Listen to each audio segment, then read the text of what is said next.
Unto this last, and other essays on political economy by John Ruskin, first published in 1912. This ebook edition was published by Global Grey on the 17th of March, 2025. You can download this book on the site, globalgraybooks.com. And to this last ebook HTML Global Grey 2025 globalgraybooks.com, contents, The Political Economy of Art. Essay 4, Ad Valorem Essays on Political Economy 1, Maintenance of Life, Wealth, Money, and Riches. 2, Nature of Wealth, Variations of Value, the National Store, Nature of Labor, Value and Price, the Currency. 3, The Currency Holders and Storeholders, the Disease of Desire. 4, Laws and Governments, Labor and Riches. The Political Economy of Art. Preface. The greater part of the following treatise remains in the exact form in which it was read at Manchester, but the more familiar passages of it, which were trusted to extempore delivery, have been since written with greater explicitness and fullness than I could give them in speaking, and a considerable number of notes are added, to explain the points which could not be sufficiently considered in the time I had at my disposal in the lecture room. Some apology may be thought due to the reader, for an endeavor to engage his attention on a subject of which no profound study seems compatible with the work in which I am usually employed, but profound study is not, in this case, necessary either to writer or reader, while accurate study, up to a certain point, is necessary for us all. Political economy means, in plain English, nothing more than citizens' economy, and its first principles ought, therefore, to be understood by all who mean to take the responsibility of citizens, as those of household economy by all who take the responsibility of householders.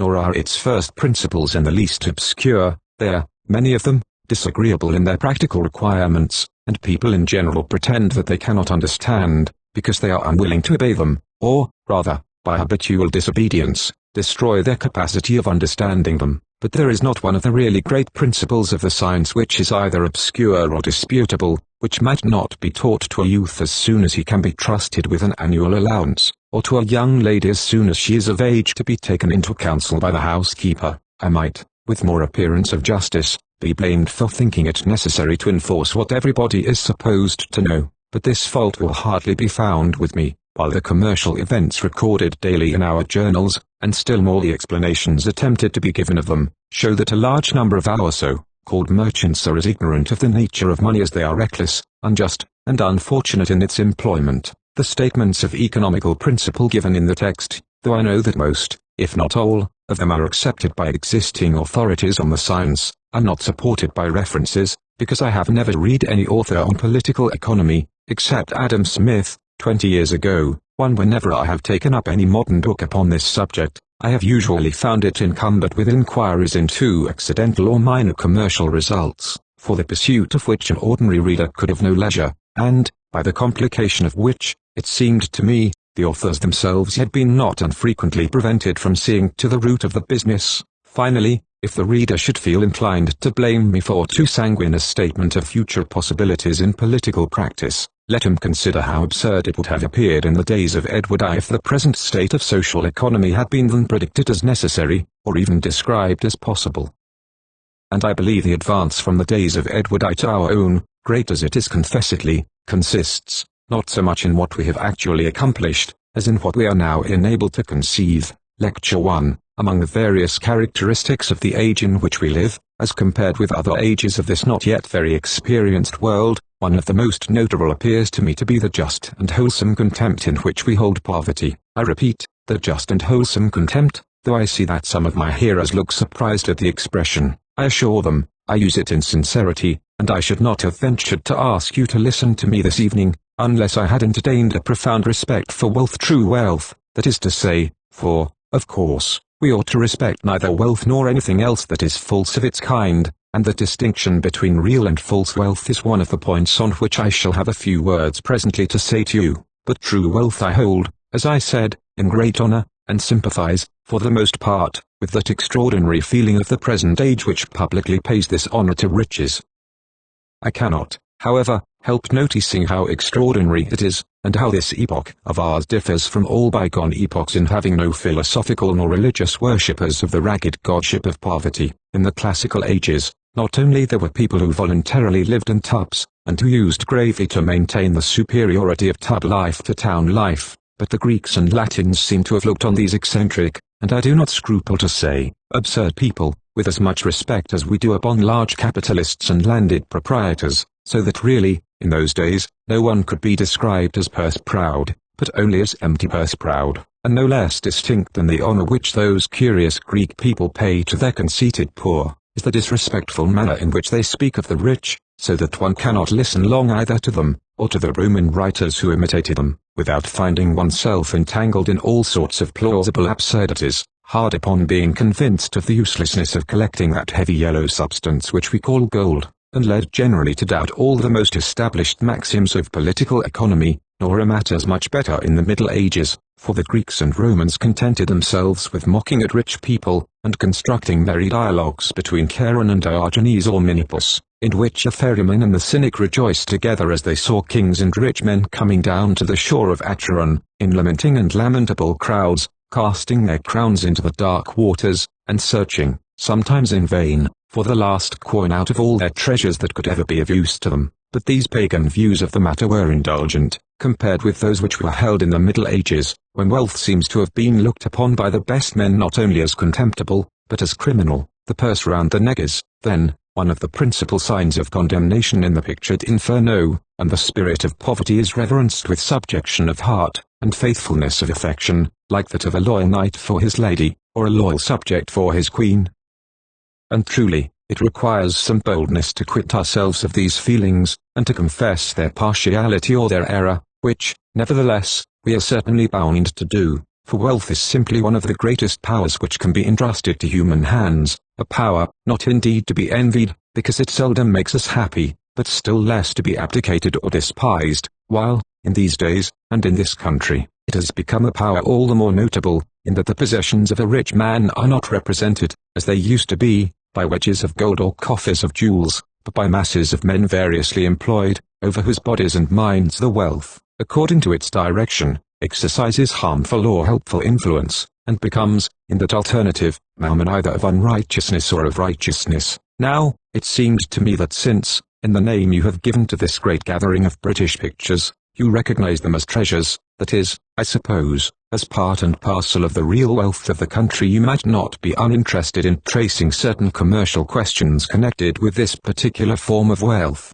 Most persons express themselves as surprised at its quantity, not having known before to what an extent good art had been accumulated in England, and it will, therefore, I should think, be held a worthy subject of consideration. What are the political interests involved in such accumulations, what kind of labor they represent, and how this labor may in general be applied and economized, so as to produce the richest results. Now, you must have patience with me, if in approaching the specialty of this subject, I dwell a little on certain points of general political science already known or established, for though thus, as I believe, established, some which I shall have occasion to rest arguments on are not yet by any means universally accepted, and therefore, though I will not lose time in any detailed defense of them, it is necessary that I should distinctly tell you in what form I receive, and wish to argue from them, and this the more, because there may perhaps be a part of my audience who have not interested themselves in political economy, as it bears on ordinary fields of labor, but may yet wish to hear in what way its principles can be applied to art.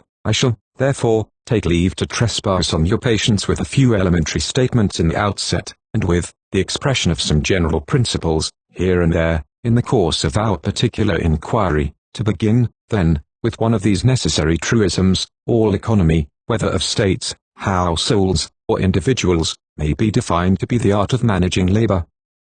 The world is so regulated by the laws of providence, that a man's labor, well applied, is always amply sufficient to provide him during his life with all things needful to him, and not only with those, but with many pleasant objects of luxury, and yet farther, to procure him large intervals of healthful rest and serviceable leisure. And a nation's labor, well applied, is in like manner, amply sufficient to provide its whole population with good food and comfortable habitation, and not with those only, but with good education besides. And objects of luxury are treasures, such as these you have around you now, but by those same laws of nature and providence, if the labor of the nation or of the individual be misapplied, and much more if it be insufficient, if the nation or man be indolent and unwise, suffering and want result, exactly in proportion to the indolence and improvidence, to the refusal of labor, or to the misapplication of it. Wherever you see want, or misery, or degradation, in this world about you, there, be sure, either industry has been wanting, or industry has been in error.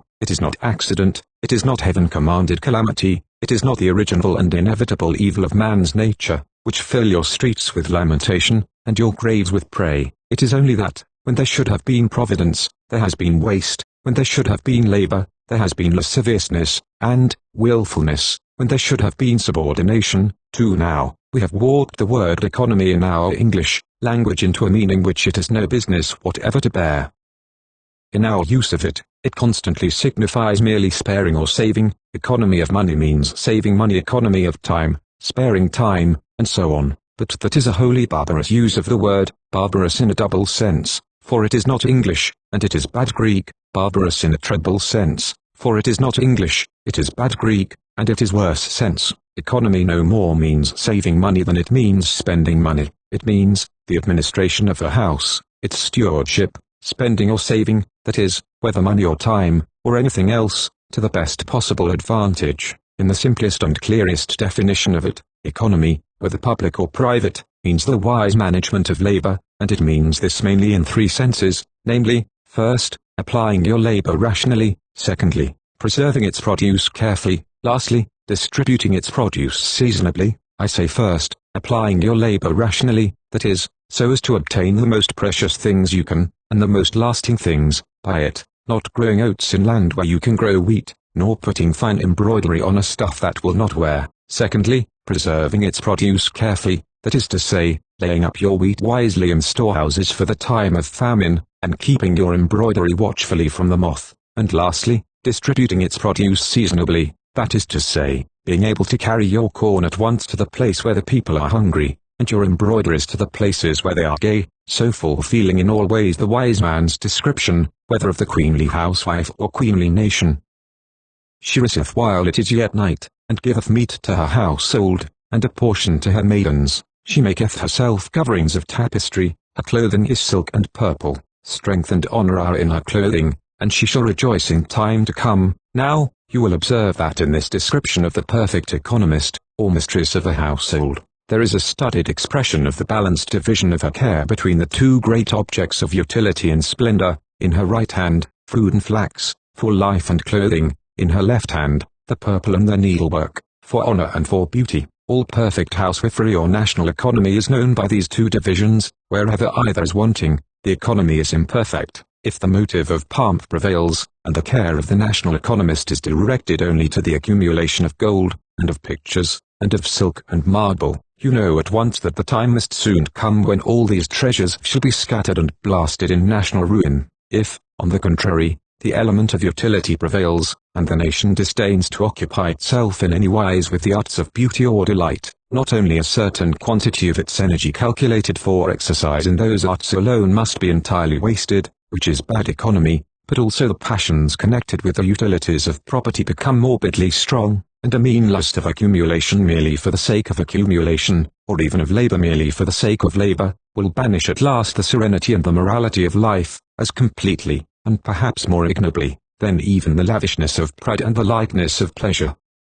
And similarly, and much more visibly, in private and household economy, you may judge always of its perfectness by its fair balance between the use and the pleasure of its possessions. You will see the wise cottager's garden trimly divided between its well-set vegetables, and its fragrant flowers. You will see the good housewife taking pride in her pretty tablecloth, and her glittering shelves, no less than in her well-dressed dish, and her full storeroom. The care in her countenance will alternate with gaiety, and though you will reverence her in her seriousness, you will know her best by her smile. Now, as you will have anticipated, I am going to address you, on this and our succeeding evening, chiefly on the subject of that economy which relates rather to the garden than the farmyard. I shall ask you to consider with me the kind of laws by which we shall best distribute the beds of our national garden, and raise in it the sweetest succession of trees pleasant to the sight, and, in no forbidden sense, to be desired to make us wise. But, before proceeding to open this specialty of our subject, let me pause for a few moments to plead with you for the acceptance of that principle of government or authority which must be at the root of all economy, whether for use or for pleasure. I said,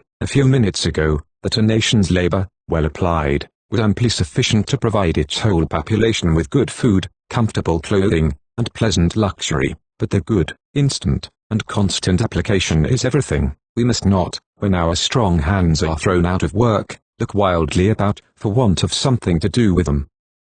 If ever we feel that want, it is a sign that all our household is out of order. Fancy a farmer's wife, to whom one or two of her servants should come at 12 o'clock at noon, crying that they had got nothing to do, that they did not know what to do next, and fancy still farther, the said farmer's wife looking hopelessly about her rooms and yard, they being all the while considerably in disorder, not knowing where to set the spare handmaidens to work, and at last complaining bitterly that she had been obliged to give them their dinner for nothing. That's the type of the kind of political economy we practice too often in England. Would you not at once assert of such a mistress that she knew nothing of her duties, and would you not be certain, if the household were rightly managed, the mistress would be only too glad at any moment to have the help of any number of spare hands, that she would know in an instant what to set them to, in an instant what part of tomorrow's work might be most serviceably forwarded, what part of next month's work most wisely provided for, or what new task of some profitable kind undertaken, and when the evening came, and she dismissed her servants to their recreation or their rest, or gathered them to the reading round the work-table, under the eaves in the sunset, would you not be sure to find that none of them had been overtasked by her, just because none had been left idle, that everything had been accomplished because all had been employed, that the kindness of the mistress had aided her presence of mind, and the slight labour had been entrusted to the weak, and the formidable to the strong, and that as none had been dishonoured by inactivity, so none had been broken by toil? Now, the precise counterpart of such a household would be seen in a nation in which political economy was rightly understood.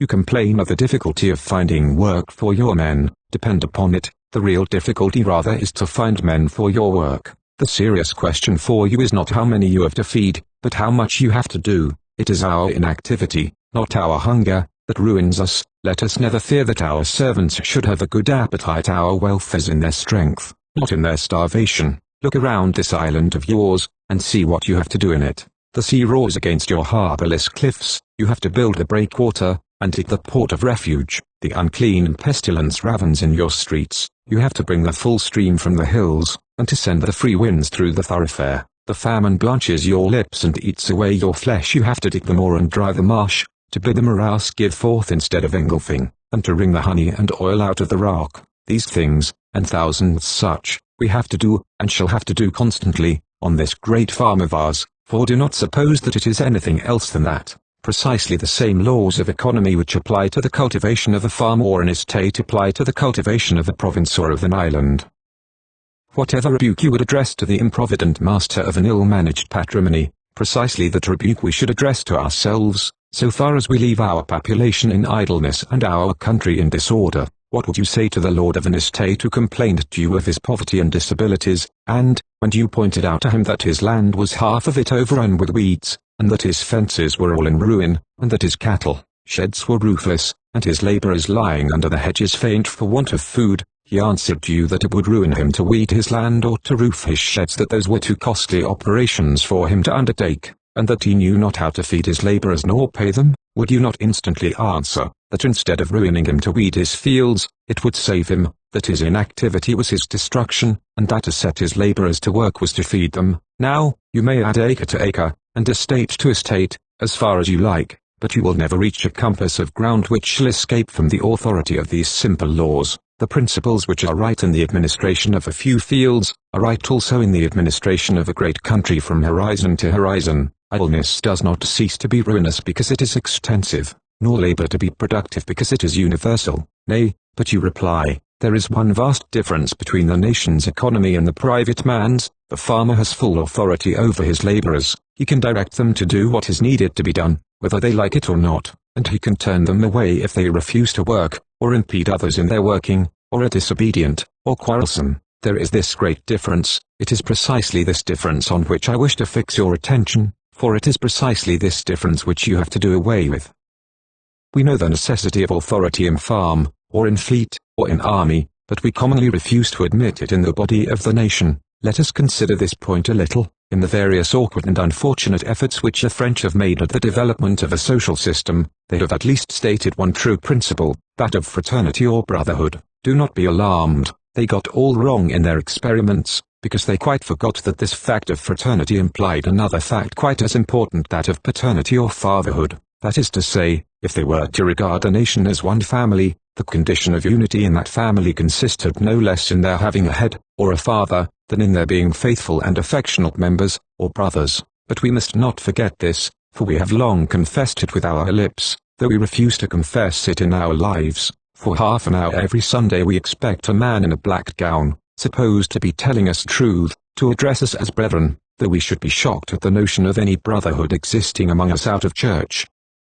And we can hardly read a few sentences on any political subject without running a chance of crossing the phrase paternal government, though we should be utterly horror-struck at the idea of governments claiming anything like a father's authority over us. Now, I believe those two formal phrases are in both instances perfectly binding and accurate, and that the image of the farm and its servants which I have hitherto used, as expressing a wholesome national organization, fails only of doing so, not because it is too domestic, but because it is not domestic enough. Because the real type of a well-organized nation must be presented, not by a farm cultivated by servants who wrought for hire, and might be turned away if they refused to labor, but by a farm in which the master was a father, and in which all the servants were sons, which implied, therefore, in all its regulations, not merely the order of expediency, but the bonds of affection and responsibilities of relationship, and in which all acts and services were not only to be sweetened by brotherly concord, but to be enforced by fatherly authority.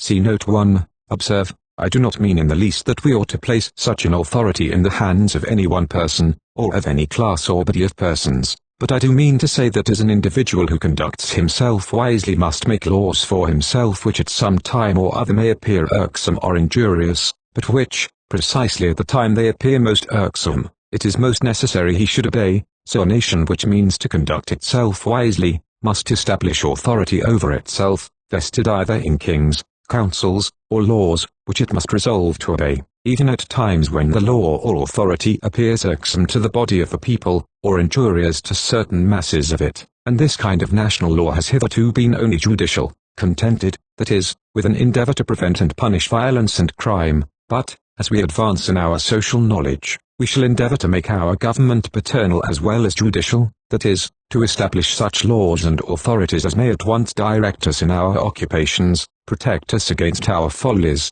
and visit us in our distresses, a government which shall repress dishonesty, as now it punishes theft, which shall show how the discipline of the masses may be brought to aid the toils of peace, as discipline of the masses has hitherto knit the sinews of battle, a government which shall have its soldiers of the plowshare as well as its soldiers of the sword, and which shall distribute more proudly its golden crosses of industry, golden as the glow of the harvest, than now it grants its bronze crosses of honor bronzed with the crimson of blood. I have not, of course, time to insist on the nature or details of government of this kind, only I wish to plead for your several and future consideration of this one truth, that the notion of discipline and interference lies at the very root of all human progress or power, that the let alone principle is, in all things which man has to do with, the principle of death, that it is ruin to him, certain and total, if he lets his land alone, if he lets his fellow men alone, if he lets his own soul alone, that his whole life, on the contrary, must, if it is healthy life, be continually one of ploughing and pruning, rebuking and helping, governing and punishing, and that therefore it is only in the concession of some great principle of restraint and interference in national action that he can ever hope to find the secret of protection against national degradation. I believe that the masses have a right to claim education from their government, but only so far as they acknowledge the duty of yielding obedience to their government. I believe they have a right to claim employment from their governors, but only so far as they yield to the governor the direction and discipline of their labor, and it is only so far as they grant to the men whom they may set over them the father's authority to check the childishnesses of national fancy, and direct the waywardnesses of national energy, that they have a right to ask that none of their distresses should be unrelieved, none of their weaknesses unwatched, and that no grief, nor nakedness, nor peril should exist for them, against which the father's hand was not outstretched, or the father's shield uplifted. 3. See Note 2. Now, I have pressed this upon you at more length than is needful or proportioned to our present purposes of inquiry, because I would not for the first time speak to you on this subject of political economy without clearly stating what I believe to be its first grand principle. but its bearing on the matter in hand is chiefly to prevent you from at once too violently dissenting from me when what I may state to you as advisable economy in art appears to imply too much restraint or interference with the freedom of the patron or artist. We are a little apt, though, on the whole a prudent nation, to act too immediately on our impulses, even in matters merely commercial, much more in those involving continual appeals to our fancies. How far, therefore, the proposed systems or restraints may be advisable, it is for you to judge, only I pray you not to be offended with them merely because they are systems and restraints. Do you at all recollect that interesting passage of Carlyle, in which he compares, in this country and at this day, the understood and commercial value of man and horse, and in which he wonders that the horse, with its inferior brains and its awkward hoofiness, instead of handiness, should be always worth so many tens or scores of pounds in the market, while the man, so far from always commanding his price in the market, would often be thought to confer a service on the community by simply killing himself out of their way? Well, Carlyle does not answer his own question, because he supposes we shall at once see the answer. The value of the horse consists simply in the fact of your being able to put a bridle on him. The value of the man consists precisely in the same thing. If you can bridle him, or which is better, if he can bridle himself, he will be a valuable creature directly. Otherwise, in a commercial point of view, his value is either nothing, or accidental only. Only, of course, the proper bridle of man is not a leathern one. What kind of texture it is rightly made of, we find from that command, be ye not as the horse or as the mule which have no understanding, whose mouths must be held in with bit and bridle. You are not to be without the reins, indeed, but they are to be of another kind. I will guide thee with mine eye. So the bridle of man is to be the eye of God, and if he rejects that guidance, then the next best for him is the horses and the mules, which have no understanding, and if he rejects that, and takes the bit fairly in his teeth, then there is nothing left for him than the blood that comes out of the city, up to the horse bridles. Quitting, however, at last these general and serious laws of government, or rather bringing them down to our own business in hand, we have to consider 3 points of discipline in that particular branch of human labor which is concerned, not with procuring of food, but the expression of emotion. We have to consider respecting art, first, how to apply our labor to it, then, how to accumulate or preserve the results of labor, and then, how to distribute them. But since in art the labor which we have to employ is the labor of a particular class of men who have special genius for the business, we have not only to consider how to apply the labor, but first of all, how to produce the laborer, and thus the question in this particular case becomes fourfold. First, how to get your man of genius, then, how to employ your man of genius, then, how to accumulate and preserve his work in the greatest quantity, and lastly, how to distribute his work to the best national advantage. Let us take up these questions in succession. Discovery, how are we to get our men of genius, that is to say, by what means may we produce among us, at any given time, the greatest quantity of effective art intellect? A wide question, you say, involving an account of all the best means of art education. Yes, but I do not mean to go into the consideration of those. I want only to state the few principles which lie at the foundation of the matter. Of these, the first is that you have always to find your artist, not to make him. You can't manufacture him, any more than you can manufacture gold. You can find him, and refine him. You dig him out as he lies nugget fashion in the mountain stream. You bring him home, and you make him into current coin, or household plate, but not 1 grain of him can you originally produce. A certain quantity of art intellect is born annually in every nation, greater or less according to the nature and cultivation of the nation or race of men, but a perfectly fixed quantity annually, not increasable by 1 grain. You may lose it, or you may gather it. You may let it lie loose in the ravine, and buried in the sands, or you may make kings' thrones of it, and overlay temple gates with it, as you choose, but the best you can do with it is always merely sifting, melting, hammering, purifying, never creating. And there is another thing notable about this artistical gold. Not only is it limited in quantity, but in use. You need not make thrones or golden gates with it unless you like, but assuredly you can't do anything else with it. You can't make knives of it, nor armor, nor railroads. The gold won't cut you, and it won't carry you. Put it to a mechanical use, and you destroy it at once. It is quite true that in the greatest artists, their proper artistical faculty is united with every other, and you may make use of the other faculties, and let the artistical one lie dormant.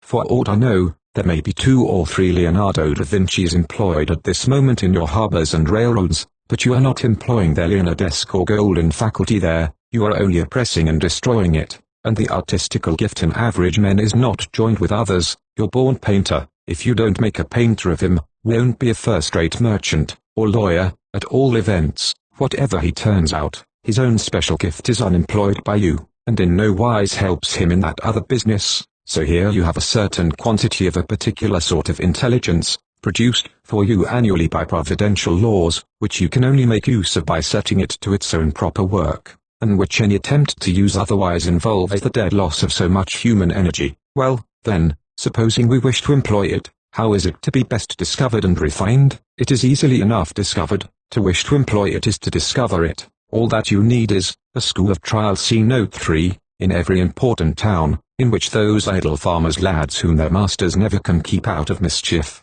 and those stupid tailors' prentices who are always stitching the sleeves in wrong way upwards, may have a try at this other trade. Only this school of trial must not be entirely regulated by formal laws of art education, but must ultimately be the workshop of a good master painter, who will try the lads with one kind of art and another, till he finds out what they are fit for.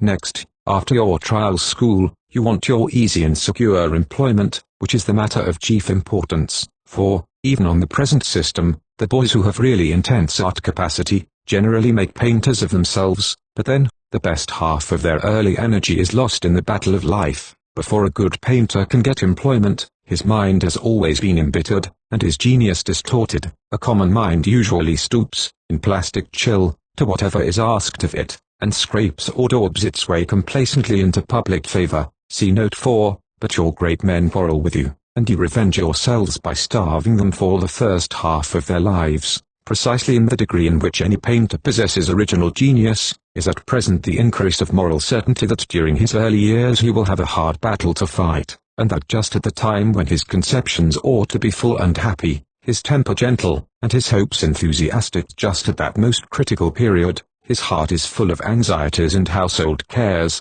he is chilled by disappointments, and vexed by injustice. He becomes obstinate in his errors, no less than in his virtues, and the arrows of his aims are blunted, as the reeds of his trust are broken. What we mainly want, therefore, is a means of sufficient and unagitated employment, not holding out great prizes for which young painters are to scramble, but furnishing all with adequate support, and opportunity to display such power as they possess without rejection or mortification. I need not say that the best field of labor of this kind would be presented by the constant progress of public works involving various decoration, and we will presently examine what kind of public works may thus, advantageously for the nation, be in constant progress. But a more important matter even than this of steady employment, is the kind of criticism with which you, the public, receive the works of the young men submitted to you. You may do much harm by indiscreet praise and by indiscreet blame, but remember, the chief harm is always done by blame. It stands to reason that a young man's work cannot be perfect. It must be more or less ignorant, it must be more or less feeble, it is likely that it may be more or less experimental, and if experimental, here and there mistaken. If, therefore, you allow yourself to launch out into sudden barking at the first faults you see, the probability is that you are abusing the youth for some defect naturally and inevitably belonging to that stage of his progress, and that you might just as rationally find fault with a child for not being as prudent as a privy councillor, or with a kitten for not being as grave as a cat. But there is one fault which you may be quite sure is unnecessary, and therefore a real unblameable fault, that is haste, involving negligence.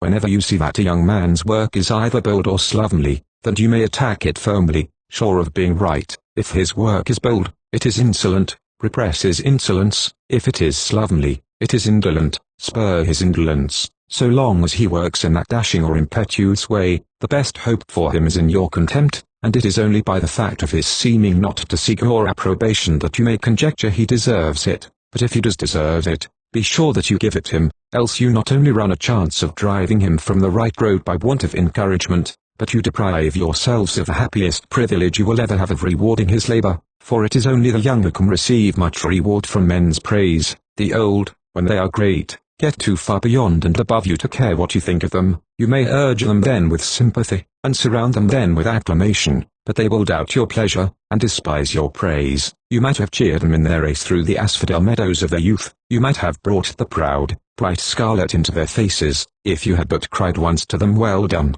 as they dashed up to the first goal of their early ambition.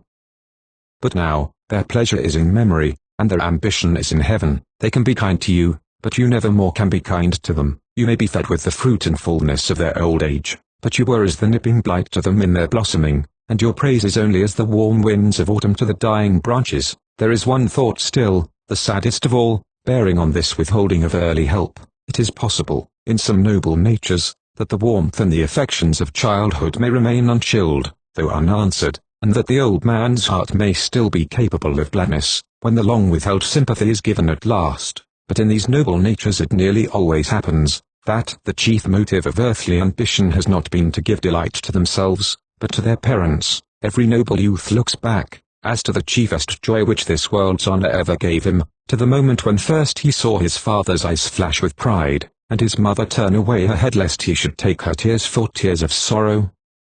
Even the lover's joy, when some worthiness of his is acknowledged before his mistress, is not so great as that, for it is not so pure. The desire to exalt himself in her eyes mixes with that of giving her delight, but he does not need to exalt himself in his parents' eyes. It is with the pure hope of giving them pleasure that he comes to tell them what he has done, or what has been said of him, and therefore he has a purer pleasure of his own, and this purest and best of rewards you keep from him if you can. You feed him in his tender youth with ashes and dishonour, and then you come to him, obsequious, but too late, with your sharp laurel crown, that you all dried from off its leaves, and you thrust it into his languid hand, and he looks at you wistfully. What shall he do with it? What can he do, but go and lay it on his mother's grave? Thus, then, you see that you have to provide for your young men, first, the searching or discovering school, then the calm employment, then the justice of praise. One thing more you have to do for them in preparing them for full service, namely, to make, in the noble sense of the word, gentlemen of them, that is to say, to take care that their minds receive such training, that in all they paint they shall see and feel the noblest things. I am sorry to say, that of all parts of an artist's education this is the most neglected among us, and that even where the natural taste and feeling of the youth have been pure and true, where there was the right stuff in him to make a gentleman of, you may too frequently discern some jarring rents in his mind, and elements of degradation in his treatment of subject, owing to want of gentle training, and of the liberal influence of literature. This is quite visible in our greatest artists, even in men like Turner and Gainsborough, while in the common grade of our second-rate painters the evil attains a pitch which is far too sadly manifest to need my dwelling upon it. Now, no branch of art economy is more important than that of making the intellect at your disposal pure as well as powerful, so that it may always gather for you the sweetest and fairest things. The same quantity of labor from the same man's hand will, according as you have trained him, produce a lovely and useful work, or a base and hurtful one, and depend upon it, whatever value it may possess, by reason of the painter's skill, its chief and final value, to any nation, depends upon its being able to exalt and refine, as well as to please, and that the picture which most truly deserves the name of an art treasure, is that which has been painted by a good man. You cannot but see how far this would lead. If I were to enlarge upon it, I must take it up as a separate subject some other time, only noticing at present that no money could be better spent by a nation than in providing a liberal and disciplined education for its painters, as they advance into the critical period of their youth, and that also, a large part of their power during life depends upon the kind of subjects which you, the public, ask them for, and therefore the kind of thoughts with which you require them to be habitually familiar. I shall have more to say on this head when we come to consider what employment they should have in public buildings. There are many other points of nearly as much importance as these, to be explained with reference to the development of genius, but I should have to ask you to come and hear 6 lectures instead of 2 if I were to go into their detail. For instance, I have not spoken of the way in which you ought to look for those artificers in various manual trades, who, without possessing the order of genius which you would desire to devote to high purposes, yet possess wit, and humour, and sense of colour, and fancy for form, all commercially valuable as quantities of intellect, and all more or less expressible in the lower arts of ironwork, pottery, decorative sculpture, and such like. But these details, interesting as they are, I must commend to your own consideration, or leave for some future inquiry. I want just now only to set the bearings of the entire subject broadly before you, with enough of detailed illustration to make it intelligible, and therefore I must quit the first head of it here, and pass to the second, namely, how best to employ the genius we discover. A certain quantity of able hands and heads being placed at our disposal, what shall we most advisably set them upon to? Application, There are three main points the economist has to attend to in this. First, to set his men to various work. Secondly, to easy work. Thirdly, to lasting work. I shall briefly touch on the first two, for I want to arrest your attention on the last. I say first, to various work. Supposing you have two men of equal power as landscape painters, and both of them have an hour at your disposal, you would not set them both to paint the same piece of landscape. You would, of course, rather have two subjects than a repetition of one. Well, supposing them sculptors, will not the same rule hold? You naturally conclude at once that it will, but you will have hard work to convince your modern architects of that. They will put 20 men to work, to carve 20 capitals, and all shall be the same. If I could show you the architects' yards in England just now, all open at once, perhaps you might see 1,000 clever men, all employed in carving the same design. Of the degradation and deathfulness to the art intellect of the country involved in such a habit, I have more or less been led to speak before now, but I have not hitherto marked its definite tendency to increase the price of work. As such, when men are employed continually in carving the same ornaments, they get into a monotonous and methodical habit of labor precisely correspondent to that in which they would break stones, or paint house walls. Of course, what they do so constantly, they do easily, and if you excite them temporarily by an increase of wages, you may get much work done by them in a little time. But, unless so stimulated, men condemned to a monotonous exertion, work, and always, by the laws of human nature, must work only at a tranquil rate, not producing by any means a maximum result in a given time. But if you allow them to vary their designs, and thus interest their heads and hearts in what they are doing, you will find them become eager, first, to get their ideas expressed, and then to finish the expression of them, and the moral energy thus brought to bear on the matter quickens, and therefore cheapens, the production in a most important degree.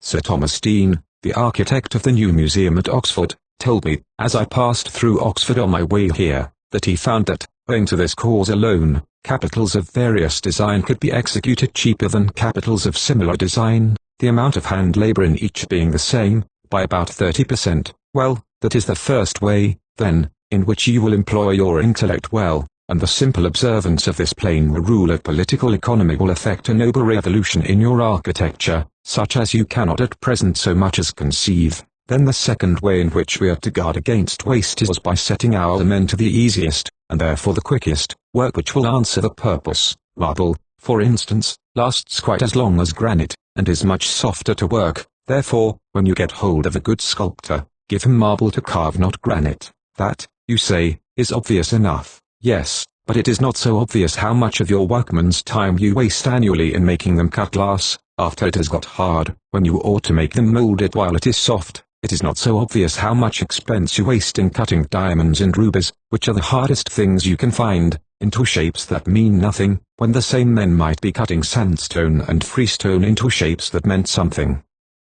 It is not so obvious how much of the artist's time in Italy you waste, by forcing them to make wretched little pictures for you out of crumbs of stone glued together at enormous cost, when the tenth of the time would make good and noble pictures for you out of watercolor. I could go on giving you almost numberless instances of this great commercial mistake, but I should only weary and confuse you. I therefore commend also this head of our subject to your own meditation, and proceed to the last I named. The last I shall task your patience with tonight. You know we are now considering how to apply our genius, and we were to do it as economists, in three ways: to various work, to easy work, to lasting work. This lasting of the work, then, is our final question. Many of you may, perhaps, remember that Michelangelo was once commanded by Pietro de' Medici to mold a statue out of snow, and that he obeyed the command. For I am glad, and we have all reason to be glad, that such a fancy ever came into the mind of the unworthy prince, and for this cause, that Pietro de' Medici then gave, at the period of one great epoch of consummate power in the arts, the perfect, accurate, and intensest possible type of the greatest error which nations and princes can commit, respecting the power of genius entrusted to their guidance. You had there, observe, the strongest genius and the most perfect obedience, capable of iron independence, yet wholly submissive to the patron's will, at once the most highly accomplished and the most original, capable of doing as much as man could do, in any direction that man could ask, and its governor, and guide, and patron sets it to build a statue in snow, to put itself into the service of annihilation, to make a cloud of itself, and pass away from the earth. Now this, so precisely and completely done by Pietro de Medici, is what we are all doing, exactly in the degree in which we direct the genius under our patronage to work in more or less perishable materials, so far as we induce painters to work in fading colors, or architects to build with imperfect structure, or in any other way consult only immediate ease and cheapness in the production of what we want, to the exclusion of provident thought as to its permanence and serviceableness in after ages. So far we are forcing our Michelangelos to carve in snow. The first duty of the economist in art is, to see that no intellect shall thus glitter merely in the manner of hoarfrost, but that it shall be well vitrified, like a painted window, and shall be set so between shafts of stone and bands of iron, that it shall bear the sunshine upon it, and send the sunshine through it, from generation to generation. I can conceive, however, some political economist to interrupt me here, and say, if you make your art wear too well, you will soon have too much of it, you will throw your artists quite out of work. Better allow for a little wholesome evanescence, beneficent destruction, let each age provide art for itself, or we shall soon have so many good pictures that we shall not know what to do with them. Remember, my dear hearers, who are thus thinking, that political economy, like every other subject, cannot be dealt with effectively if we try to solve two questions at a time instead of one. It is one question, how to get plenty of a thing, and another, whether plenty of it will be good for us. Consider these two matters separately, never confuse yourself by interweaving one with the other. It is one question, how to treat your fields so as to get a good harvest, another, whether you wish to have a good harvest, or would rather like to keep up the price of corn. It is one question, how to graft your trees so as to grow most apples, and quite another, whether having such a heap of apples in the storeroom will not make them all rot. Now, therefore, that we are talking only about grafting and growing, pray do not vex yourselves with thinking what you are to do with the pippins. It may be desirable for us to have much art, or little, we will examine that by and by, but just now, let us keep to the simple consideration how to get plenty of good art if we want it.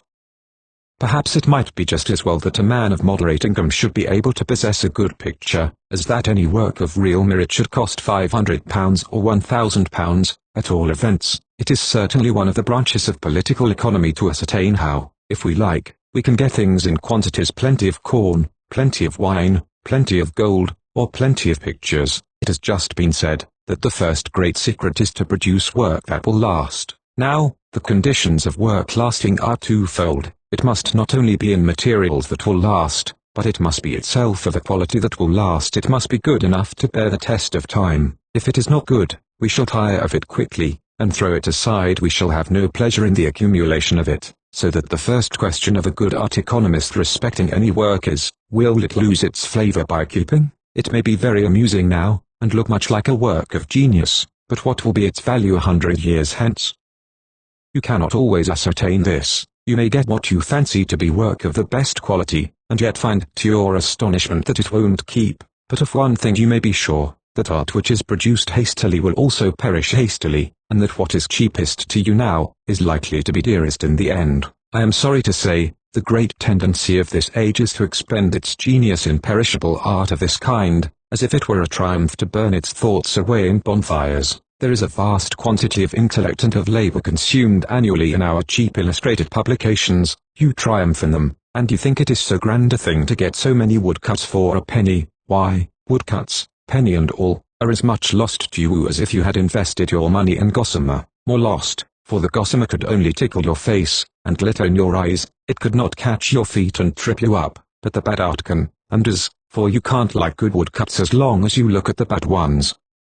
If we were at this moment to come across a Titian woodcut, or a Dürer woodcut, we should not like it. Those of us at least who are accustomed to the cheap work of the day, we don't like, and can't like, that long, but when we are tired of one bad cheap thing, we throw it aside and buy another bad cheap thing, and so keep looking at bad things all our lives. Now, the very men who do all that quick bad work for us are capable of doing perfect work, only, perfect work can't be hurried, and therefore it can't be cheap beyond a certain point. But suppose you pay 12 times as much as you do now, and you have one woodcut for a shilling instead of 12, and the one woodcut for a shilling is as good as art can be, so that you will never tire of looking at it, and is struck on good paper with good ink, so that you will never wear it out by handling it, while you are sick of your penny each cuts by the end of the week, and have torn them mostly in half too. Isn't your shillings worth the best bargain? It is not. however, only in getting prints or woodcuts of the best kind that you will practice economy.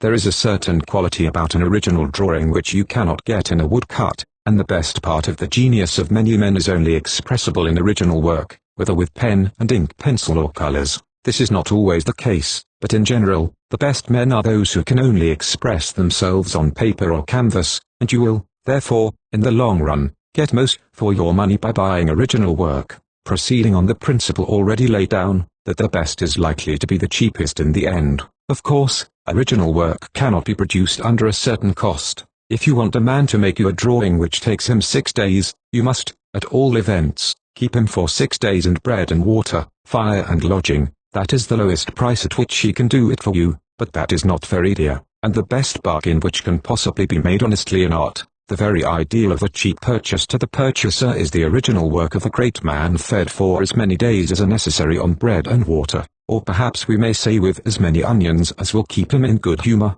That is the way by which you will always get most for your money. No mechanical multiplication or ingenuity of commercial arrangements will ever get you a better penny's worth of art than that, without, however, pushing our calculations quite to this prison discipline extreme. We may lay it down as a rule in art economy, that original work is, on the whole, cheapest and best worth having, but precisely in proportion to the value of it as a production, becomes the importance of having it executed in permanent materials.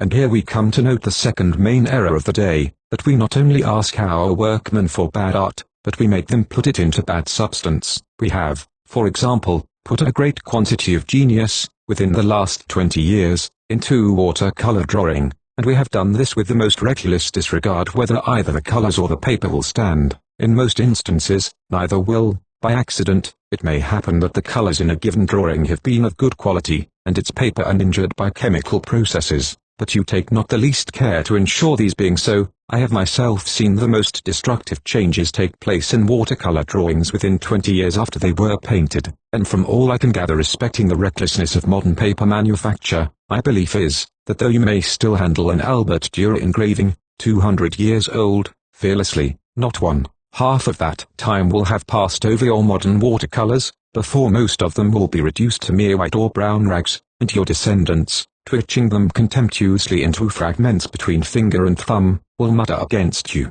half in scorn and half in anger, those wretched 19th century people. They kept vaporing and fuming about the world, doing what they called business, and they couldn't make a sheet of paper that wasn't rattan. And note that this is no unimportant portion of your art economy at this time. Your watercolor painters are becoming every day capable of expressing greater and better things, and their material is especially adapted to the turn of your best artists' minds. The value which you could accumulate in work of this kind would soon become a most important item in the national art wealth, if only you would take the little pains necessary to secure its permanence. I'm inclined to think, myself, that watercolor ought not to be used on paper at all, but only on vellum, and then, if properly taken care of, the drawing would be almost imperishable. Still, paper is a much more convenient material for rapid work, and it is an infinite absurdity not to secure the goodness of its quality, when we could do so without the slightest trouble. Among the many favors which I am going to ask from our paternal government, when we get it, will be that it will supply its little boys with good paper. You have nothing to do but to let the government establish a paper manufactory, under the superintendence of any of our leading chemists, who should be answerable for the safety and completeness of all the processes of the manufacture. The government stamp on the corner of your sheet of drawing paper, made in the perfect way, should cost you a shilling, which would add something to the revenue, and when you bought a watercolor drawing for 50 or 100 guineas, you would have merely to look in the corner for your stamp, and pay your extra shilling for the security that your 100 guineas were given really for a drawing, and not for a coloured rag. There need be no monopoly or restriction in the matter. Let the paper manufacturers compete with the government, and if people like to save their shilling, and take their chance, let them. Only, the artist and purchaser might then be sure of good material, if they liked, and now they cannot be. I should like also to have a government colour manufactory, though that is not so necessary, as the quality of colour is more within the artist's power of testing, and I have no doubt that any painter may get permanent colour from the respectable manufacturers, if he chooses. I will not attempt to follow the subject out at all as it respects architecture, and our methods of modern building, respecting which I have had occasion to speak before now, but I cannot pass without some brief notice our habit, continually, as it seems to me, gaining strength of putting a large quantity of thought and work, annually, into things which are either in their nature necessarily perishable, as dress, or else into compliances with the fashion of the day, in things not necessarily perishable, as plate. I am afraid almost the first idea of a young rich couple setting up house in London, is, that they must have new plate. Their father's plate may be very handsome, but the fashion is changed. They will have a new service from the leading manufacturer, and the old plate, except a few apostle spoons, and a cup which Charles II drank a health into their pretty ancestries, is sent to be melted down, and made up with new flourishes and fresh lustre. Now, so long as this is the case, so long, observe, as fashion has influence on the manufacture of plate, so long you cannot have a goldsmith's art in this country. Do you suppose any workman worthy the name will put his brains into a cup or an urn, which he knows is to go to the melting pot in 60 years? He will not. You don't ask or expect it of him. You ask of him nothing but a little quick handicraft, a clever twist of a handle here, and a foot there, a convolvulus from the newest school of design, a pheasant from Landseer's game cards, a couple of sentimental figures for supporters, in the style of the signs of insurance offices, then a clever touch with the burnisher, and there's your urn, the admiration of all the footmen at the wedding breakfast, and the torment of some unfortunate youth who cannot see the pretty girl opposite to him, through its tyrannous branches. But you don't suppose that's goldsmith's work. Goldsmith's work is made to last, and made with the man's whole heart and soul in it. True goldsmith's work, when it exists, is generally the means of education of the greatest painters and sculptors of the day. Francia was a goldsmith. Francia was not his own name, but that of his master the jeweller, and he signed his pictures almost always, Francia, the goldsmith, for love of his master. Ghirlandaio was a goldsmith, and was the master of Michelangelo. Verrocchio was a goldsmith, and was the master of Leonardo da Vinci. Ghiberti was a goldsmith, and beat out the bronze gates which Michelangelo said might serve for gates of paradise. 5. But if ever you want work like theirs again, you must keep it, though it should have the misfortune to become old-fashioned.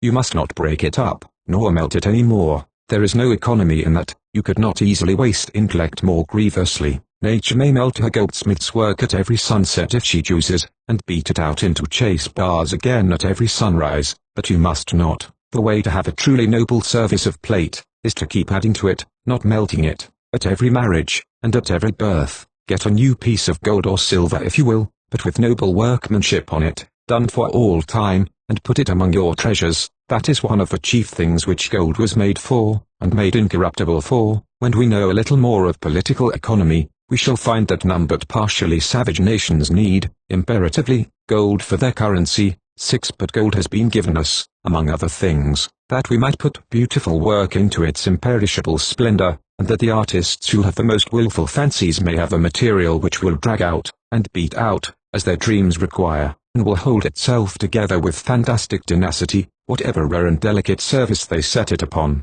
So here is one branch of decorative art in which rich people may indulge themselves unselfishly. If they ask for good art in it, they may be sure in buying gold and silver plate that they are enforcing useful education on young artists. But there is another branch of decorative art in which I am sorry to say we cannot, at least under existing circumstances, indulge ourselves, with the hope of doing good to anybody. I mean the great and subtle art of dress, and here I must interrupt the pursuit of our subject for a moment or two, in order to state one of the principles of political economy, which, though it is, I believe, now sufficiently understood and asserted by the leading masters of the science, is not yet, I grieve to say, acted upon by the plurality of those who have the management of riches. Whenever we spend money, we of course set people to work. That is the meaning of spending money. We may, indeed, lose it without employing anybody, but, whenever we spend it, we set a number of people to work, greater or less, of course, according to the rate of wages, but, in the long run, proportioned to the sum we spend. Well, your shallow people, because they see that however they spend money they are always employing somebody, and, therefore, doing some good, think and say to themselves, that it is all one how they spend it, that all their apparently selfish luxury is, in reality, unselfish, and is doing just as much good as if they gave all their money away, or perhaps more good. And I have heard foolish people even declare it as a principle of political economy, that whoever invented a new want, see note 5, conferred a good on the community. I have not words strong enough, at least I could not, without shocking you, use the words which would be strong enough to express my estimate of the absurdity and the mischievousness of this popular fallacy. So, putting great restraint upon myself, and using no hard words, I will simply try to state the nature of it, and the extent of its influence. Granted, that whenever we spend money for whatever purpose, we set people to work, and, passing by, for the moment, the question whether the work we set them to is all equally healthy and good for them, we will assume that whenever we spend a guinea we provide an equal number of people with healthy maintenance for a given time. But, by the way in which we spend it, we entirely direct the labor of those people during that given time. We become their masters or mistresses, and we compel them to produce, within a certain period, a certain article. Now, that article may be a useful and lasting one, or it may be a useless and perishable one. It may be one useful to the whole community, or useful only to ourselves, and our selfishness and folly, or our virtue and prudence, are shown, not by our spending money, but by our spending it for the wrong or the right thing, and we are wise and kind, not in maintaining a certain number of people for a given period, but only in requiring them to produce, during that period, the kind of things which shall be useful to society, instead of those which are only useful to ourselves. Thus, for instance, if you are a young lady, and employ a certain number of seamstresses for a given time, in making a given number of simple and serviceable dresses, suppose, 7, of which you can wear 1 yourself for half the winter, and give 6 away to poor girls who have none, you are spending your money unselfishly. But if you employ the same number of seamstresses for the same number of days, in making 4, or 5, or 6 beautiful flounces for your own ball dress, flounces which will clothe no one but yourself, and which you will yourself be unable to wear at more than one ball, you are employing your money selfishly. You have maintained, indeed, in each case, the same number of people, but in the one case you have directed their labor to the service of the community, in the other case you have consumed it wholly upon yourself. I don't say you are never to do so, I don't say you ought not sometimes to think of yourselves only, and to make yourselves as pretty as you can, only do not confuse coquettishness with benevolence, nor cheat yourselves into thinking that all the finery you can wear is so much put into the hungry mouths of those beneath you. It is not so, it is what you yourselves, whether you will or no, must sometimes instinctively feel it to be. It is what those who stand shivering in the streets, forming a line to watch you as you step out of your carriages, know it to be. Those fine dresses do not mean that so much has been put into their mouths, but that so much has been taken out of their mouths. The real politico-economical signification of every one of those beautiful toilettes is just this, that you have had a certain number of people put for a certain number of days wholly under your authority, by the sternest of slave masters, hunger and cold, and you have said to them, I will feed you, indeed, and clothe you, and give you fuel for so many days, but during those days you shall work for me only. Your little brothers need clothes, but you shall make none for them. Your sick friend needs clothes, but you shall make none for her. You yourself will soon need another, and a warmer dress, but you shall make none for yourself. You shall make nothing but lace and roses for me. For this fortnight to come, you shall work at the patterns and petals, and then I will crush and consume them away in an hour. You will perhaps answer, it may not be particularly benevolent to do this, and we won't call it so. But at any rate we do no wrong in taking their labor when we pay them their wages. If we pay for their work we have a right to it. No, 1,000 times no. The labor which you have paid for, does indeed become, by the act of purchase, your own labor. You have bought the hands and the time of those workers. They are, by right and justice, your own hands, your own time. But, have you a right to spend your own time, to work with your own hands, only for your own advantage much more, when, by purchase, you have invested your own person with the strength of others, and added to your own life, a part of the life of others? You may, indeed, to a certain extent, use their labor for your delight. Remember, I am making no general assertions against splendor of dress, or pomp of accessories of life. On the contrary, there are many reasons for thinking that we do not at present attach enough importance to beautiful dress, as one of the means of influencing general taste and character. But I do say, that you must weigh the value of what you ask these workers to produce for you in its own distinct balance, that on its own worthiness or desirableness rests the question of your kindness, and not merely on the fact of your having employed people in producing it. And I say farther, that as long as there are cold and nakedness in the land around you, so long there can be no question at all but that splendor of dress is a crime. In due time, when we have nothing better to set people to work at, it may be right to let them make lace and cut jewels, but, as long as there are any who have no blankets for their beds, and no rags for their bodies, so long it is blanket, making and tailoring. We must set people to work at not lace, and it would be strange, if at any great assembly which, while it dazzled the young and the thoughtless, beguiled the gentler hearts that beat beneath the embroidery, with a placid sensation of luxurious benevolence, as if by all that they wore and waywardness of beauty, comfort had been first given to the distressed, and aid to the indigent. It would be strange, I say, if, for a moment, the spirits of truth and of terror, which walk invisibly among the masks of the earth, would lift the dimness from our erring thoughts, and show us how, inasmuch as the sums exhausted for that magnificence would have given back the failing breath to many an unsheltered outcast on moor and street, they who wear it have literally entered into partnership with death, and dressed themselves in his spoils. Yes, if the veil could be lifted not only from your thoughts, but from your human sight, you would see, the angels do see, on those gay white dresses of yours, strange dark spots, and crimson patterns that you knew not of, spots of the inextinguishable red that all the seas cannot wash away, yes, and among the pleasant flowers that crown your fair heads, and glow on your wreathed hair, you would see that one weed was always twisted which no one thought of, the grass that grows on graves. It was not, however, this last, this clearest and most appalling view of our subject, that I intended to ask you to take this evening, only it is impossible to set any part of the matter in its true light, until we go to the root of it. But the point which it is our special business to consider is, not whether costliness of dress is contrary to charity, but whether it is not contrary to mere worldly wisdom, whether, even supposing we knew that splendor of dress did not cost suffering or hunger, we might not put the splendor better in other things than dress, and, supposing our mode of dress were really graceful or beautiful, this might be a very doubtful question, for I believe true nobleness of dress to be an important means of education,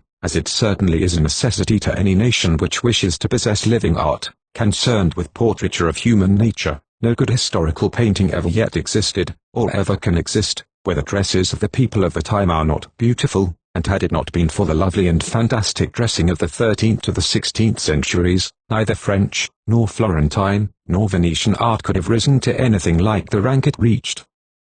Still, even then, the best dressing was never the costliest, and its effect depended much more on its beautiful and, in early times, modest arrangement, and on the simple and lovely masses of its color, than on gorgeousness of clasp or embroidery. Whether we can ever return to any of those more perfect types of form, is questionable, but there can be no question, that all the money we spend on the forms of dress at present worn, is, so far as any good purpose is concerned, wholly lost. Mind, in saying this, I reckon among good purposes, the purpose which young ladies are set sometimes to entertain of being married, but they would be married quite as soon, and probably to wiser and better husbands as by dressing quietly, as by dressing brilliantly, and I believe it would only be needed to lay fairly and largely before them the real good which might be effected by the sums they spend in toilettes, to make them trust at once only to their bright eyes and braided hair for all the mischief they have a mind to. I wish we could, for once, get the statistics of the London season.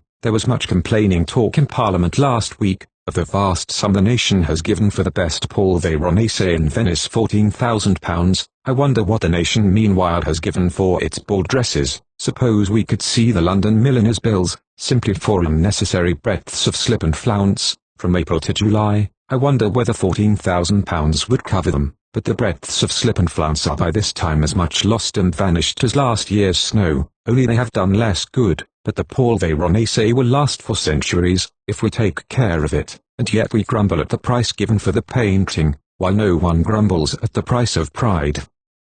Time does not permit me to go into any farther illustration of the various modes in which we build our statue out of snow, and waste our labor on things that vanish. I must leave you to follow out the subject for yourselves, as I said I should, and proceed, in our next lecture, to examine the two other branches of our subject, namely, how to accumulate our art, and how to distribute it. But, in closing, as we have been much on the topic of good government, both of ourselves and others, let me just give you one more illustration of what it means, from that old art of which, next evening, I shall try to convince you that the value, both moral and mercantile, is greater than we usually suppose. One of the frescoes by Ambrosio Lorenzetti, in the town hall of Siena, represents, by means of symbolical figures, the principles of good civic government and of good government in general. The figure representing this noble civic government is enthroned, and surrounded by figures representing the virtues, variously supporting or administering its authority. Now, observe what work is given to each of these virtues. Three-winged ones, faith,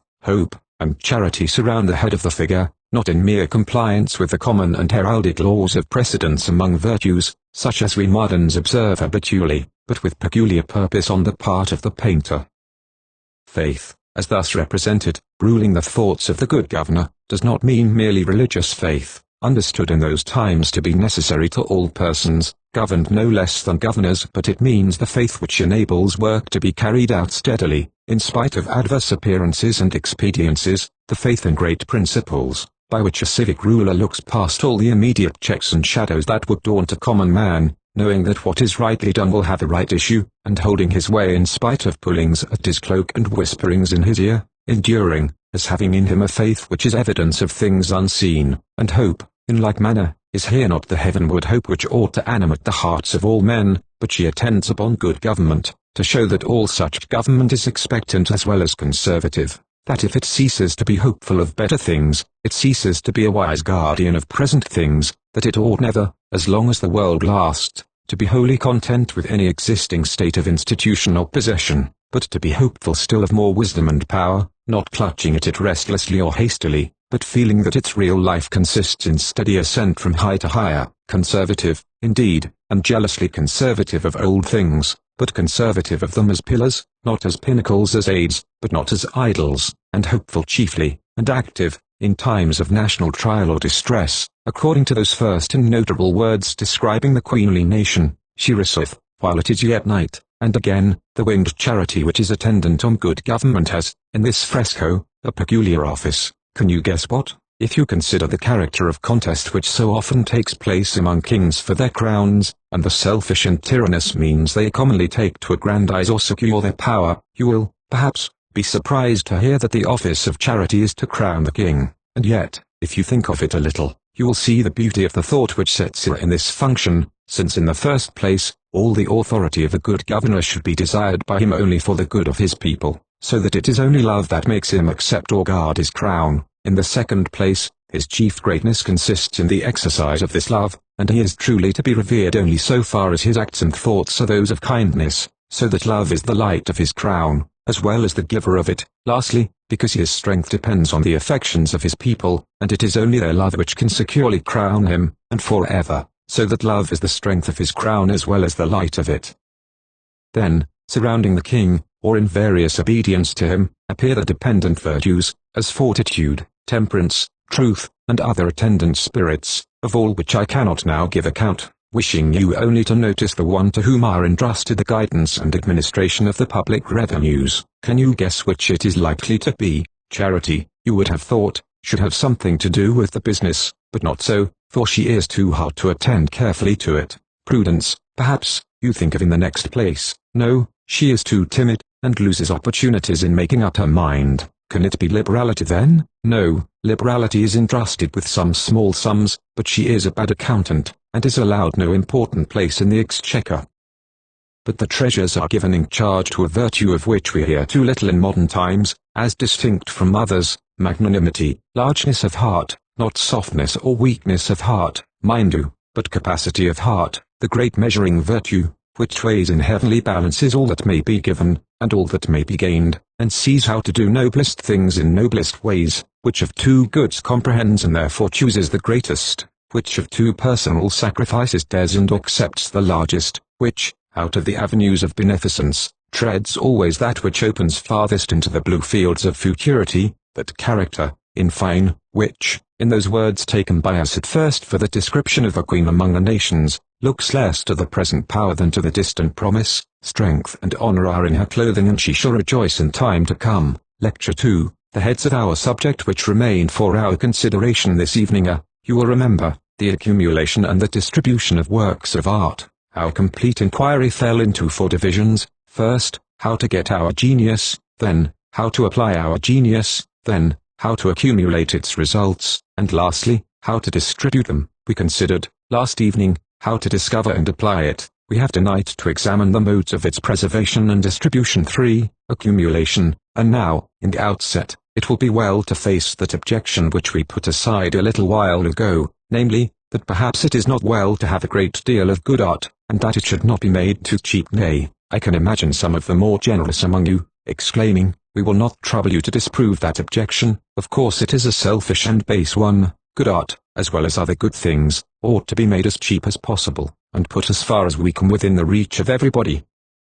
Pardon me, I am not prepared to admit that. I rather side with the selfish objectors, and believe that art ought not to be made cheap, beyond a certain point, for the amount of pleasure that you can receive from any great work depends wholly on the quantity of attention and energy of mind you can bring to bear upon it. Now, that attention and energy depend much more on the freshness of the thing than you would at all suppose, unless you very carefully study the movements of your own minds. If you see things of the same kind and of equal value very frequently, your reverence for them is infallibly diminished, your powers of attention get gradually wearied, and your interest and enthusiasm worn out, and you cannot in that state bring to any given work the energy necessary to enjoy it. If, indeed, the question were only between enjoying a great many pictures each a little, or one picture very much, the sum of enjoyment being in each case the same, you might rationally desire to possess rather the larger quantity than the small, both because one work of art always in some sort illustrates another, and because quantity diminishes the chances of destruction. But the question is not a merely arithmetical one of this kind. Your fragments of broken admirations will not, when they are put together, make up one whole admiration. 2 and 2, in this case, do not make 4, nor anything like 4.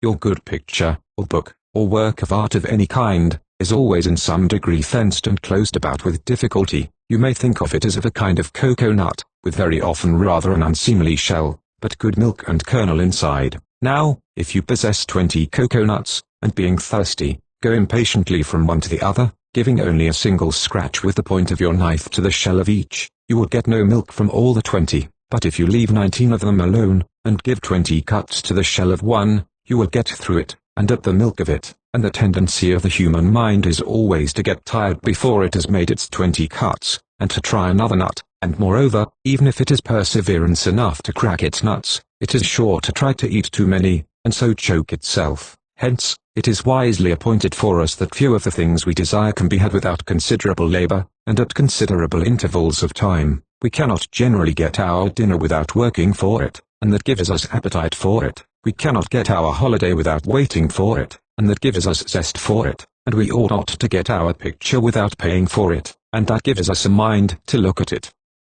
Nay, I will even go so far as to say, that we ought not to get books too cheaply. No book, I believe, is ever worth half so much to its reader as one that has been coveted for a year at a bookstall, and bought out of saved halfpence, and perhaps a day or two's fasting. That's the way to get at the cream of a book, and I should say more on this matter, and protest as energetically as I could against the plague of cheap literature, with which we are just now afflicted, but that I fear your calling me to order, as being unpractical, because I don't quite see my way at present to making everybody fast for their books, but one may see that a thing is desirable and possible, even though one may not at once know the best way to it. And in my island of Beretaria, when I get it well into order, I assure you no book shall be sold for less than £1. If it can be published cheaper than that, the surplus shall all go into my treasury, and save my subjects taxation in other directions. Only people really poor, who cannot pay the £1, shall be supplied with the books they want for nothing, in a certain limited quantity. I haven't made up my mind about the number yet, and there are several other points in the system yet unsettled. When they are all determined, if you will allow me, I will come and give you another lecture, on the political economy of literature. See note 6. Meantime, returning to our immediate subject, I say to my generous hearers, who want to shower Titians and Turners upon us, like falling leaves, pictures ought not to be too cheap. But in much stronger tone I would say to those who want to keep up the prices of pictorial property, that pictures ought not to be too dear, that is to say, not as dear as they are. For, as matters at present stand, it is wholly impossible for any man in the ordinary circumstances of English life to possess himself of a piece of great art. A modern drawing of average merit, or a first-class engraving, may perhaps, not without some self-reproach, be purchased out of his savings by a man of narrow income, but a satisfactory example of first-rate art, Masterhand's work is wholly out of his reach, and we are so accustomed to look upon this as the natural course and necessity of things, that we never set ourselves in any wise to diminish the evil, and yet it is an evil perfectly capable of diminution. It is an evil precisely similar in kind to that which existed in the Middle Ages, respecting good books, and which everybody then, I suppose, thought as natural as we do now our small supply of good pictures. You could not then study the work of the great historian, or great poet, any more than you can now study that of the great painter, but at heavy cost. If you wanted a book, you had to get it written out for you, or to write it out for yourself. But printing came, and the poor man may read his Dante and his Homer, and Dante and Homer are none the worse for that. But it is only in literature that private persons of moderate fortune can possess and study greatness. They can study at home no greatness in art, and the object of that accumulation which we are at present aiming at, as our third object in political economy, is to bring great art in some degree within the reach of the multitude, and, both in larger and more numerous galleries than we now possess, and by distribution, according to his wealth and wish, in each man's home, to render the influence of art somewhat correspondent in extent to that of literature. Here, then, is the subtle balance which your economist has to strike, to accumulate so much art as to be able to give the whole nation a supply of it, according to its need, and yet to regulate its distribution so that there shall be no glut of it, nor contempt, a difficult balance, indeed, for us to hold, if it were left merely to our skill to poise, but the just point between poverty and profusion has been fixed for us accurately by the wise laws of Providence. If you carefully watch for all the genius you can detect, apply it to good service, and then reverently preserve what it produces, you will never have too little art, and if, on the other hand, you never force an artist to work hurriedly, for daily bread, nor imperfectly, because you would rather have showy works than complete ones, you will never have too much. Do not force the multiplication of art, and you will not have it too cheap. Do not wantonly destroy it, and you will not have it too dear. But who wantonly destroys it, you will ask? Why, we all do. Perhaps you thought, when I came to this part of our subject, corresponding to that set forth in our housewife's economy by the keeping her embroidery from the moth, that I was going to tell you only how to take better care of pictures, how to clean them, and varnish them, and where to put them away safely when you went out of town. Not at all. The utmost I have to ask of you is, that you will not pull them to pieces, and trample them under your feet. What you will say, when do we do such things? Haven't we built a perfectly beautiful gallery for all the pictures we have to take care of? Yes, you have, for the pictures which are definitely sent to Manchester to be taken care of, but there are quantities of pictures out of Manchester which it is your business, and mine too, to take care of no less than of these, and which we are at this moment employing ourselves in pulling to pieces by deputy. I will tell you what they are, and where they are, in a minute. Only first let me state one more of those main principles of political economy on which the matter hinges. I must begin a little apparently wide of the mark, and ask you to reflect if there is any way in which we waste money more in England, than in building fine tombs. Our respect for the dead, when they are just dead, is something wonderful, and the way we show it more wonderful still. We show it with black feathers and black horses, we show it with black dresses and bright heraldries, we show it with costly obelisks and sculptures of sorrow, which spoiled half of our most beautiful cathedrals, we show it with frightful gratings and vaults, and lids of dismal stone, in the midst of the quiet grass, and last, and not least, we show it by permitting ourselves to tell any number of lies we think amiable or credible, in the epitaph. This feeling is common to the poor as well as the rich, and we all know how many a poor family will nearly ruin themselves, to testify their respect for some member of it in his coffin, whom they never much cared for when he was out of it, and how often it happens that a poor old woman will starve herself to death, in order that she may be respectably buried. Now, this being one of the most complete and special ways of wasting money, no money being less reductive of good, or of any percentage whatever, than that which we shake away from the ends of undertakers' plumes, it is of course the duty of all good economists, and kind persons, to prove and proclaim continually, to the poor as well as the rich, that respect for the dead is not really shown by laying great stones on them to tell us where they are laid, but by remembering where they are laid, without a stone to help us, trusting them to the sacred grass and saddened flowers, and still more, that respect and love are shown to them, not by great monuments to them which we build with our hands, but by letting the monuments stand, which they built with their own. And this is the point now in question. Observe, there are two great reciprocal duties concerning industry, constantly to be exchanged between the living and the dead. We, as we live and work, are to be always thinking of those who are to come after us, that what we do may be serviceable, as far as we can make it so, to them as well as to us. Then, when we die, it is the duty of those who come after us to accept this work of ours with thanks and remembrance, not thrusting it aside or tearing it down the moment they think they have no use for it, and each generation will only be happy or powerful to the pitch that it ought to be, in fulfilling these two duties to the past and the future. Its own work will never be rightly done, even for itself, never good, or noble, or pleasurable to its own eyes if it does not prepare it also for the eyes of generations yet to come, and its own possessions will never be enough for it, and its own wisdom never enough for it, unless it avails itself gratefully and tenderly of the treasures and the wisdom bequeathed to it by its ancestors, for, be assured, that all the best things and treasures of this world are not to be produced by each generation for itself, but we are all intended, not to carve our work in snow that will melt, but each and all of us to be continually rolling a great white gathering snowball, higher and higher, larger and larger along the Alps of human power. Thus the science of nations is to be accumulative from father to son, each learning a little more and a little more, each receiving all that was known, and adding its own gain. The history and poetry of nations are to be accumulative, each generation treasuring the history and the songs of its ancestors, adding its own history and its own songs, and the art of nations is to be accumulative, just as science and history are, the work of living men not superseding, but building itself upon the work of the past. Nearly every great and intellectual race of the world has produced, at every period of its career, an art with some peculiar and precious character about it, wholly unattainable by any other race, and at any other time, and the intention of Providence concerning that art, is evidently that it should all grow together into one mighty temple, the rough stones and the smooth all finding their place, and rising, day by day, in richer and higher pinnacles to heaven.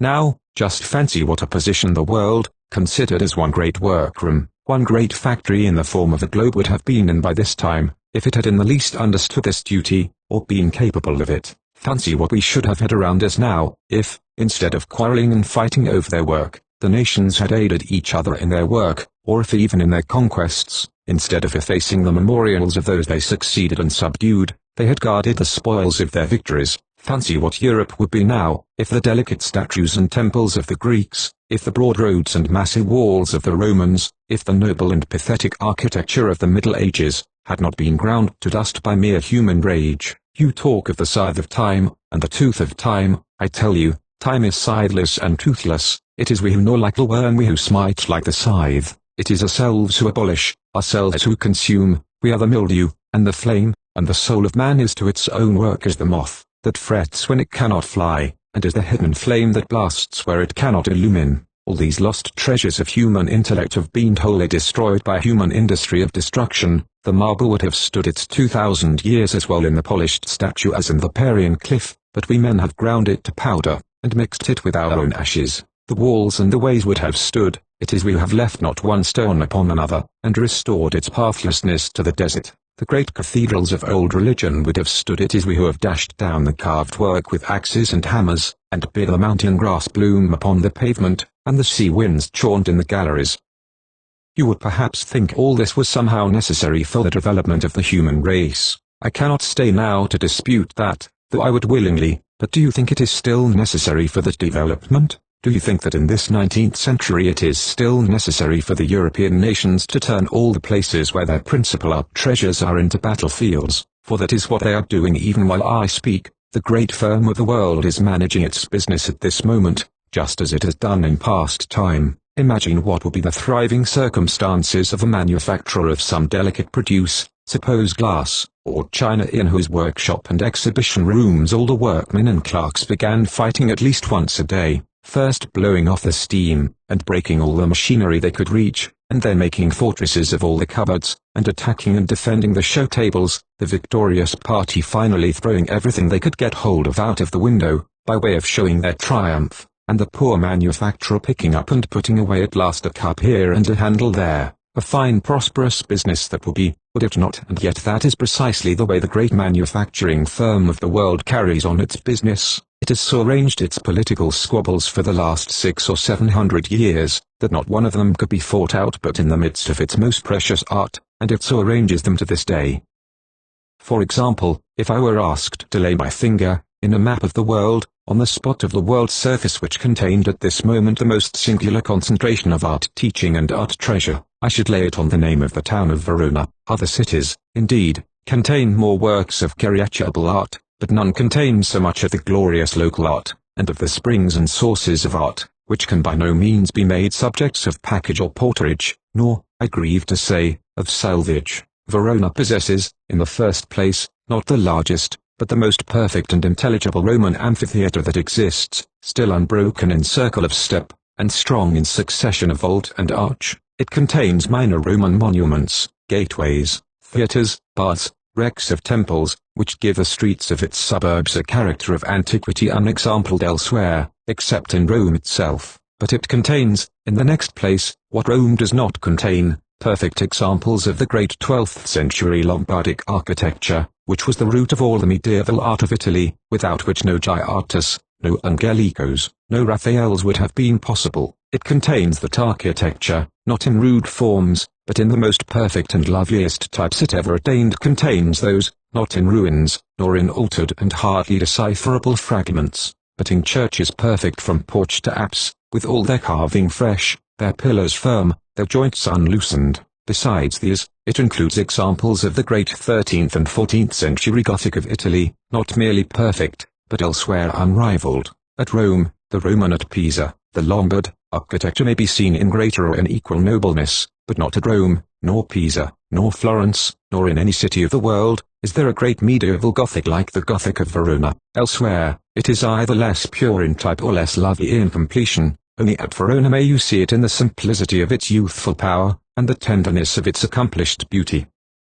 And Verona possesses, in the last place, the loveliest Renaissance architecture of Italy, not disturbed by pride, nor defiled by luxury, but rising in fair fulfillment of domestic service, serenity of effortless grace, and modesty of home seclusion, its richest work given to the windows that open on the narrowest streets and most silent gardens. All this she possesses, in the midst of natural scenery such as assuredly exists nowhere else in the habitable globe. A wild alpine river foaming at her feet, from whose shore the rocks rise in a great crescent, dark with cypress, and misty with olive. Illimitably, from before her southern gates, the tufted plains of Italy sweep and fade in golden light. Around her, north and west, the Alps crowd in crested troops, and the winds of Benacus bear to her the coolness of their snows. And this is the city, such, and possessing such things as these, at whose gates the decisive battles of Italy are fought continually. 3 days her towers trembled with the echo of the cannon of Arcola. Heaped pebbles of the Mincio divide her fields to this hour with lines of broken rampart, whence the tide of war rolled back to Novara, and now on that crescent of her eastern cliffs, whence the full moon used to rise through the boughs of the cypresses in her burning summer twilights, touching with soft increase of silver light the rosy marbles of her balconies along the ridge of that encompassing rock. Other circles are increasing now, white and pale, walled towers of cruel strength, sable spotted with cannon courses. I tell you, I have seen, when the thunder clouds came down on those Italian hills, and all their crags were dipped in the dark, terrible purple,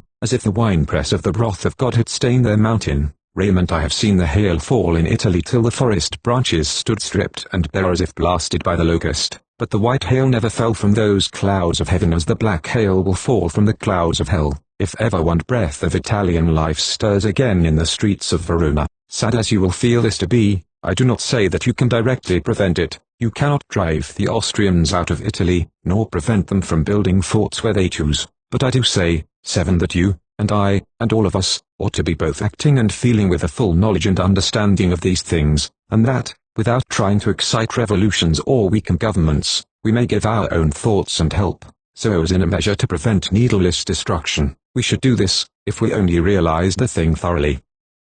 You drive out day by day through your own pretty suburbs, and you think only of making, with what money you have to spare, your gateways handsomer, and your carriage drives wider and your drawing rooms more splendid, having a vague notion that you are all the while patronizing and advancing art, and you make no effort to conceal the fact, that within a few hours' journey of you, there are gateways and drawing rooms which might just as well be yours as these, all built already, gateways built by the greatest masters of sculpture that ever struck marble, drawing rooms, painted by Titian and Veronese, and you won't accept, nor save these as they are, but you will rather fetch the house painter from over the way, and let Titian and Veronese house the rats. Yes, of course, you answer. We want nice houses here, not houses in Verona. What should we do with houses in Verona? And I answer, do precisely what you do with the most expensive part of your possessions here. Take pride in them, only a noble pride. You know well, when you examine your own hearts, that the greater part of the sums you spend on possessions are spent for pride. Why are your carriages nicely painted and finished outside? You don't see the outsides as you sit in them. The outsides are for other people to see. Why are your exteriors of houses so well finished, your furniture so polished and costly, but for other people to see?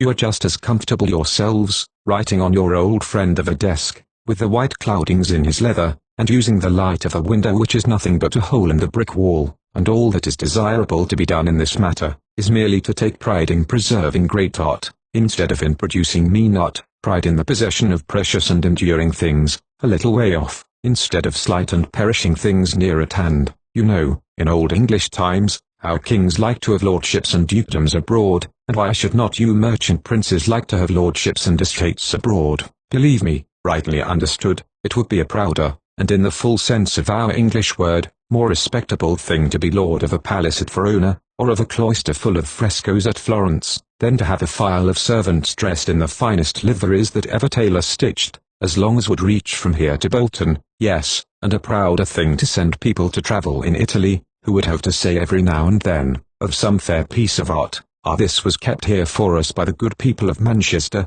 than to bring them travelling all the way here, exclaiming of your various art treasures. These were brought here for us, not altogether without harm, by the good people of Manchester. But you say, the art treasures exhibition will pay, but Veronese palaces won't. Pardon me, they would pay, less directly, but far more richly. Do you suppose it is in the long run good for Manchester, or good for England, that the continent should be in the state it is?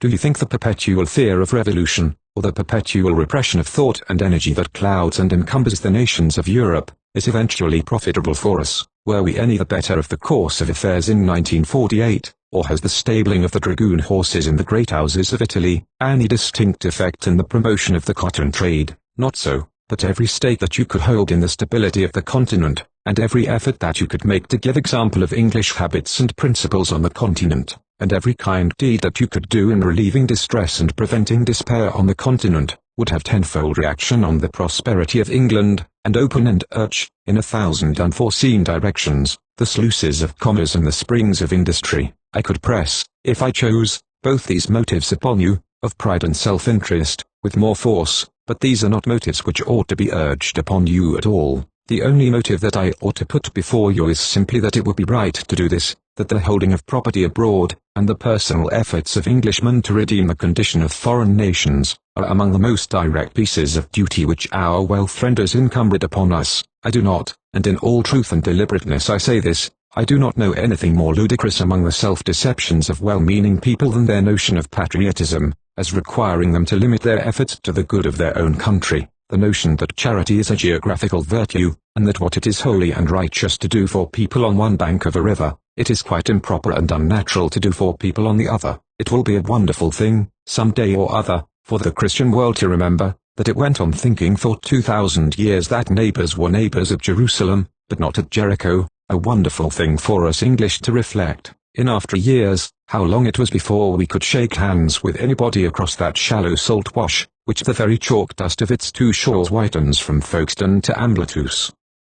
Nor ought the motive of gratitude, as well as that of mercy, to be without its influence on you, who have been the first to ask to see, and the first to show to us, the treasures which this poor lost Italy has given to England. Remember all these things that delight you here were hers either in fact or in teaching. Hers, in fact, are all the most powerful and most touching paintings of old time that now glow upon your walls. Hers in teaching are all the best and greatest of descended souls your Reynolds and your Gainsborough never could have painted but for Venice, and the energies which have given the only true life to your existing art were first stirred by voices of the dead, that haunted the sacred field of Pisa. Well, all these motives for some definite course of action on our part towards foreign countries rest upon very serious facts, too serious, perhaps you will think, to be interfered with, for we are all of us in the habit of leaving great things alone, as if Providence would mind them, and attending ourselves only to little things which we know, Practically, Providence doesn't mind unless we do. We are ready enough to give care to the growing of pines and lettuces, knowing that they don't grow providentially sweet or larger unless we look after them, but we don't give any care to the good of Italy or Germany, because we think that they will grow providentially happy without any of our meddling. Let us leave the great things, then, and think of little things, not of the destruction of whole provinces in war, which it may not be any business of ours to prevent, but of the destruction of poor little pictures in peace, from which it surely would not be much out of our way to save them. You know, I said, just now, we were all of us engaged in pulling pictures to pieces by deputy, and you did not believe me. Consider, then, this similitude of ourselves.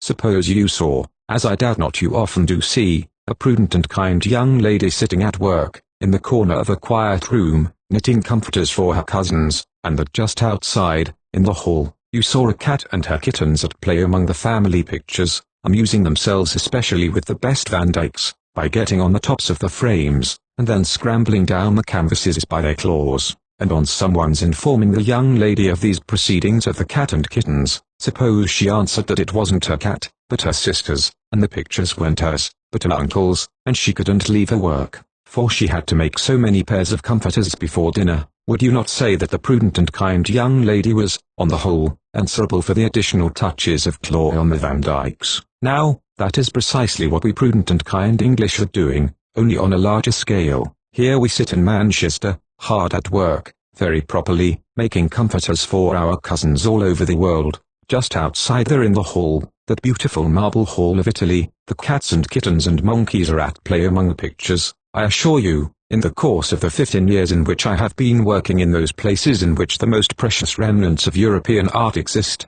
a sensation, whether I would or no, was gradually made distinct and deep in my mind, that I was living and working in the midst of a den of monkeys, sometimes amiable and affectionate monkeys, with all manner of winning ways and kind intentions, more frequently selfish and malicious monkeys, but, whatever their disposition, squabbling continually about nuts, and the best places on the barren sticks of trees, and that all this monkey's den was filled, by mischance, with precious pictures, and the witty and willful beasts were always wrapping themselves up and going to sleep in pictures, or tearing holes in them to grin through, or tasting them and spitting them out again, or twisting them up into ropes and making swings of them, and that sometimes only, by watching one's opportunity, and bearing a scratch or a bite, one could rescue the corner of a Tintoret, or Paul Veronese, and push it through the bars into a place of safety. Literally, I assure you, this was, and this is, the fixed impression on my mind of the state of matters in Italy, and see how, the professors of art in Italy, having long followed a method of study peculiar to themselves, have at last arrived at a form of art peculiar to themselves, very different from that which was arrived at by Correggio and Titian. Naturally, the professors like their own form the best, and, as the old pictures are generally not so startling to the eye as the modern ones, the dukes and counts who possess them, and who like to see their galleries look new and fine, and are persuaded also that a celebrated chef-d'oeuvre ought always to catch the eye at a quarter of a mile off, believe the professors who tell them their sober pictures are quite faded, and good for nothing, and should all be brought right again, and, accordingly, give the sober pictures to the professors, to be put right by rules of art. Then, the professors repaint the old pictures in all the principal places, leaving perhaps only a bit of background to set off their own work, and thus the professors come to be generally figured in my mind, as the monkeys who tear holes in the pictures, to grin through. Then the picture dealers, who live by the pictures, cannot sell them to the English in their old and pure state. All the good work must be covered with new paint, and varnished so as to look like one of the professorial pictures in the great gallery, before it is saleable, and thus the dealers come to be imaged, in my mind, as the monkeys who make ropes of the pictures, to swing by. Then, every now and then, in some old stable or wine cellar, or timber shed, behind some forgotten vats or faggots, somebody finds a fresco of Peruginos or Giottos, but doesn't think much of it, and has no idea of having people coming into his cellar, or being obliged to move his faggots, and so he whitewashes the fresco, and puts the faggots back again, and these kind of persons, therefore, come generally to be imaged in my mind, as the monkeys who taste the pictures, and spit them out, not finding them nice, while, finally, the squabbling for nuts and apples, called in Italy bella libeta, goes on all day long. Now, all this might soon be put an end to, if we English, who are so fond of travelling in the body, would also travel a little in soul, We think it a great triumph to get our packages and our persons carried at a fast pace, but we never take the slightest trouble to put any pace into our perceptions. We stay usually at home in thought, or if we ever mentally see the world, it is at the old stagecoach or wagon rate. Do but consider what an odd sight it would be, if it were only quite clear to you how things are really going on, how, here in England, we are making enormous and expensive efforts to produce new art of all kinds, knowing and confessing all the while that the greater part of it is bad, but struggling still to produce new patterns of wallpapers, and new shapes of teapots, and new pictures, and statues, and architecture, and pluming and cackling if ever a teapot or a picture has the least good in it, all the while taking no thought whatever of the best possible pictures, and statues, and wall patterns already in existence, which require nothing but to be taken common care of, and kept from damp and dust. But we let the walls fall that Giotto patterned, and the canvases rot that Tintoret painted, and the architecture be dashed to pieces that St. Louis built, while we are furnishing our drawing rooms with prize upholstery, and writing accounts of our handsome warehouses to the country papers. Don't think I use my words vaguely or generally, I speak of literal facts. Giotto's frescoes at Assisi are perishing at this moment for want of decent care. Tintoret's pictures in San Sebastian at Venice are at this instant rotting piecemeal into grey rags. St. Louis's chapel, at Carcassonne, is at this moment lying in shattered fragments in the marketplace. And here we are all cawing and crowing, poor little half-fledged daws as we are, about the pretty sticks and wool in our own nests. There's hardly a day passes, when I am at home, but I get a letter from some well-meaning country clergyman, deeply anxious about the state of his parish church, and breaking his heart to get money together that he may hold up some wretched remnant of Tudor tracery, with one niche in the corner and no statue, when all the while the mightiest piles of religious architecture and sculpture that ever the world saw are being blasted and withered away, without one glance of pity or regret. The country clergyman does not care for them. He has a seasick imagination that cannot cross channel. What is it to him, if the angels of Assisi fade from its vaults, or the queens and kings of Chartres fall from their pedestals? They are not in his parish. What you will say, are we not to produce any new art, nor take care of our parish churches? No, certainly not, until you have taken proper care of the art you have got already, and of the best churches out of the parish. Your first and proper standing is not as churchwardens and parish overseers in an English county, but as members of the great Christian community of Europe.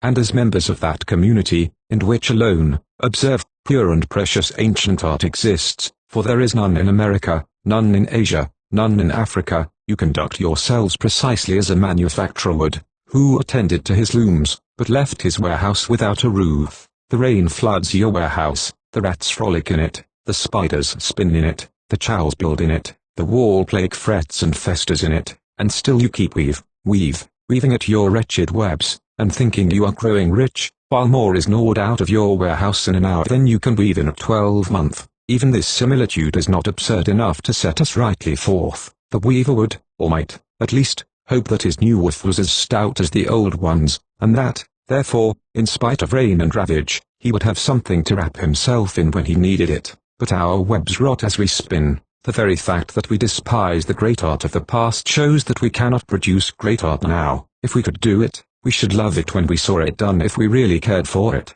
we should recognize it and keep it, but we don't care for it. It is not art that we want, it is amusement, gratification of pride, present gain, anything in the world but art. Let it rat, we shall always have enough to talk about and hang over our sideboards. You will, I hope, finally ask me what is the outcome of all this, practicable, tomorrow morning by us who are sitting here? These are the main practical outcomes of it. In the first place, don't grumble when you hear of a new picture being bought by government at a large price. There are many pictures in Europe now in danger of destruction which are, in the true sense of the word, priceless. The proper price is simply that which it is necessary to give to get and to save them. If you can get them for £50, do, if not for less than 100, do, if not for less than 5,000, do, if not for less than 20,000, do. Never mind being imposed upon. There is nothing disgraceful in being imposed upon. The only disgrace is in imposing, and you can't in general get anything much worth having, in the way of continental art, but it must be with the help or connivance of numbers of people who, indeed, ought to have nothing to do with the matter, but who practically have, and always will have, everything to do with it, and if you don't choose to submit to be cheated by the mouth of a ducat here and a second there, you will be cheated by the mouth of your picture, and whether you are most imposed upon in losing that, or the seconds, I think I may leave you to judge, though I know there are many political economists, who would rather leave a bag of gold on a garage table, than give a porter 6 pence extra to carry it downstairs. That, then, is the first practical outcome of the matter. Never grumble, but be glad when you hear of a new picture being bought at a large price. In the long run, the dearest pictures are always the best bargains, and, I repeat, for else you might think I said it in mere hurry of talk, and not deliberately, there are some pictures which are without price. You should stand, nationally, at the edge of Dover cliffs, Shakespeare's, and wave blank checks in the eyes of the nations on the other side of the sea, freely offered, for such and such canvases of theirs. Then the next practical outcome of it is, never buy a copy of a picture, under any circumstances whatever. All copies are bad, because no painter who is worth a straw ever will copy. He will make a study of a picture he likes, for his own use, in his own way, but he won't and can't copy. Whenever you buy a copy, you buy so much misunderstanding of the original, and encourage a dull person in following a business he is not fit for, besides increasing ultimately chances of mistake and imposture, and fathering, as directly as money can father, the cause of ignorance in all directions. You may, in fact, consider yourself as having purchased a certain quantity of mistakes, and, according to your power, being engaged in disseminating them. I do not mean, however, that copies should never be made. A certain number of dull persons should always be employed by a government in making the most accurate copies possible of all good pictures. These copies, though artistically valueless, will be historically and documentarily valuable, in the event of the destruction of the original picture. The studies also made by great artists for their own use, should be sought after with the greatest eagerness. They are often to be bought cheap, and in connection with the mechanical copies, would become very precious. Tracings from frescoes and other large works are also of great value, for though a tracing is liable to just as many mistakes as a copy, the mistakes in a tracing are of one kind only, which may be allowed for, but the mistakes of a common copyist are of all conceivable kinds. Finally, engravings, insofar as they convey certain facts about the pictures, without pretending adequately to represent or give an idea of the pictures, are often serviceable and valuable. I can't, of course, enter into details in these matters just now, only this main piece of advice I can safely give you: never to buy copies of pictures, for your private possession, which pretend to give a facsimile that shall be in any wise representative of, or equal to, the original. Whenever you do so, you are only lowering your taste, and wasting your money, and if you are generous and wise, you will be ready rather to subscribe as much as you would have given for a copy of a great picture, towards its purchase, or the purchase of some other like it, by the nation. There ought to be a great national society instituted for the purchase of pictures, presenting them to the various galleries in our great cities, and watching over their safety. But in the meantime, you can always act safely and beneficially by merely allowing your artist friends to buy pictures for you, when they see good ones. Never buy for yourselves, nor go to the foreign dealers, but let any painter whom you know be entrusted, when he finds a neglected old picture in an old house, to try if he cannot get it for you. Then, if you like it, keep it; if not, send it to the hammer, and you will find that you do not lose money on pictures so purchased. And the third and chief practical outcome of the matter is this general one: wherever you go, whatever you do, act more for preservation and less for production. I assure you, the world is, generally speaking, in calamitous disorder, and just because you have managed to thrust some of the lumber aside, and get an available corner for yourselves, you think you should do nothing but sit spinning in it all day long, while, as householders and economists, your first thought and effort should be, to set things more square all about you. Try to set the ground floors in order, and get the rottenness out of your granaries, then sit and spin, but not till then. IV. Distribution. And now, lastly, we come to the fourth great head of our inquiry, the question of the wise distribution of the art we have gathered and preserved. It must be evident to us, at a moment's thought, that the way in which works of art are on the whole most useful to the nation to which they belong, must be by their collection in public galleries, supposing those galleries properly managed. But there is one disadvantage attached necessarily to gallery exhibition, namely, the extent of mischief which may be done by one foolish curator. As long as the pictures which form the national wealth are disposed in private collections, the chance is always that the people who buy them will be just the people who are fond of them, and that the sense of exchangeable value in the commodity they possess will induce them, even if they do not esteem it themselves, to take such care of it as will preserve its value undiminished. At all events, so long as works of art are scattered through the nation, no universal destruction of them is possible. A certain average only are lost by accidents from time to time, but when they are once collected in a large public gallery, if the appointment of curator becomes in any way a matter of formality, or the post is so lucrative as to be disputed by place hunters, let but one foolish or careless person get possession of it, and perhaps you may have all your fine pictures repainted, and the national property destroyed, in the month. That is actually the case at this moment. In several great foreign galleries, they are the places of execution of pictures. Over their doors you only want the Dantesque inscription, Lasciate ogni speranza, voce entrat. Supposing, however, this danger properly guarded against, as it would be always by a nation which either knew the value, or understood the meaning, of painting, arrangement in a public gallery is the safest, as well as the most serviceable, method of exhibiting pictures, and it is the only mode in which their historical value can be brought out, and their historical meaning made clear. But great good is also to be done by encouraging the private possession of pictures, partly as a means of study, much more being always discovered in any work of art by a person who has it perpetually near him than by one who only sees it from time to time, and also as a means of refining the habits and touching the hearts of the masses of the nation in their domestic life. For these last purposes the most serviceable art is the living art of the time. The particular tastes of the people will be best met, and their particular ignorance is best corrected, by painters laboring in the midst of them, more or less guided to the knowledge of what is wanted by the degree of sympathy with which their work is received. So then, generally, it should be the object of government, and of all patrons of art, to collect, as far as may be, the works of dead masters in public galleries, arranging them so as to illustrate the history of nations, and the progress and influence of their arts, and to encourage the private possession of the works of living masters. And the first and best way in which to encourage such private possession is, of course, to keep down the prices of them as far as you can. I hope there are not a great many painters in the room. If there are, I entreat their patience for the next quarter of an hour. If they will bear with me for so long, I hope they will not, finally, be offended by what I am going to say. I repeat, trusting to their indulgence in the interim, that the first object of our national economy, as respects the distribution of modern art, should be steadily and rationally to limit its prices, since by doing so, you will produce two effects. You will make the painters produce more pictures, 2 or 3 instead of 1, if they wish to make money, and you will, by bringing good pictures within the reach of people of moderate income, excite the general interest of the nation in them, increase 1,000-fold the demand for the commodity, and therefore its wholesome and natural production. I know how many objections must arise in your minds at this moment to what I say, but you must be aware that it is not possible for me in an hour to explain all the moral and commercial bearings of such a principle as this. Only, believe me, I do not speak lightly. I think I have considered all the objections which could be rationally brought forward, though I have time at present only to glance at the main one, namely, the idea that the high prices paid for modern pictures are either honorable, or serviceable, to the painter. So far from this being so, I believe one of the principal obstacles to the progress of modern art to be the high prices given for good modern pictures.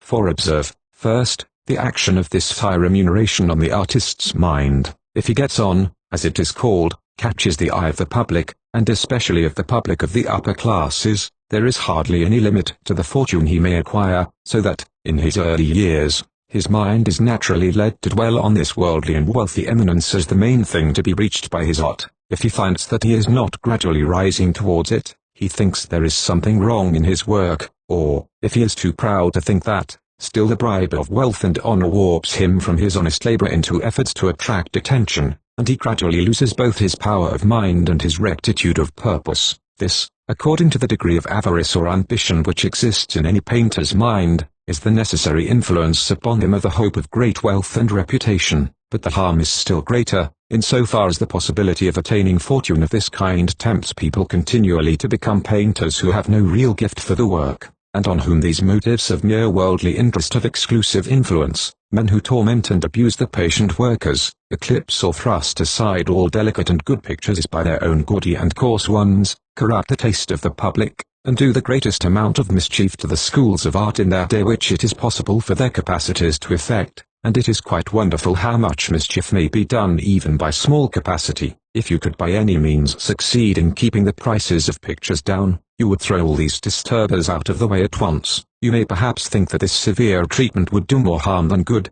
by withdrawing the wholesome element of emulation, and giving no stimulus to exertion. But I am sorry to say that artists will always be sufficiently jealous of one another, whether you pay them large or low prices, and as for stimulus to exertion, believe me, no good work in this world was ever done for money, nor while the slightest thought of money affected the painter's mind. Whatever idea of pecuniary value enters into his thoughts as he works, will, in proportion to the distinctness of its presence, shorten his power.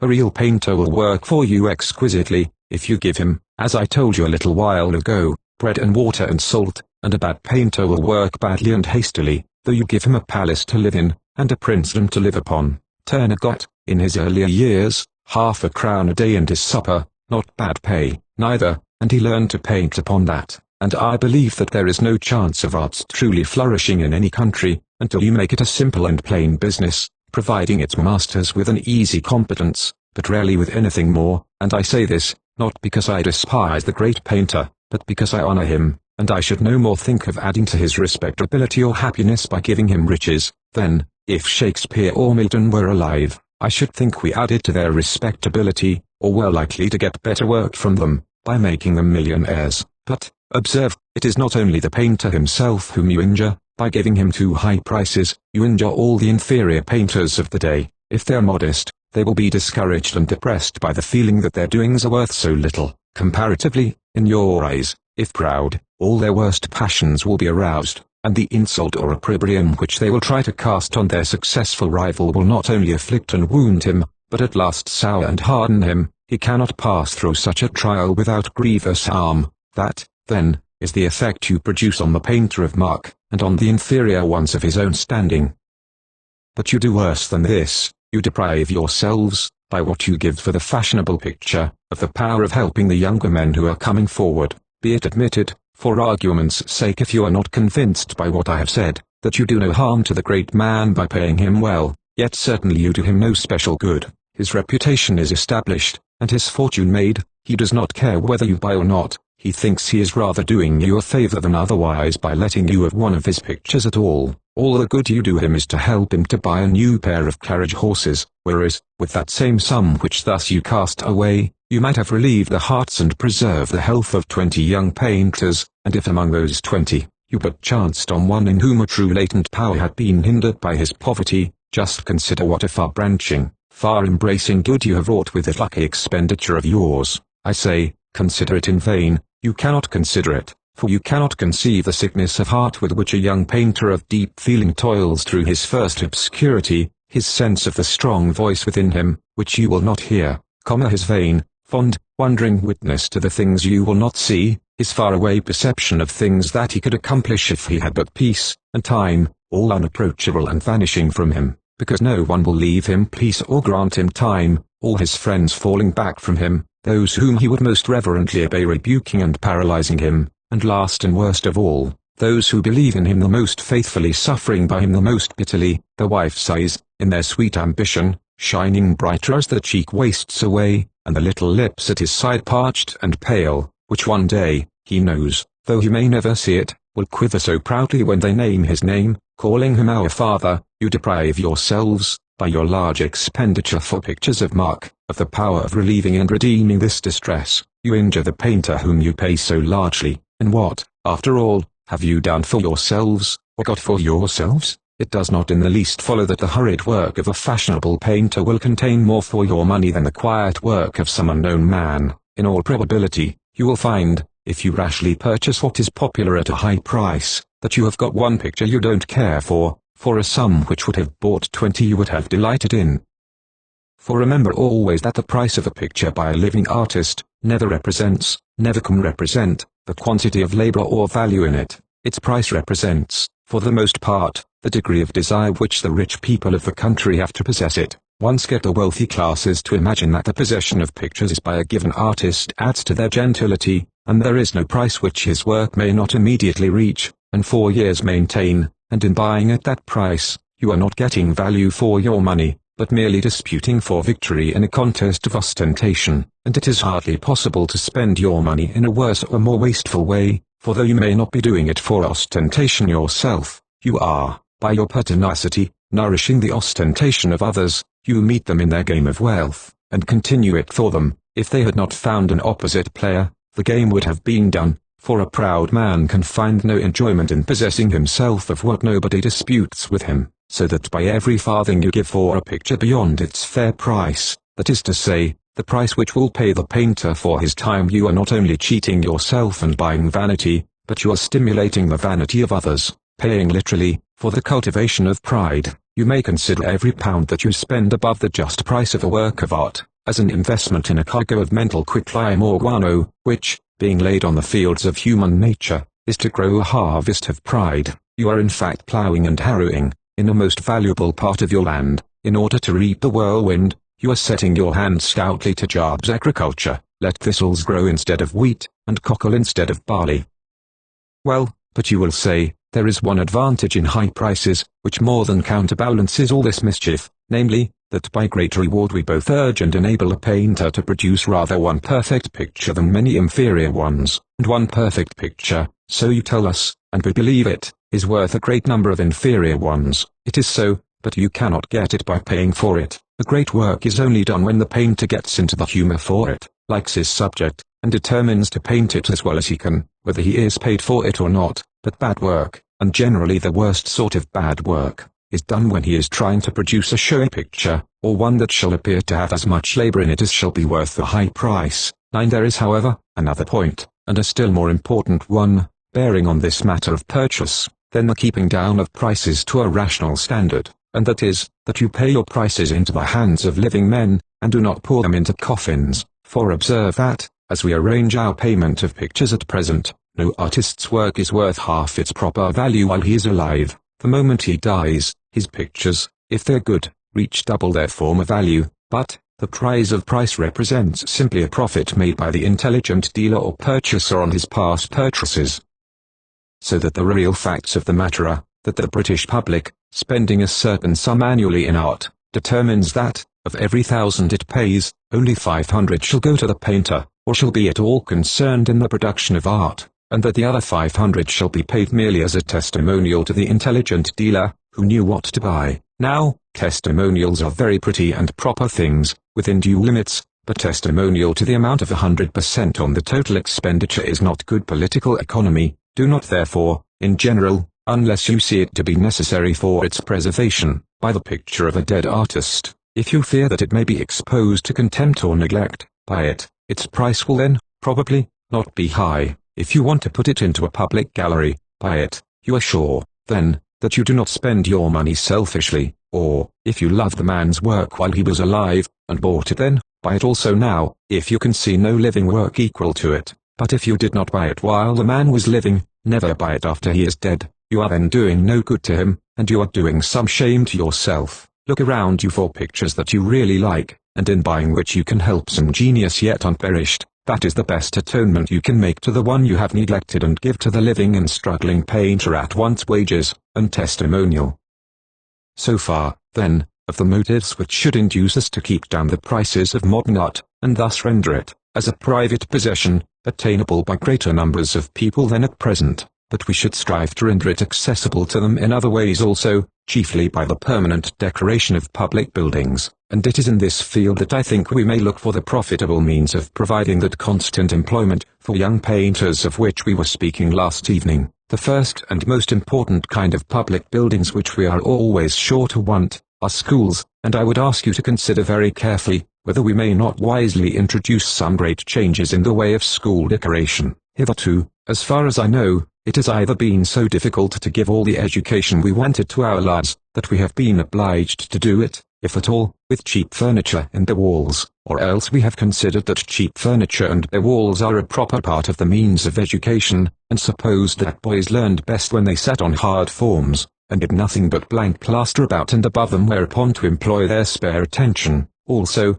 that it was as well they should be accustomed to rough and ugly conditions of things, partly by way of preparing them for the hardships of life, and partly that there might be the least possible damage done to flaws and forms, in the event of their becoming, during the master's absence, the fields or instruments of battle. All this is so far well and necessary, as it relates to the training of country lads, and the first training of boys in general. But there certainly comes a period in the life of a well-educated youth, in which one of the principal elements of his education is, or ought to be, to give him refinement of habits, and not only to teach him the strong exercises of which his frame is capable, but also to increase his bodily sensibility and refinement, and show him such small matters as the way of handling things properly, and treating them considerately. Not only so, but I believe the notion of fixing the attention by keeping the room empty, is a wholly mistaken one. I think it is just in the emptiest room that the mind wanders most, for it gets restless, like a bird, for want of a perch, and casts about for any possible means of getting out and away.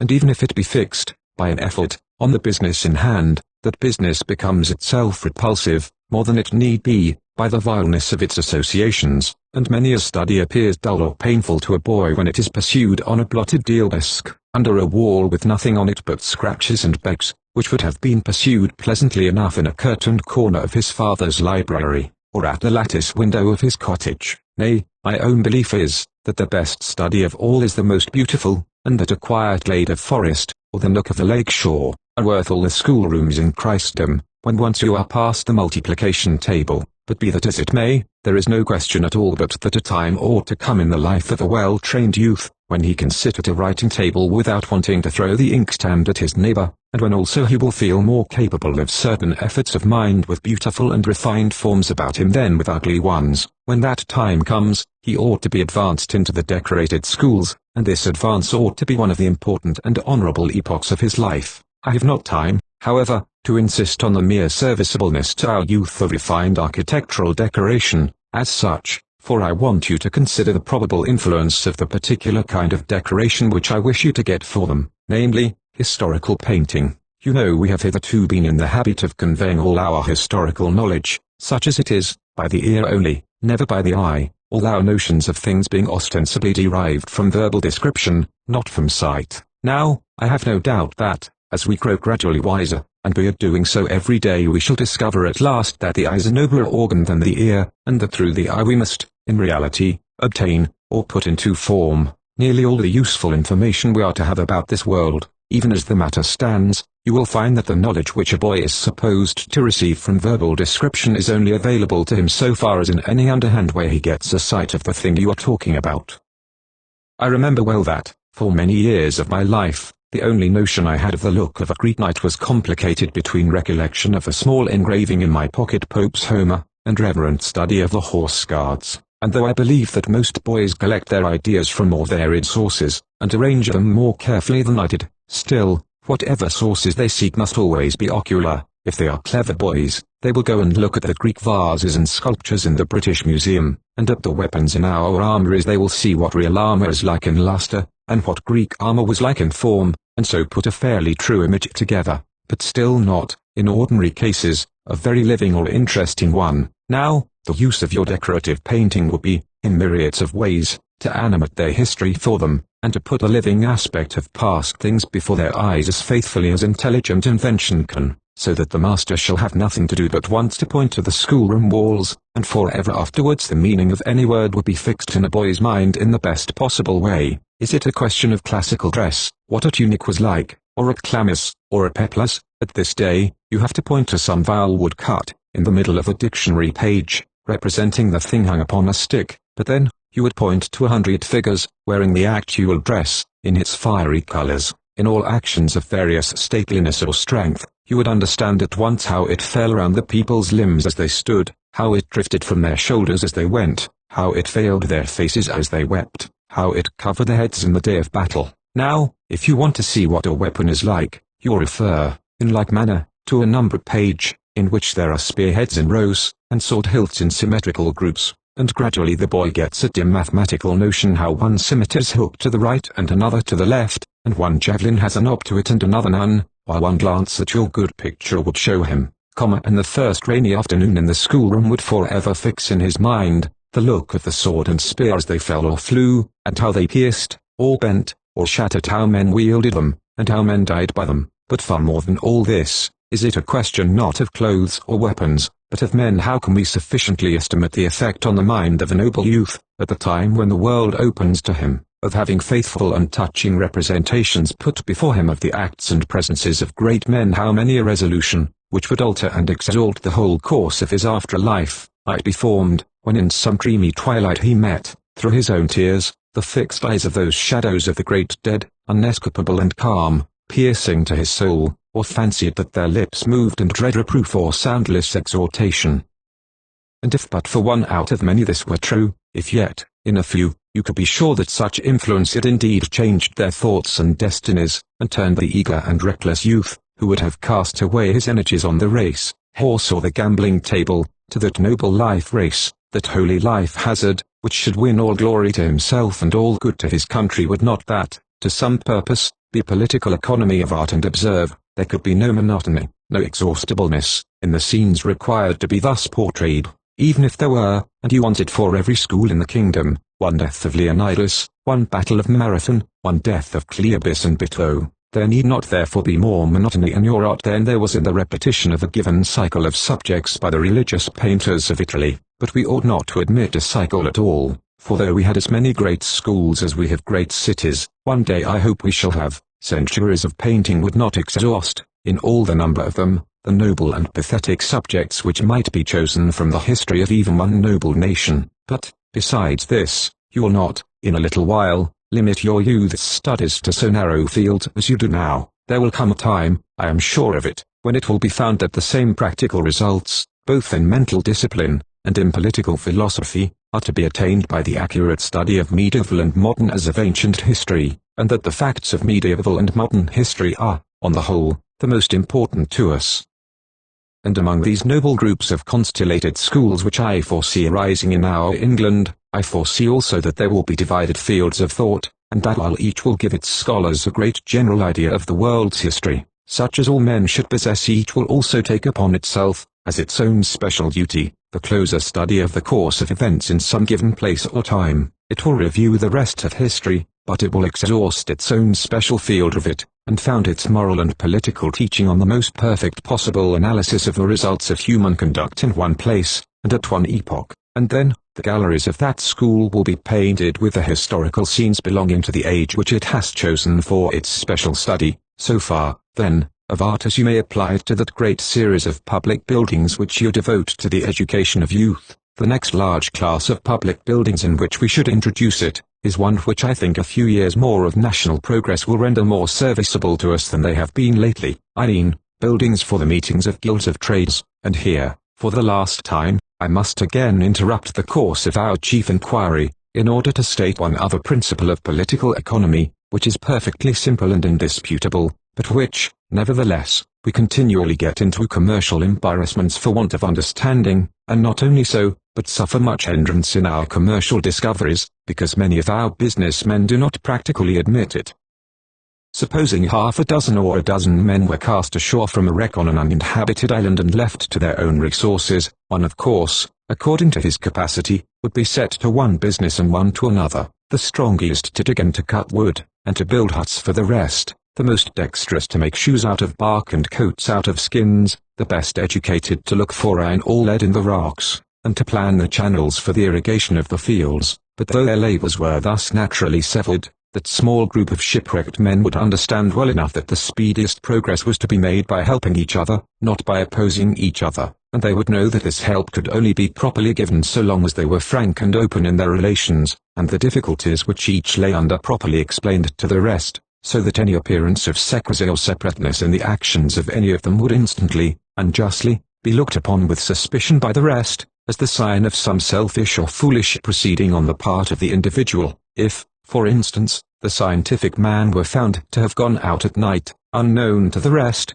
to alter the sluices, the others would think, and in all probability rightly think, that he wanted to get the best supply of water to his own field, and if the shoemaker refused to show them where the bark grew which he made the sandals of, they would naturally think, and in all probability rightly think, that he didn't want them to see how much there was of it, and that he meant to ask from them more corn and potatoes in exchange for his sandals than the trouble of making them deserved, and thus, although each man would have a portion of time to himself in which he was allowed to do what he chose without let or inquiry, so long as he was working in that particular business which he had undertaken for the common benefit. Any secrecy on his part would be immediately supposed to mean mischief, and would require to be accounted for, or put an end to, and this all the more because, whatever the work might be, certainly there would be difficulties about it which, when once they were well explained, might be more or less done away with by the help of the rest, so that assuredly every one of them would advance with his labor not only more happily, but more profitably and quickly,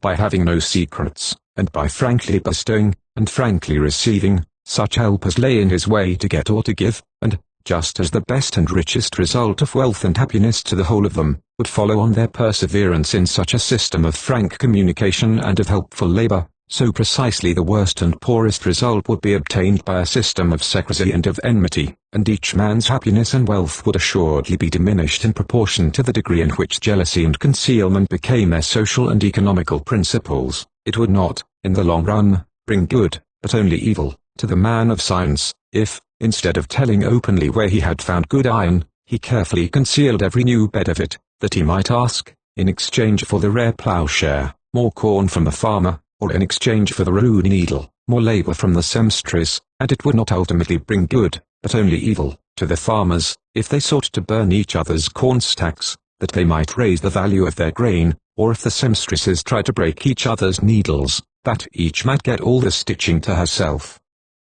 Now, these laws of human action are precisely as authoritative in their application to the conduct of 1,000,000 of men, as to that of 6 or 12, all enmity, jealousy, opposition, and secrecy are wholly, and in all circumstances, destructive in their nature, not productive, and all kindness, fellowship, and communicativeness are invariably productive in their operation, not destructive, and the evil principles of opposition and exclusiveness are not rendered less fatal, but more fatal, by their acceptance among large masses of men, more fatal, I say, exactly in proportion as their influence is more secret, for though the opposition does always its own simple, necessary, direct quantity of harm, and withdraws always its own simple, necessary, measurable quantity of wealth from the sum possessed by the community, yet, in proportion to the size of the community, it does another and more refined mischief than this, by concealing its own fatality under aspects of mercantile complication and expediency, and giving rise to multitudes of false theories based on a mean belief in narrow and immediate appearances of good done here and there by things which have the universal and everlasting nature of evil, so that the time and powers of the nation are wasted,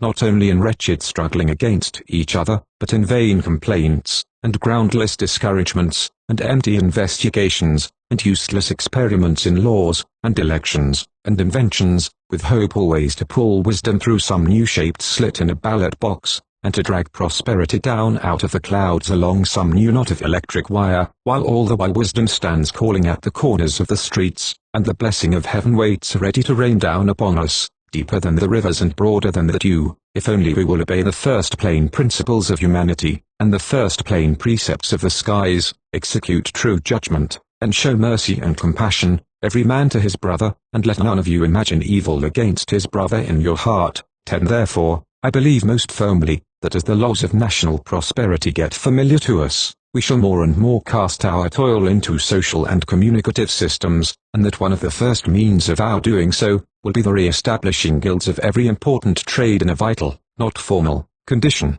that there will be a great council or government house for the members of every trade, built in whatever town of the kingdom occupies itself principally in such trade, with minor council halls in other cities, and to each council hall, officers attached, whose first business may be to examine into the circumstances of every operative, in the trade, who chooses to report himself to them when out of work, and to set him to work, if he is indeed able and willing, at a fixed rate of wages, determined at regular periods in the council meetings, and whose next duty may be to bring reports before the council of all improvements made in the business, and means of its extension, not allowing private patents of any kind, but making all improvements available to every member of the guild, only allotting, after successful trial of them, a certain reward to the inventors. For these, and many other such purposes, such halls will be again, I trust, fully established, and then, in the paintings and decorations of them, a special effort ought to be made to express the worthiness and honorableness of the trade for whose members they are founded,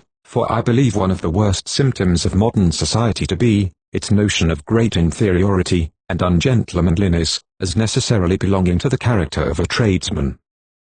I believe tradesmen may be, or to be often are, more gentlemen than idle and useless people, and I believe that art may do noble work by recording in the hall of each trade, the services which men belonging to that trade have done for their country, both preserving the portraits, and recording the important incidents in the lives, of those who have made great advances in commerce and civilization. I cannot follow out this subject, it branches too far, and in too many directions. Besides, I have no doubt you will at once see and accept the truth of the main principle, and be able to think it out for yourselves. I would fain also have said something of what might be done, in the same manner, for almshouses and hospitals, and for what, as I shall try to explain in notes to this lecture, we may hope to see, some day, established with a different meaning in their name than they now bear workhouses, but I have detained you too long already, and cannot permit myself to trespass further on your patience except only to recapitulate, in closing, the simple principles respecting wealth which we have gathered during the course of our inquiry,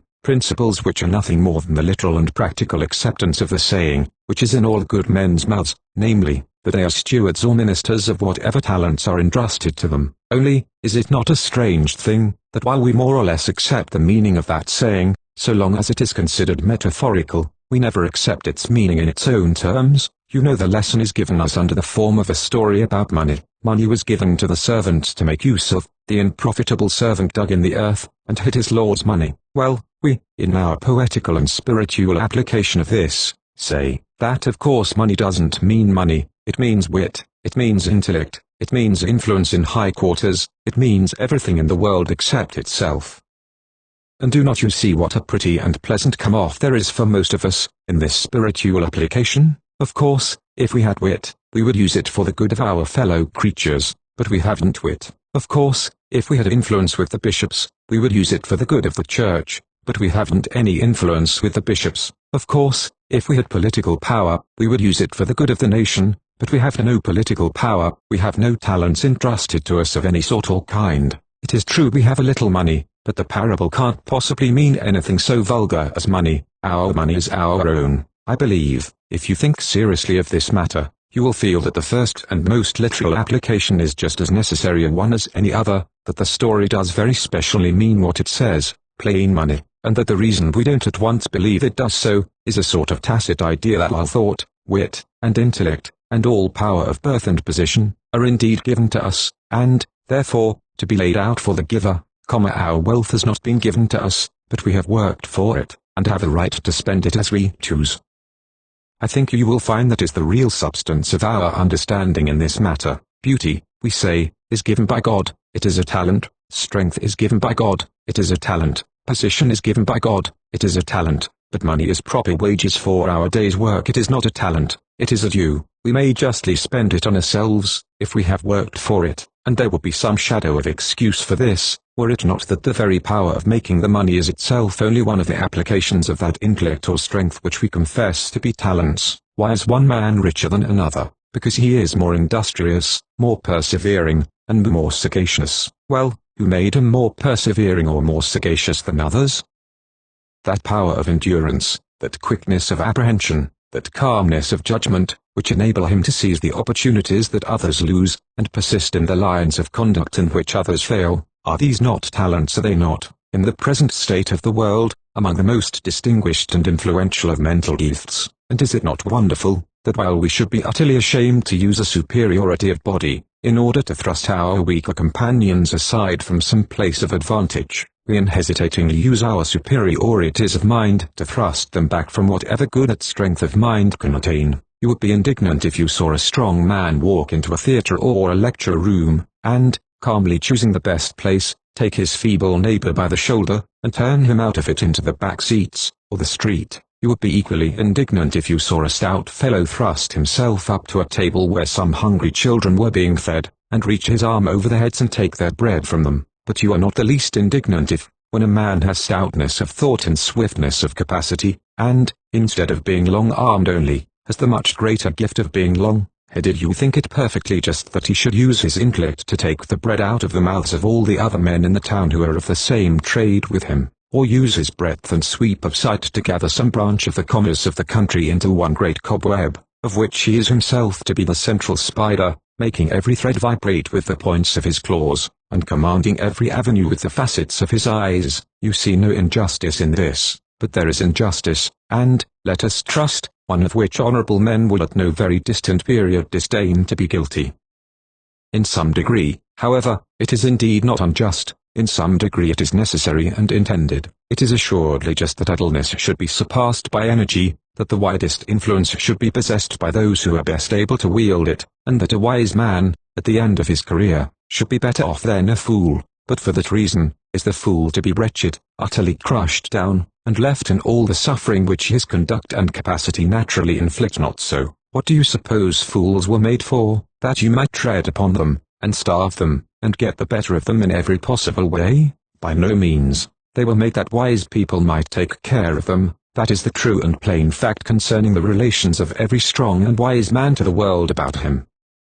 He has his strength given him, not that he may crush the weak, but that he may support and guide them. In his own household he is to be the guide and the support of his children. Out of his household he is still to be the father, that is, the guide and support of the weak and the poor, not merely of the meritoriously weak and the innocently poor, but of the guiltily and punishably poor, of the men who ought to have known better, of the poor who ought to be ashamed of themselves. It is nothing to give pension and cottage to the widow who has lost her son. It is nothing to give food and medicine to the workman who has broken his arm, or the decrepit woman wasting in sickness, but it is something to use your time and strength to war with the waywardness and thoughtlessness of mankind, to keep the erring workman in your service till you have made him an unerring one, and to direct your fellow merchant to the opportunity which his dullness would have lost. This is much, but it is yet more, when you have fully achieved the superiority which is due to you, and acquired a wealth which is the fitting reward of your sagacity, if you solemnly accept the responsibility of it, as it is the helm and guide of labor far and near, for you who have it in your hands,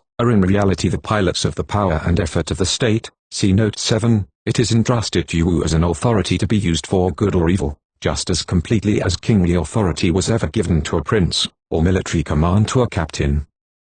And, according to the quantity of it that you have in your hands, you are the arbiters of the will and work of England, and the whole issue, whether the work of a state shall suffice for the state or not, depends upon you. You may stretch out your sceptre over the heads of the English labourers, and say to them, as they stoop to its waving, subdue this obstacle that has baffled our fathers, put away this plague that consumes our children, water these dry places, plough these desert ones, carry this food to those who are in hunger, carry this light to those who are in darkness, carry this life to those who are in death. Or on the other side you may say to her labourers, here am I, this power is in my hand, come, build a mound here for me to be thrown upon, high and wide, come, make crowns for my head, that men may see them shine from far away, come, weave tapestries for my feet, that I may tread softly on the silk and purple. See note 8, come, dance before me, that I may be gay, and sing sweetly to me, that I may slumber, so shall I live in joy, and die in honour, and better than such an honourable death, it were that the day had perished wherein we were born,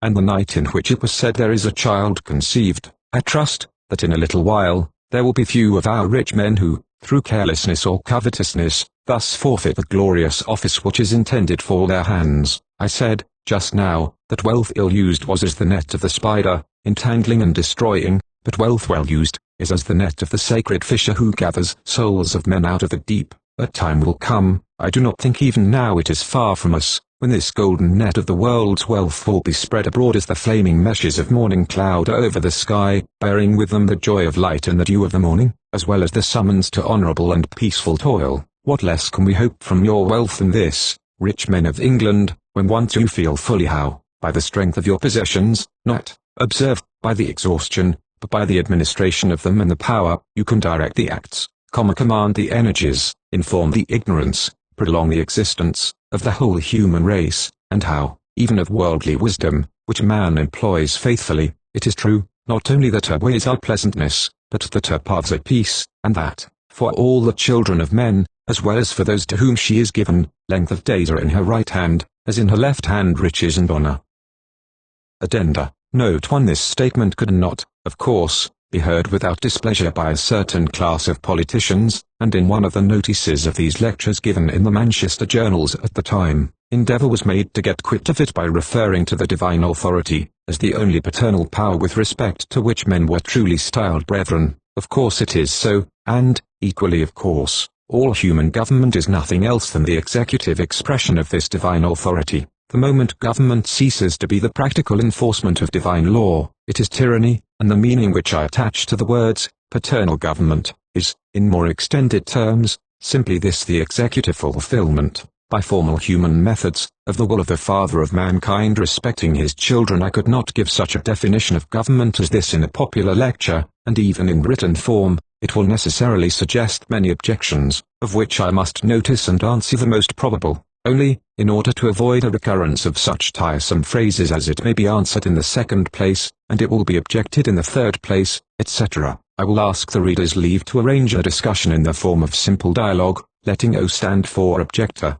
and R for response. O, you define your paternal government to be the executive fulfillment, by formal human methods, of the divine will, but, assuredly, that will cannot stand in need of aid or expression from human laws. It cannot fail of its fulfillment.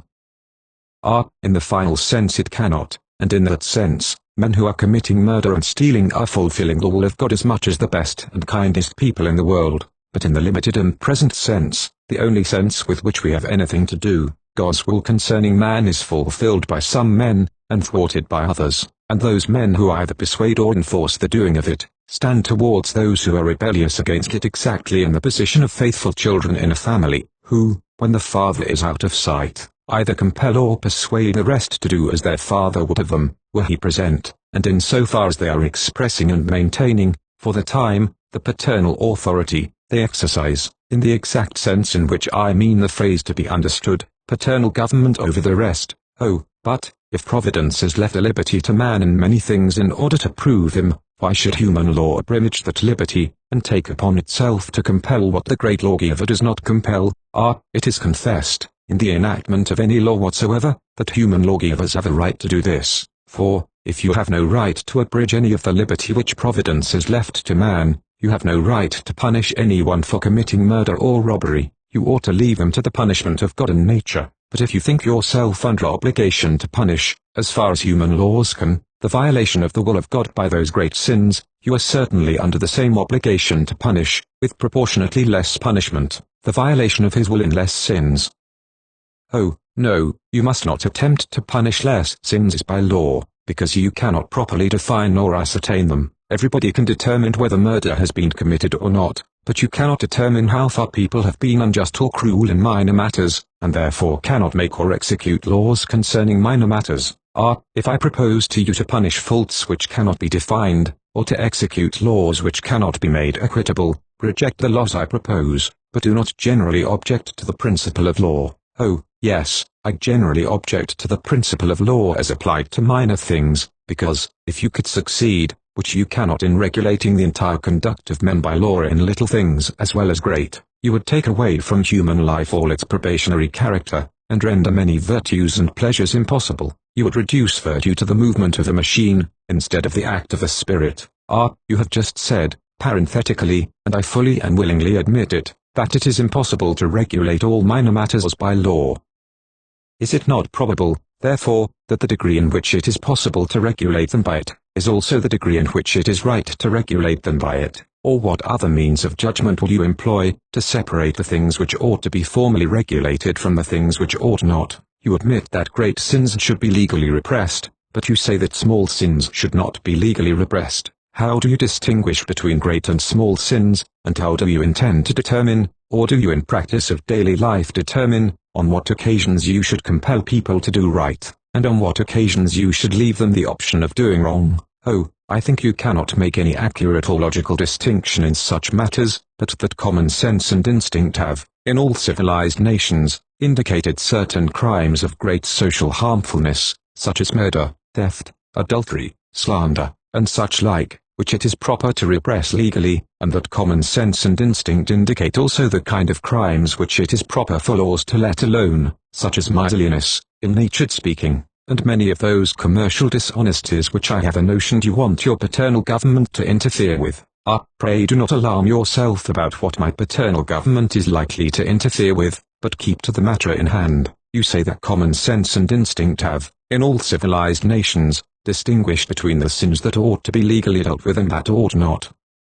Do you mean that the laws of all civilized nations are perfect? Oh, no, certainly not. Or that they are perfect at least in their discrimination of what crimes they should deal with, and what crimes they should let alone? Oh, no, not exactly. What do you mean, then? Oh, I mean that the general tendency is right in the laws of civilized nations, and that, in due course of time, natural sense and instinct point out the matters they should be brought to bear upon, and each question of legislation must be made a separate subject of inquiry as it presents itself. You cannot fix any general principles about what should be dealt with legally, and what should not. Supposing it to be so, do you think there are any points in which our English legislation is capable of amendment, as it bears on commercial and economical matters, in this present time? Oh, of course I do. Well, then, let us discuss these together quietly, and if the points that I want amended seem to you incapable of amendment, or not in need of amendment, say so, but don't object, at starting, to the mere proposition of applying law to things which have not had law applied to them before. You have admitted the fitness of my expression, paternal government. It only has been, and remains, a question between us, how far such government should extend. Perhaps you would like it only to regulate, among the children, the length of their lessons, and perhaps I should like it also to regulate the hardness of their cricket balls, but cannot you wait quietly till you know what I want it to do, before quarrelling with the thing itself? Oh, no, I cannot wait quietly. In fact, I don't see any use in beginning such a discussion at all, because I am quite sure from the first, that you want to meddle with things that you have no business with, and to interfere with healthy liberty of action in all sorts of ways, and I know that you can't propose any laws that would be of real use. 11. If you indeed know that, you would be wrong to hear me any farther. But if you are only in painful doubt about me, which makes you unwilling to run the risk of wasting your time, I will tell you beforehand what I really do think about this same liberty of action, namely, that whenever we can make a perfectly equitable law about any matter, or even a law securing, on the whole, more just conduct than unjust, we ought to make that law, and that there will yet, on these conditions, always remain a number of matters respecting which legalism and formalism are impossible, enough, and more than enough, to exercise all human powers of individual judgment, and afford all kinds of scope to individual character. I think this, but of course it can only be proved by separate examination of the possibilities of formal restraint in each given field of action, and these 2 lectures are nothing more than a sketch of such a detailed examination in one field, namely, that of art. You will find, however, 1 or 2 other remarks on such possibilities in the next note. Note 2. It did not appear to me desirable, in the course of the spoken lecture, to enter into details or offer suggestions on the questions of the regulation of labor and distribution of relief, as it would have been impossible to do so without touching in many disputed or disputable points, not easily handled before a general audience. But I must now supply what is wanting to make my general statement clear. I believe, in the first place, that no Christian nation has any business to see one of its members in distress without helping him, though, perhaps, at the same time punishing him. Help, of course, in 9 cases out of 10 meaning guidance, much more than gift, and, therefore, interference with liberty. When a peasant mother sees one of her careless children fall into a ditch, her first proceeding is to pull him out, her second, to box his ears, her third, ordinarily, to lead him carefully a little way by the hand, or send him home for the rest of the day. The child usually cries, and very often would clearly prefer remaining in the ditch, and if he understood any of the terms of politics, would certainly express resentment at the interference with his individual liberty. But the mother has done her duty, whereas the usual call of the mother nation to any of her children, under such circumstances, has lately been nothing more than the fox hunters. Stay still there, I shall clear you, and if we always could clear them, their requests to be left in muddy independence might be sometimes allowed by kind people, or their cries for help disdained by unkind ones, but we can't clear them. The whole nation is, in fact, bound together, as men are by ropes on a glacier. If one falls, the rest must either lift him or drag him along with them 12 as dead weight, not without much increase of danger to themselves, and the law of right being manifestly in this, as, whether manifestly or not, it is always, the law of prudence. The only question is, how this wholesome help and interference are to be administered. The first interference should be in education, In order that men may be able to support themselves when they are grown, their strength must be properly developed while they are young, and the state should always see to this, not allowing their health to be broken by too early labor, nor their powers to be wasted for want of knowledge. Some questions connected with this matter are noticed farther on under the head trial schools. One point I must notice here, that I believe all youths of whatever rank, ought to learn some manual trade thoroughly, for it is quite wonderful how much a man's views of life are cleared by the attainment of the capacity of doing any one thing well with his hands and arms. For a long time, what right life there was in the upper classes of Europe depended in no small degree on the necessity which each man was under of being able to fence. At this day, the most useful things which boys learn at public schools are, I believe, riding, rowing, and cricketing. But it would be far better that members of Parliament should be able to plough straight, and make a horseshoe, than only to feather oars neatly or point their toes prettily in stirrups. Then, in literary and scientific teaching, the great point of economy is to give the discipline of it through knowledge which will immediately bear on practical life. Our literary work has long been economically useless to us because too much concerned with dead languages, and our scientific work will yet,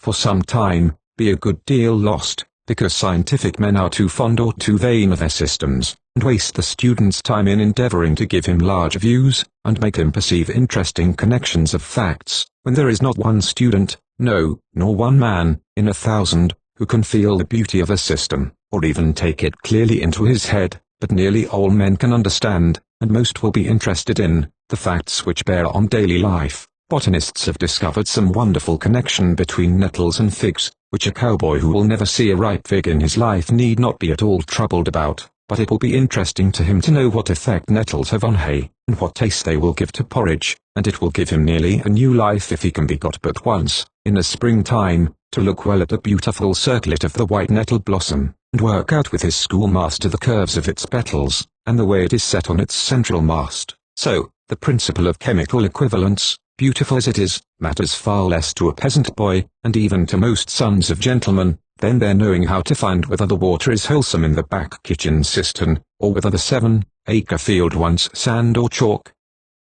Having, then, directed the studies of our youth so as to make them practically serviceable men at the time of their entrance into life, that entrance should always be ready for them in cases where their private circumstances present no opening. There ought to be government establishments for every trade, in which all youths who desired it should be received as apprentices on their leaving school, and men thrown out of work received at all times. At these government manufactories the discipline should be strict, and the wages steady, not varying at all in proportion to the demand for the article, but only in proportion to the price of food, the commodities produced being laid up in store to meet sudden demands, and sudden fluctuations in prices prevented, but gradual and necessary fluctuation only being allowed which is properly consequent on larger or more limited supply of raw material and other natural causes. When there was a visible tendency to produce a glut of any commodity, the tendency should be checked by directing the youth at the government schools into other trades, and the yearly surplus of commodities should be the principal means of government provision for the poor.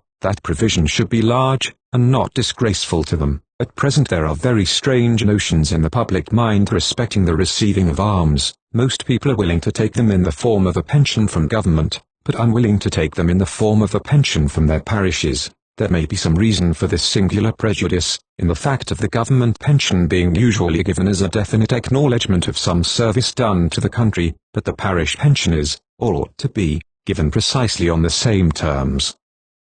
A labourer serves his country with his spade, just as a man in the middle ranks of life serves it with his sword, pen, or lancet. If the service is less, and therefore the wages during health less, then the reward, when health is broken, may be less, but not, therefore, less honourable, and it ought to be quite as natural and straightforward a matter for a labourer to take his pension from his parish, because he has deserved well of his parish, as for a man in high rank to take his pension from his country, because he has deserved well of his country. If there be any disgrace in coming to the parish, because it may imply improvidence in early life, much more is there disgrace in coming to the government, since improvidence is far less justifiable in a highly educated than in an imperfectly educated man, and far less justifiable in a high rank, where extravagance must have been luxury, than in a low rank, where it may only have been comfort. So that the real fact of the matter is, that people will take alms delightedly, consisting of a carriage and footman, because those do not look like alms to the people in the street,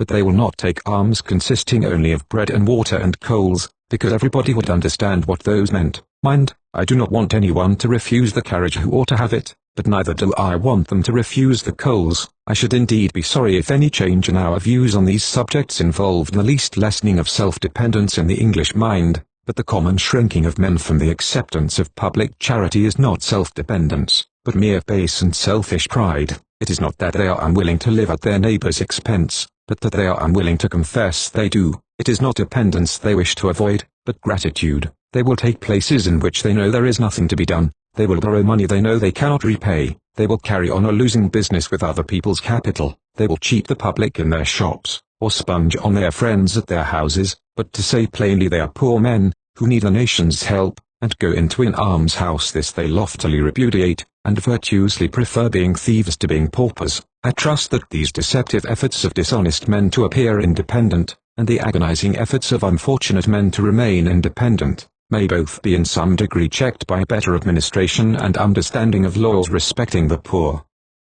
But the ordinances for relief and the ordinances for labor must go together, otherwise distress caused by misfortune will always be confounded, as it is now, with distress caused by idleness, unthrift, and fraud. It is only when the state watches and guides the middle life of men, that it can, without disgrace to them, protect their old age, acknowledging in the protection that they have done their duty, or at least some portion of their duty. In better days, I know well how strange, fanciful, or impracticable these suggestions will appear to most of the businessmen of this day, men who conceive the proper state of the world to be simply that of a vast and disorganized mob, scrambling each for what he can get, trampling down its children and old men in the mire, and doing what work it finds must be done with any regular squad of laborers it can bribe or inveigle together, and afterwards scatter to starvation. A great deal may, indeed, be done in this way by a nation strong-elbowed and strong-hearted, as we are not easily frightened by pushing, nor discouraged by falls, but it is still not a right way of doing things for people who call themselves Christians. Every so-named soul of man claims from every other such soul, protection and education in childhood, help or punishment in middle life, reward or relief, if needed, in old age. All of these should be completely and unstintingly given, and they can only be given by the organization of such a system as I have described. Note 3. It may be seriously questioned by the reader how much of painting talent we really lose on our present system. 13. And how much we should gain by the proposed trial schools.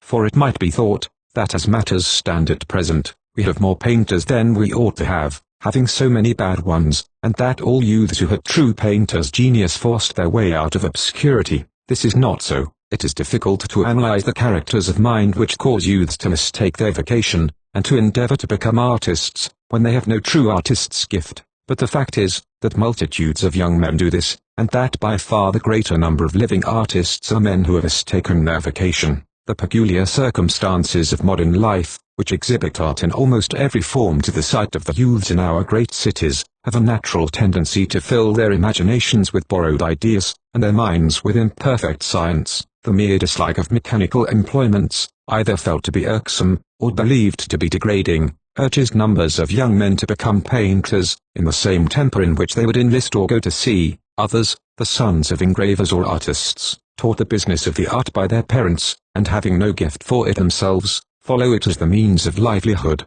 in an ignoble patience, or, if ambitious, seek to attract regard, or distance rivalry, by fantastic, meretricious, or unprecedented applications of their mechanical skill, while finally, many men earnest in feeling, and conscientious in principle, mistake their desire to be useful for a love of art, and their quickness of emotion for its capacity, and pass their lives in painting moral and instructive pictures, which might almost justify us in thinking nobody could be a painter but a rogue. On the other hand, I believe that much of the best artistical intellect is daily lost in other avocations. Generally, the temper which would make an admirable artist is humble and observant, capable of taking much interest in little things, and of entertaining itself pleasantly in the dullest circumstances. Suppose, added to these characters, a steady conscientiousness which seeks to do its duty wherever it may be placed, and the power, denied to few artistical minds, of ingenious invention in almost any practical department of human skill, and it can hardly be doubted that the very humility and conscientiousness which would have perfected the painter, have in many instances prevented his becoming one, and that in the quiet life of our steady craftsmen, sagacious manufacturers and uncomplaining clerks there may frequently be concealed more genius than ever is raised to the direction of our public works, or to be the mark of our public praises. It is indeed probable that intense disposition for art will conquer the most formidable obstacles, if the surrounding circumstances are such as at all to present the idea of such conquest to the mind. But we have no ground for concluding that Giotto would ever have been more than a shepherd, if Cimabue had not by chance found him drawing, or that among the shepherds of the Apennines there were no other Giottos, undiscovered by Cimabue. We are too much in the habit of considering happy accidents as what are called special providences, and thinking that when any great work needs to be done, the man who is to do it will certainly be pointed out by Providence, be he shepherd or sea-boy, and prepared for his work by all kinds of minor providences, in the best possible way, whereas all the analogies of God's operations in other matters prove the contrary of this. We find that of 1,000 seeds, he often brings but one to bear, often not one, and the one seed which he appoints to bear is allowed to bear crude or perfect fruit according to the dealings of the husbandman with it, and there cannot be a doubt in the mind of any person accustomed to take broad and logical views of the world's history, that its events are ruled by Providence in precisely the same manner as its harvests, that the seeds of good and evil are broadcast among men, just as the seeds of thistles and fruits are, and that according to the force of our industry, and wisdom of our husbandry, the ground will bring forth to us figs or thistles, so that when it seems needed that a certain work should be done for the world, and no man is there to do it, we have no right to say that God did not wish it to be done, and therefore sent no man able to do it. The probability, if I wrote my own convictions, I should say certainty, is, that he sent many men, hundreds of men, able to do it, and that we have rejected them, or crushed them, by our previous folly of conduct or of institution. We have rendered it impossible to distinguish, or impossible to reach them, and when the need for them comes, and we suffer for the want of them, it is not that God refuses to send us deliverers, and specially appoints all our consequent sufferings, but that he has sent, and we have refused, the deliverers, and the pain is then wrought out by his eternal law, as surely as famine is wrought out by eternal law for a nation which will neither plough nor sow. No less are we in error in supposing, as we so frequently do, that if a man be found, he is sure to be in all respects fitted for the work to be done, as the key is to the lock, and that every accident which happened in the forging him, only adapted him more truly to the wards.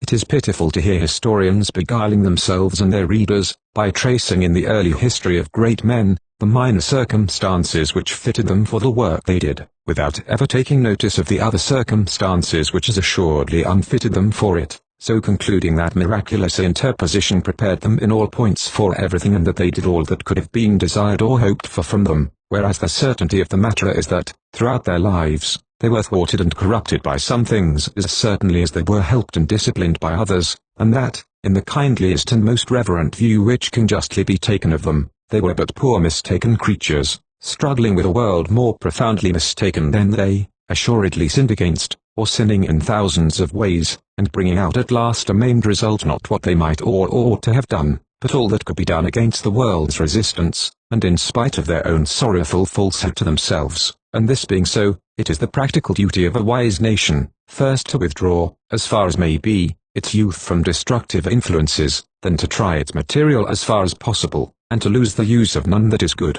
I do not mean by withdrawing from destructive influences the keeping of youths out of trials, but the keeping them out of the way of things purely and absolutely mischievous. I do not mean that we should shade our green corn in all heat, and shelter it in all frost, but only that we should dark out the inundation from it, and drive the fowls away from it. Let your youth labor and suffer, but do not let it starve, nor steal, nor blaspheme. It is not, of course, in my power here to enter into details of schemes of education, and it will be long before the results of experiments now in progress will give data for the solution of the most difficult questions connected with the subject, of which the principal one is the mode in which the chance of advancement in life is to be extended to all, and yet made compatible with contentment in the pursuit of lower avocations is by those whose abilities do not qualify them for the higher. But the general principle of trial schools lies at the root of the matter, of schools, that is to say, in which the knowledge offered and discipline enforced shall be all a part of a greater say of the human soul, and in which the one shall be increased,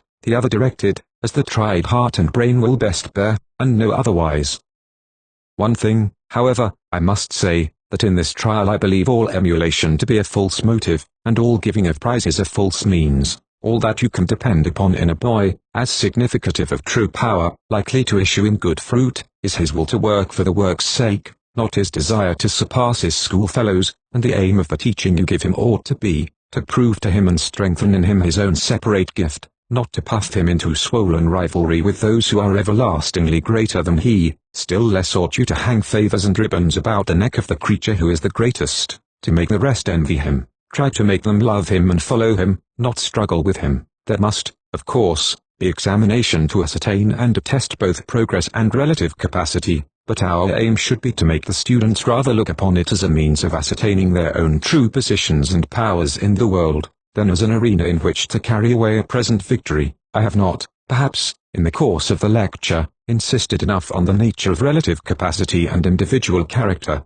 as the roots of all real value in art. We are too much in the habit, in these days, of acting as if art worth a price in the market were a commodity which people could be generally taught to produce, and as if the education of the artist, not his capacity, gave the sterling value to his work. No impression can possibly be more absurd or false. Whatever people can teach each other to do, they will estimate, and ought to estimate, only as common industry. Nothing will ever fetch a high price but precisely that which cannot be taught, and which nobody can do but the man from whom it is purchased. No state of society, nor stage of knowledge, ever does away with the natural preeminence of one man over another, and it is that preeminence, and that only, which will give work high value in the market, or which ought to do so. It is a bad sign of the judgment, and bad omen for the progress, of a nation, if it supposes itself to possess many artists of equal merit. Noble art is nothing less than the expression of a great soul, and great souls are not common things. If ever we confound their work with that of others, it is not through liberality, but through blindness. Note, for there is great difficulty in making any short or general statement of the difference between great and ignoble minds in their behavior to the public. It is by no means universally the case that a mean mind, as stated in the text, will bend itself to what you ask of it. On the contrary, there is one kind of mind, the meanest of all, which perpetually complains of the public, contemplates and proclaims itself as a genius, refuses all wholesome discipline or humble office, and ends in miserable and revengeful ruin. Also, the greatest minds are marked by nothing more distinctly than an inconceivable humility, and acceptance of work or instruction in any form, and from any quarter. They will learn from everybody, and do anything that anybody asks of them, so long as it involves only toil, or what other men would think degradation. But the point of quarrel, nevertheless, assuredly rises some day between the public and them, respecting some matter, not of humiliation, but of fact. Your great man always at last comes to see something the public don't see. This something he will assuredly persist in asserting, whether with tongue or pencil, to be as he sees it, not as they see it, and all the world in a heap on the other side will not get him to say otherwise. Then, if the world objects to the saying, he may happen to get stoned or burnt for it, but that does not in the least matter to him. If the world has no particular objection to the saying, he may get leave to mutter it to himself till he dies, and be merely taken for an idiot. That also does not matter to him. Mutter it he will, according to what he perceives to be fact, and not at all according to the roaring of the walls of Red Sea on the right hand or left of him. Hence the quarrel, sure at some time or other to be started between the public and him, while your mean man, though he will spit and scratch spiritedly at the public, while it does not attend to him, will bow to it for its clap in any direction, and say anything when he has got its ear, which he thinks will bring him another clap, and thus, as stated in the text, he and it go on smoothly together. There are, however, times when the obstinacy of the mean man looks very like the obstinacy of the great one, but if you look closely into the matter, you will always see that the obstinacy of the first is in the pronunciation of I, and of the second, in the pronunciation of it. Note 5. It would have been impossible for political economists long to have endured the error spoken of in the text. 14. Had they not been confused by an idea, in part well-founded, that the energies and refinements, as well as the riches of civilized life arose from imaginary wants.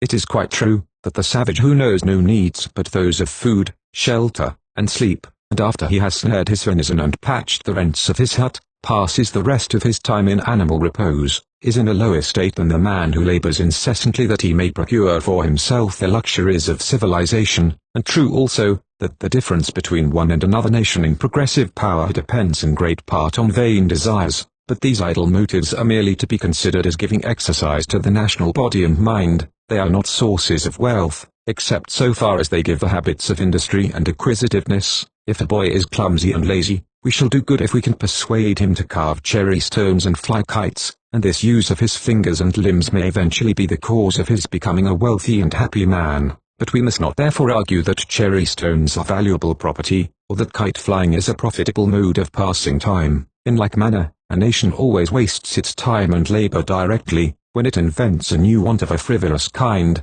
and yet the invention of such a want may be the sign of a healthy activity, and the labor undergone to satisfy the new want may lead, indirectly, to useful discoveries or to noble arts, so that a nation is not to be discouraged in its fancies when it is either too weak or foolish to be moved to exertion by anything but fancies, or has attended to its serious business first. If a nation will not forge iron, but likes distilling lavender, by all means give it lavender to distill, only do not let its economists suppose that lavender is as profitable to it as oats, or that it helps poor people to live, any more than the schoolboy's kite provides him his dinner. Luxuries, whether national or personal, must be paid for by labor withdrawn from useful things, and no nation has a right to indulge in them until all its poor are comfortably housed and fed. The enervating influence of luxury, and its tendencies to increase vice, are points which I keep entirely out of consideration in the present essay, but, so far as they bear on any question discussed, they merely furnish additional evidence on the side which I have taken. Thus, in the present case, I assume that the luxuries of civilized life are in possession harmless, and in acquirement, serviceable as a motive for exertion,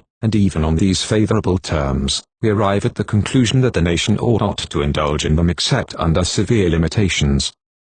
Much less ought it to indulge in them if the temptation consequent on their possession, or fatality incident to their manufacture, more than counterbalances the good done by the effort to obtain them. Note 6. I have been much impressed lately by one of the results of the quantity of our books, namely, the stern impossibility of getting anything understood, that required patience to understand. I observe always, in the case of my own writings, that if ever I state anything which has cost me any trouble to ascertain, and which, therefore, will probably require a minute or two of reflection from the reader before it can be accepted, that statement will not only be misunderstood, but in all probability taken to mean something very nearly the reverse of what it does mean. Now, whatever faults there may be in my modes of expression, I know that the words I use will always be found, by Johnson's dictionary, to bear, first of all, the sense I use them in, and that the sentences, whether awkwardly turned or not, will, by the ordinary rules of grammar, bear no other interpretation than that I mean them to bear,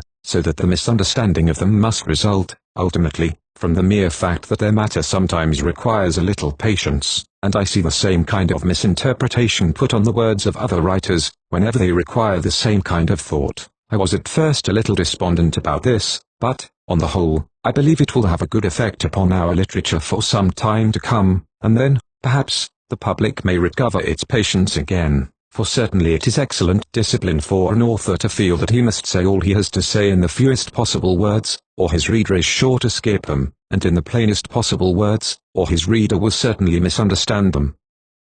Generally, also, a downright fact may be told in a plain way, and we want downright facts at present more than anything else, and though I often hear moral people complaining of the bad effects of want of thought, for my part, it seems to me that one of the worst diseases to which the human creature is liable is its disease of thinking. If it would only just look 15 at a thing instead of thinking what it must be like, or do a thing, instead of thinking it cannot be done, we should all get on far better. Note 7. While, however, undoubtedly, these responsibilities attach to every person possessed of wealth, it is necessary both to avoid any stringency of statement respecting the benevolent modes of spending money, and to admit and approve so much liberty of spending it for selfish pleasures as may distinctly make wealth a personal reward for toil, and secure in the minds of all men the right of property. For although, without doubt, the purest pleasures it can procure are not selfish, it is only as a means of personal gratification that it will be desired by a large majority of workers, and it would be no less false ethics than false policy to check their energy by any forms of public opinion which bow hardly against the wanton expenditure of honestly got wealth. It would be hard if a man who had passed the greater part of his life at the desk or counter could not at last innocently gratify a caprice, and all the best and most sacred ends of almsgiving would be at once disappointed, if the idea of a moral claim took the place of affectionate gratitude in the mind of the receiver. Some distinction is made by us naturally in this respect between earned and inherited wealth, that which is inherited appearing to involve the most definite responsibilities, especially when consisting in revenues derived from the soil. The form of taxation which constitutes rental of lands places annually a certain portion of the national wealth in the hands of the nobles, or other proprietors of the soil, under conditions peculiarly calculated to induce them to give their best care to its efficient administration. The want of instruction in even the simplest principles of commerce and economy, which hitherto has disgraced our schools and universities, has indeed been the cause of ruin or total inutility of life to multitudes of our men of estate. But this deficiency in our public education cannot exist much longer, and it appears to be highly advantageous for the state that a certain number of persons distinguished by race should be permitted to set examples of wise expenditure, whether in the advancement of science, or in patronage of art and literature, only they must see to it that they take their right standing more firmly than they have done hitherto, for the position of a rich man in relation to those around him is, in our present real life, and is also contemplated generally by political economists as being, precisely the reverse of what it ought to be. A rich man ought to be continually examining how he may spend his money for the advantage of others. At present, others are continually plotting how they may beguile him into spending it apparently for his own. The aspect which he presents to the eyes of the world is generally that of a person holding a bag of money with a staunch grasp, and resolved to part with none of it unless he is forced. And all the people about him are plotting how they may force him, that is to say, how they may persuade him that he wants this thing or that, or how they may produce things that he will covet and buy. One man tries to persuade him that he wants perfumes, another that he wants jewelry, another that he wants sugar plums, another that he wants roses at Christmas. Anybody who can invent a new want for him is supposed to be a benefactor to society, and thus the energies of the poorer people about him are continually directed to the production of covetable, instead of serviceable things, and the rich man has the general aspects of a fool, plotted against by all the world, whereas the real aspect which he ought to have is that of a person wiser than others, entrusted with the management of a larger quantity of capital, which he administers for the profit of all, directing each man to the labor which is most healthy for him, and most serviceable for the community. No date in various places throughout these lectures I have had to allude to the distinction between productive and unproductive labor, and between true and false wealth. I shall here endeavor, as clearly as I can, to explain the distinction I mean. Property may be divided generally into two kinds, that which produces life, and that which produces the objects of life. That which produces or maintains life consists of food, insofar as it is nourishing, of furniture and clothing, insofar as they are protective or cherishing, of fuel, and of all land, instruments, or materials, necessary to produce food, houses, clothes and fuel. It is specially and rightly called useful property. The property which produces the objects of life consists of all that gives pleasure or suggests and preserves thought, of food, furniture, and land, insofar as they are pleasing to the appetite or the eye, of luxurious dress, and all other kinds of luxuries, of books, pictures, and architecture. But the modes of connection of certain minor forms of property with human labor render it desirable to arrange them under more than these two heads.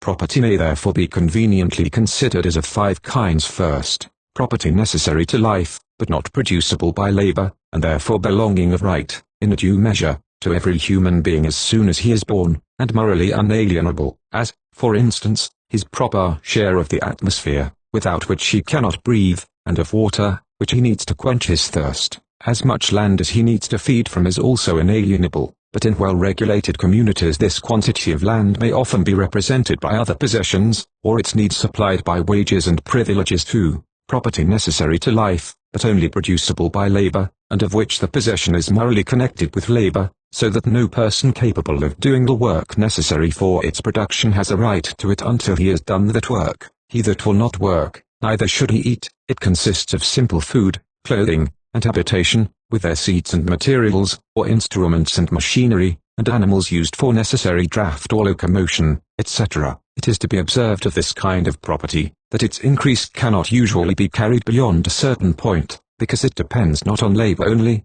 but on things of which the supply is limited by nature. The possible accumulation of corn depends on the quantity of corn-growing land possessed or commercially accessible, and that of steel, similarly, on the accessible quantity of coal and ironstone.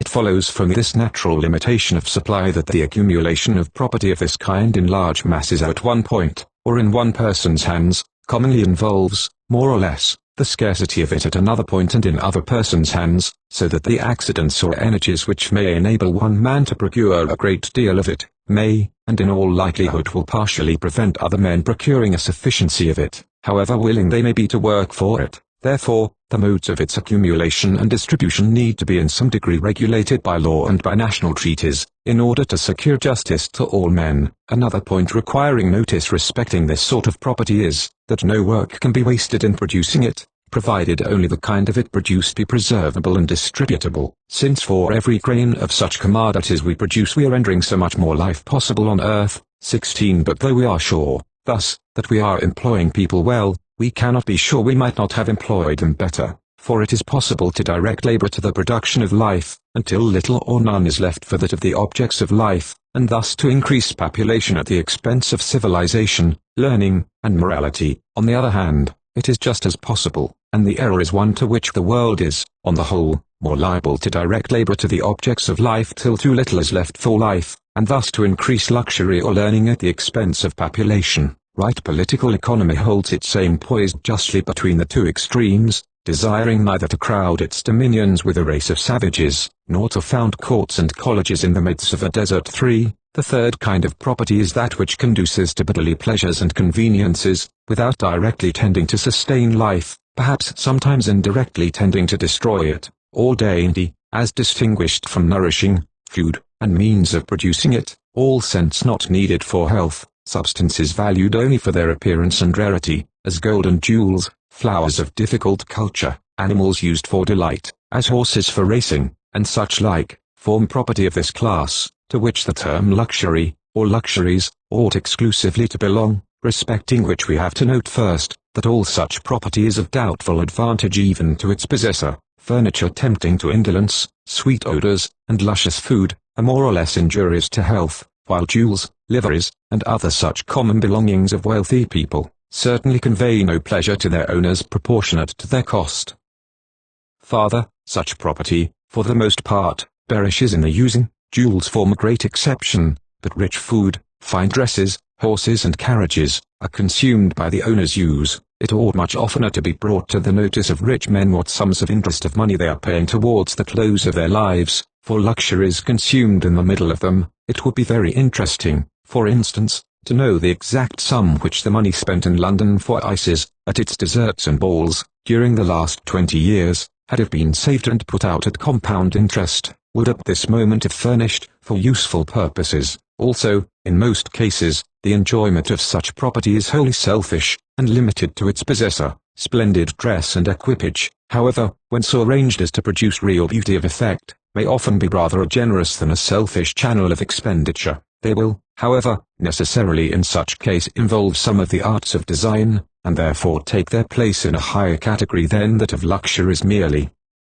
4. The fourth kind of property is that which bestows intellectual or emotional pleasure, consisting of land set apart for purposes of delight more than for agriculture, of books, works of art, and objects of natural history. It is, of course, impossible to fix an accurate limit between property of the last class and of this class, since things which are a mere luxury to one person are a means of intellectual occupation to another. Flowers in a London ballroom are a luxury, in a botanical garden, a delight of the intellect, and in their native fields, both, while the most noble works of art are continually made material of vulgar luxury or of criminal pride. But, when rightly used, property of this fourth class is the only kind which deserves the name of real property. It is the only kind which a man can truly be said to possess. What a man eats, or drinks, or wears, so long as it is only what is needful for life, can no more be thought of as his possession than the air he breathes. The air is as needful to him as the food, but we do not talk of a man's wealth of air, and what food or clothing a man possesses more than he himself requires,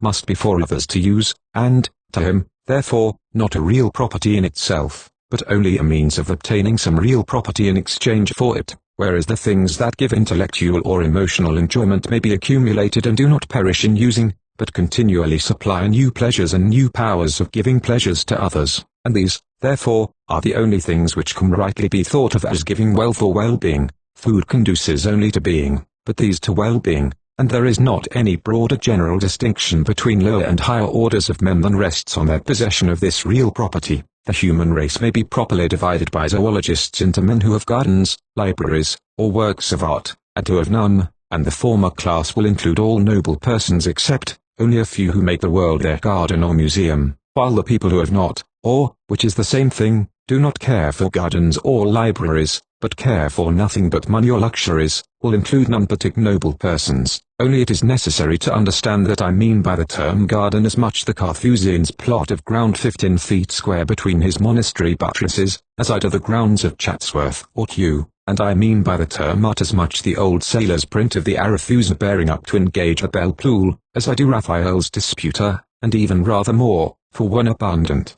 beautiful possessions of this kind are almost always associated with vulgar luxury, and become than anything but indicative of noble character in their possessors. The ideal of human life is a union of Spartan simplicity of manners with Athenian sensibility and imagination, but in actual results, we are continually mistaking ignorance for simplicity, and sensuality for refinement. 5. The fifth kind of property is representative property, consisting of documents or money, or rather documents only, for money itself is only a transferable document, current among societies of men, giving claim, at sight, to some definite benefit or advantage, most commonly to a certain share of real property existing in those societies. The money is only genuine when the property it gives claim to is real, or the advantages it gives claim to certain, otherwise, it is false money, and may be considered as much forged when issued by a government, or a bank, as when by an individual. Thus, if a dozen of men, cast ashore on a desert island, pick up a number of stones, put a red spot on each stone, and pass a law that every stone marked with a red spot shall give claim to a peck of wheat, so long as no wheat exists, or can exist, on the island, the stones are not money, but the moment as much wheat exists as shall render it possible for the society always to give a peck for every spotted stone, the spotted stones would become money, and might be exchanged by their possessors for whatever other commodities they chose, to the value of the peck of wheat which the stones represented. If more stones were issued, then the quantity of wheat could answer the demand of, the value of the stone coinage would be depreciated, in proportion to its increase above the quantity needed to answer it. Again, supposing a certain number of the men so cast ashore were set aside by lot, or any other convention, to do the rougher labor necessary for the whole society, they themselves being maintained by the daily allotment of a certain quantity of food, clothing, etc. Then, if it were agreed that the stones spotted with red should be signs of a government order for the labor of these men, and that any person presenting a spotted stone at the office of the laborers, should be entitled to a man's work for a week or a day, the red stones would be money, and probably would immediately pass current in the island for as much food, or clothing, or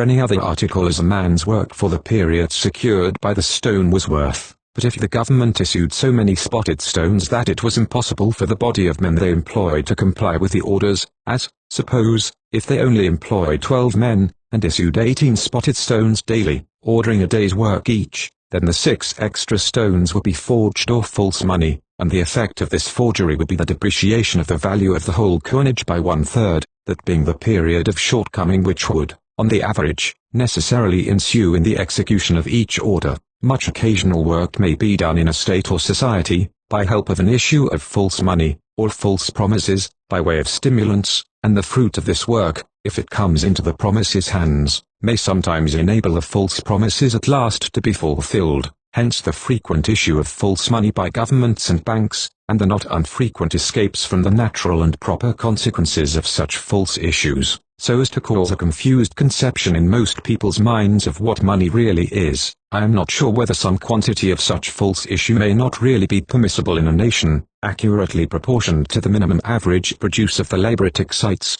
but all such procedures are more or less unsound, and the notion of unlimited issue of currency is simply one of the absurdest and most monstrous that ever came into disjointed human wits. The use of objects of real or supposed value for currency, as gold, jewelry, etc., is barbarous, and it always expresses either the measure of the distrust in the society of its own government, or the proportion of distrustful or barbarous nations with whom it has to deal. A metal not easily corroded or imitated, is a desirable medium of currency for the sake of cleanliness and convenience, but were it possible to prevent forgery, the more worthless the metal itself, the better. The use of worthless media, unrestrained by the use of valuable media, has always hitherto involved, and is therefore supposed to involve necessarily, unlimited, or at least improperly extended, issue. But we might as well suppose that a man must necessarily issue unlimited promises because his words cost nothing. Intercourse with foreign nations must, indeed, for ages yet to come, at the world's present rate of progress, be carried on by valuable currencies, but such transactions are nothing more than forms of barter. The gold used at present as a currency is not, in point of fact, currency at all, but the real property 17 which the currency gives claim to, stamp to measure its quantity, and mingling with the real currency occasionally by barter. The evils necessarily resulting from the use of baseless currencies have been terribly illustrated while these sheets have been passing through the press. I have not had time to examine the various conditions of dishonest or absurd trading which have led to the late panic in America and England. This only I know, that no merchant deserving the name ought to be more liable to panic than a soldier should, for his name should never be on more paper than he can at any instant meet the call of, happen what will. I do not say this without feeling at the same time how difficult it is to mark, in existing commerce, the just limits between the spirit of enterprise and of speculation.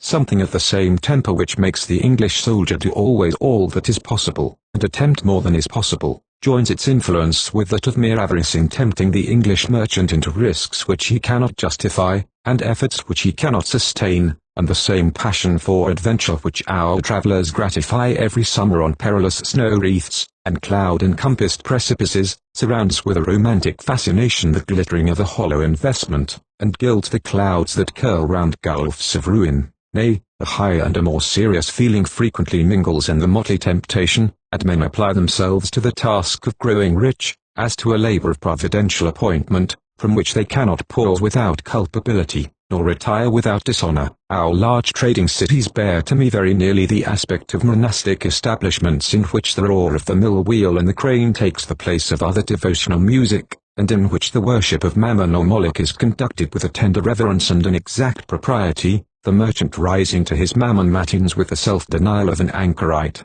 and expiating the frivolities into which he may be beguiled, in the course of the day by late attendance at Mammon vespers. But, with every allowance that can be made for these conscientious and romantic persons, the fact remains the same, that by far the greater number of the transactions which led to these times of commercial embarrassment may be ranged simply under two great heads, gambling and stealing, and both of these in their most culpable form, namely, gambling with money which is not ours, and stealing from those who trust us. I have sometimes thought a day might come, when the nation would perceive that a well-educated man who steals £100,000, involving the entire means of subsistence of 100 families, deserves, on the whole, as severe a punishment as an ill-educated man who steals a purse from a pocket, or a mug from a pantry. But without hoping for this excess of clear-sightedness, we may at least labour for a system of greater honesty and kindness in the minor commerce of our daily life, since the great dishonesty of the great buyers and sellers is nothing more than the natural growth and outcome from the little dishonesty of the little buyers and sellers. Every person who tries to buy an article for less than its proper value, or who tries to sell it at more than its proper value, every consumer who keeps a tradesman waiting for his money, and every tradesman who bribes a consumer to extravagance by credit, is helping forward, according to his own measure of power, a system of baseless and dishonorable commerce, and forcing his country down into poverty and shame. And people of moderate means and average powers of mind would do far more real good by merely carrying out stern principles of justice and honesty in common matters of trade, than by the most ingenious schemes of extended philanthropy, or vociferous declarations of theological doctrine. There are three weighty matters of the law: justice, mercy, and truth, and of these the teacher puts truth last, because that cannot be known but by a course of acts of justice and love. But men put, in all their efforts, truth first, because they mean by it their own opinions, and thus, while the world has many people who would suffer martyrdom in the cause of what they call truth, it is few who will suffer even a little inconvenience, in that of justice and mercy. Unto this last, for essays on the first principles of political economy, friend, I do thee no wrong. Did Saint not thou agree with me for a penny? Take that thine is, and go thy way. I will give unto this last even as unto thee.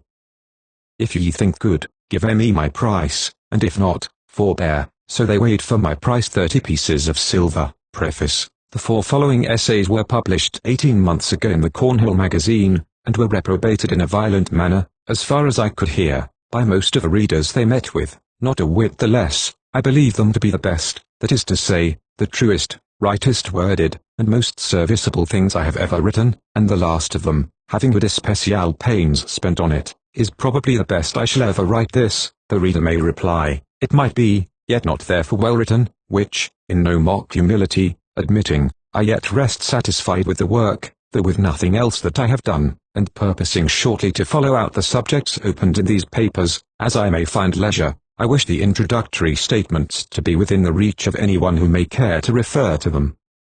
So I republish the essays as they appeared. One word only is changed, correcting the estimate of a weight, and no word is added. Although, however, I find nothing to modify in these papers, it is a matter of regret to me that the most startling of all the statements in them, that respecting the necessity of the organization of labor, with fixed wages, should have found its way into the first essay, it being quite one of the least important, though by no means the least certain, of the positions to be defended. The real gist of these papers, their central meaning and aim, is to give, as I believe for the first time in plain English, it has often been incidentally given in good Greek by Plato and Xenophon, and good Latin by Cicero and Horace, a logical definition of wealth, such definition being absolutely needed for a basis of economical science. The most reputed essay on that subject which has appeared in modern times, after opening with the statement that writers on political economy profess to teach, or to investigate, 18 the nature of wealth, thus follows up the declaration of its thesis. Everyone has a notion, sufficiently correct for common purposes,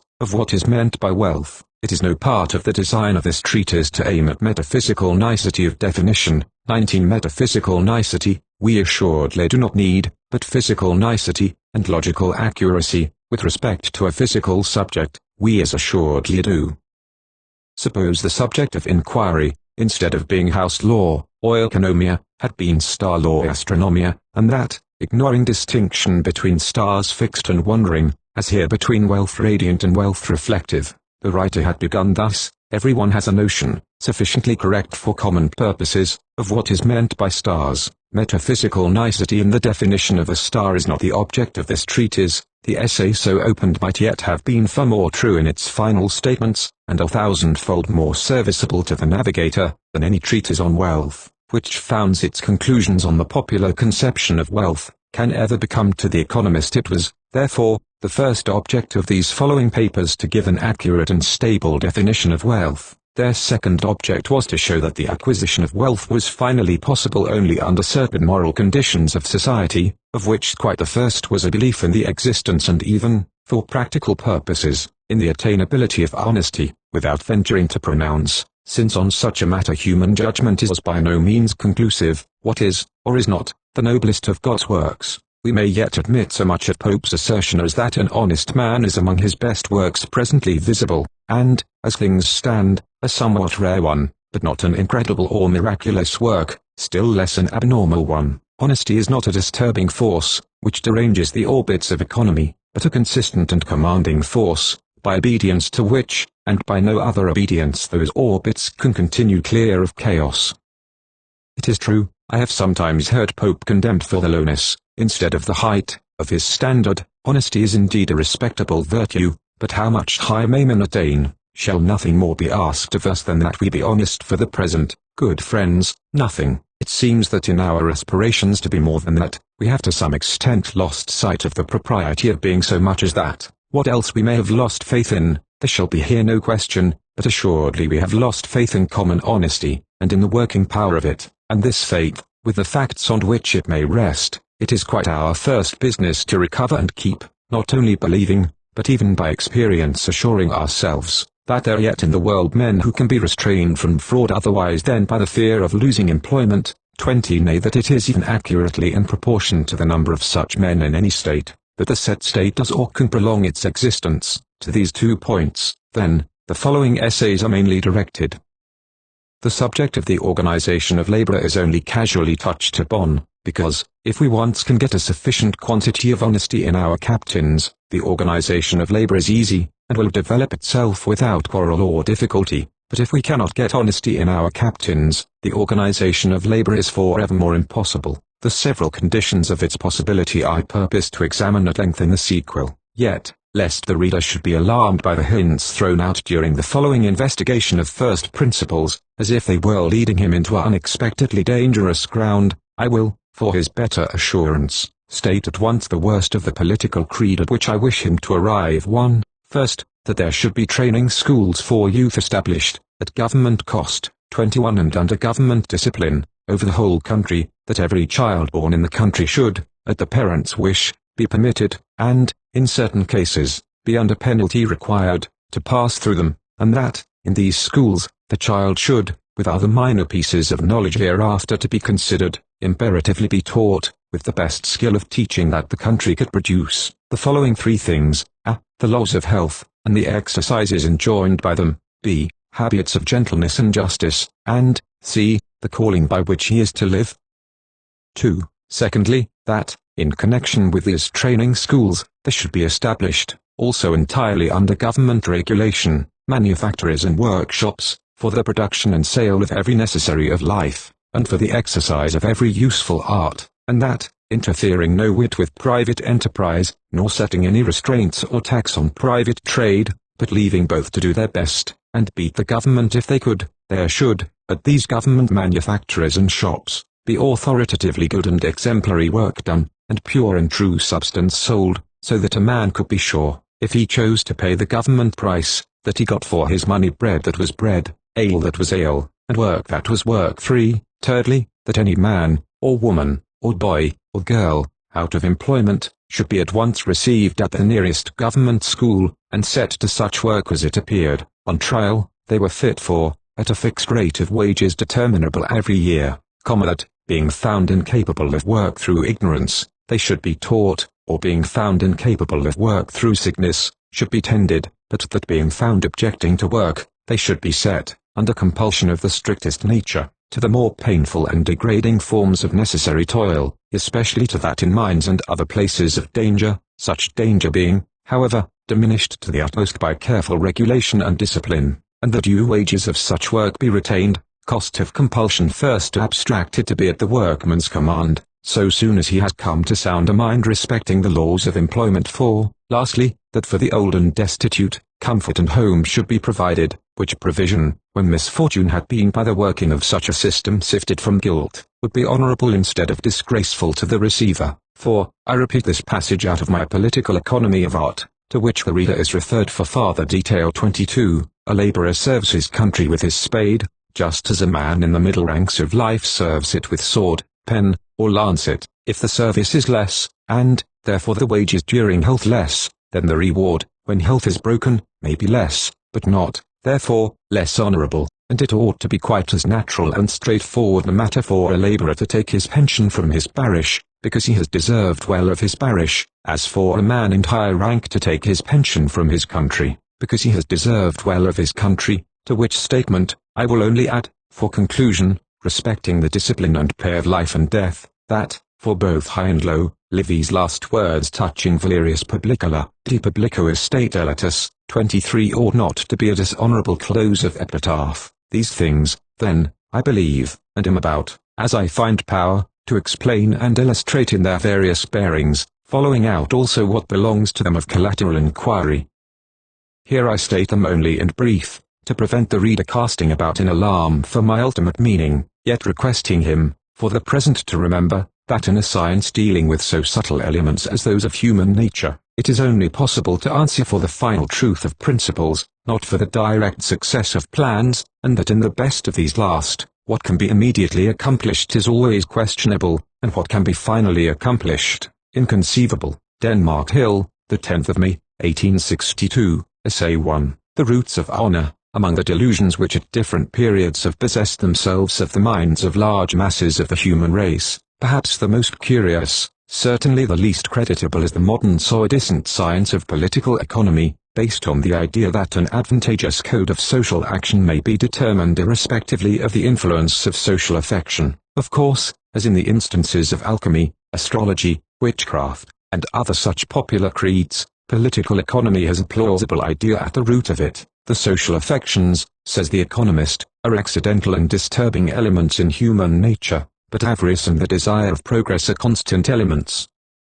let us eliminate the inconstants, and, considering the human being merely as a covetous machine, examine by what laws of labor, purchase, and sale, the greatest accumulative result in wealth is obtainable. Those laws once determined, it will be for each individual afterwards to introduce as much of the disturbing affectionate element as he chooses, and to determine for himself the result on the new conditions supposed. This would be a perfectly logical and successful method of analysis, if the accidentals afterwards to be introduced were of the same nature as the powers first examined. Supposing a body in motion to be influenced by constant and inconstant forces, it is usually the simplest way of examining its course to trace it first under the persistent conditions, and afterwards introduce the causes of variation. But the disturbing elements in the social problem are not of the same nature as the constant ones. They alter the essence of the creature under examination the moment they are added. They operate, not mathematically, but chemically, introducing conditions which render all our previous knowledge unavailable. We made learned experiments upon pure nitrogen, and have convinced ourselves that it is a very manageable gas, but behold, the thing which we have practically to deal with is its chloride, and this, the moment we touch it on our established principles, sends us and our apparatus through the ceiling. Observe, I neither impugn nor doubt the conclusions of the science. If its terms are accepted, I am simply uninterested in them, as I should be in those of the science of gymnastics which assumed that men had no skeletons. It might be shown, on that supposition, that it would be advantageous to roll the students up into pellets, flatten them into cakes, or stretch them into cables, and that when these results were effected, the re-insertion of the skeleton would be attended with various inconveniences to their constitution. The reasoning might be admirable, the conclusions true, and the science deficient only in applicability. Modern political economy stands on a precisely similar basis, assuming, not that the human being has no skeleton, but that it is all skeleton. It founds an Sisyphean theory of progress on this negation of the soul, and having shown the utmost that may be made of bones, and constructed a number of interesting geometrical figures with death's heads and humeri, successfully proves the inconvenience of the reappearance of a soul among these corpuscular structures. I do not deny the truth of this theory, I simply deny its applicability to the present phase of the world. This inapplicability has been curiously manifested during the embarrassment caused by the late strikes of our workmen. Here occurs one of the simplest cases, in a pertinent and positive form, of the first vital problem which political economy has to deal with, the relation between employer and employed, and up to severe crisis, when lives in multitudes, and wealth in masses, are at stake. The political economists are helpless, practically mute. No demonstrable solution of the difficulty can be given by them, such as may convince or calm the opposing parties. Obstinately the masters take one view of the matter, obstinately the operatives another, and no political science can set them at one. It would be strange if it could, it being not by science of any kind that men were ever intended to be set at one. Disputant after disputant vainly strives to show that the interests of the masters are, or are not, antagonistic to those of the men, none of the pleaders ever seeming to remember that it does not absolutely or always follow that the persons must be antagonistic because their interests are. If there is only a crust of bread in the house, and mother and children are starving, their interests are not the same. If the mother eats it, the children want it. If the children eat it, the mother must go hungry to her work. Yet it does not necessarily follow that there will be antagonism between them, that they will fight for the crust, and that the mother, being strongest, will get it, and eat it. Neither, in any other case, whatever the relations of the persons may be, can it be assumed for certain that, because their interests are diverse, they must necessarily regard each other with hostility, and use violence or cunning to obtain the advantage. Even if this were so, and it were as just as it is convenient to consider men as actuated by no other moral influences than those which affect rats or swine, the logical conditions of the question are still indeterminable. It can never be shown generally either that the interests of master and labor are alike, or that they are opposed, for, according to circumstances, they may be either. It is, indeed, always the interest of both that the work should be rightly done, and a just price obtained for it. But, in the division of profits, the gain of the one may or may not be the loss of the other. It is not the master's interest to pay wages so low as to leave the men sickly and depressed, nor the workman's interest to be paid high wages if the smallness of the master's profit hinders him from enlarging his business, or conducting it in a safe and liberal way. A stoker ought not to desire high pay if the company is too poor to keep the engine wheels in repair. and the varieties of circumstance which influence these reciprocal interests are so endless, that all endeavor to deduce rules of action from balance of expediency is in vain, and it is meant to be in vain, for no human actions ever were intended by the Maker of men to be guided by balances of expediency, but by balances of justice. He has therefore rendered all endeavors to determine expediency futile for evermore. No man ever knew or can know what will be the ultimate result to himself, or to others, of any given line of conduct, but every man may know, and most of us do know, what is a just and unjust act, and all of us may know also, that the consequences of justice will be ultimately the best possible, both to others and ourselves, though we can neither say what is best, or how it is likely to come to pass. I have said balances of justice, meaning, in the term justice, to include affection, such affection as one man owes to another, all right relations between master and operative, and all their best interests, ultimately depend on these. We shall find the best and simplest illustration of the relations of master and operative in the position of domestic servants. We will suppose that the master of a household desires only to get as much work out of his servants as he can, at the rate of wages he gives. He never allows them to be idle, feeds them as poorly and lodges them as ill as they will endure, and in all things pushes his requirements to the exact point beyond which he cannot go without forcing the servant to leave him. In doing this, there is no violation on his part of what is commonly called justice. He agrees with the domestic for his whole time and service, and takes them, the limits of hardship in treatment being fixed by the practice of other masters in his neighborhood, that is to say, by the current rate of wages for domestic labor. If the servant can get a better place, he is free to take one, and the master can only tell what is the real market value of his labor, by requiring as much as he will give. This is the politico-economical view of the case, according to the doctors of that science, who assert that by this procedure the greatest average of work will be obtained from the servant, and therefore, the greatest benefit to the community, and through the community, by reversion, to the servant himself. That, however, is not so. It would be so if the servant were an engine of which the motive power was steam, magnetism, gravitation, or any other agent of calculable force, but he being, on the contrary, an engine whose motive power is a soul, the force of this very peculiar agent, as an unknown quantity, enters into all the political economists' equations, without his knowledge, and falsifies every one of their results. The largest quantity of work will not be done by this curious engine for pay, or under pressure, or by help of any kind of fuel which may be supplied by the children. It will be done only when the motive force, that is to say, the will or spirit of the creature, is brought to its greatest strength by its own proper fuel, namely, by the affections. It may indeed happen, and does happen often, that if the master is a man of sense and energy, a large quantity of material work may be done under mechanical pressure, enforced by strong will and guided by wise method. Also it may happen, and does happen often, that if the master is indolent and weak, however good-natured, a very small quantity of work, and that bad, may be produced by the servant's undirected strength, and contemptuous gratitude.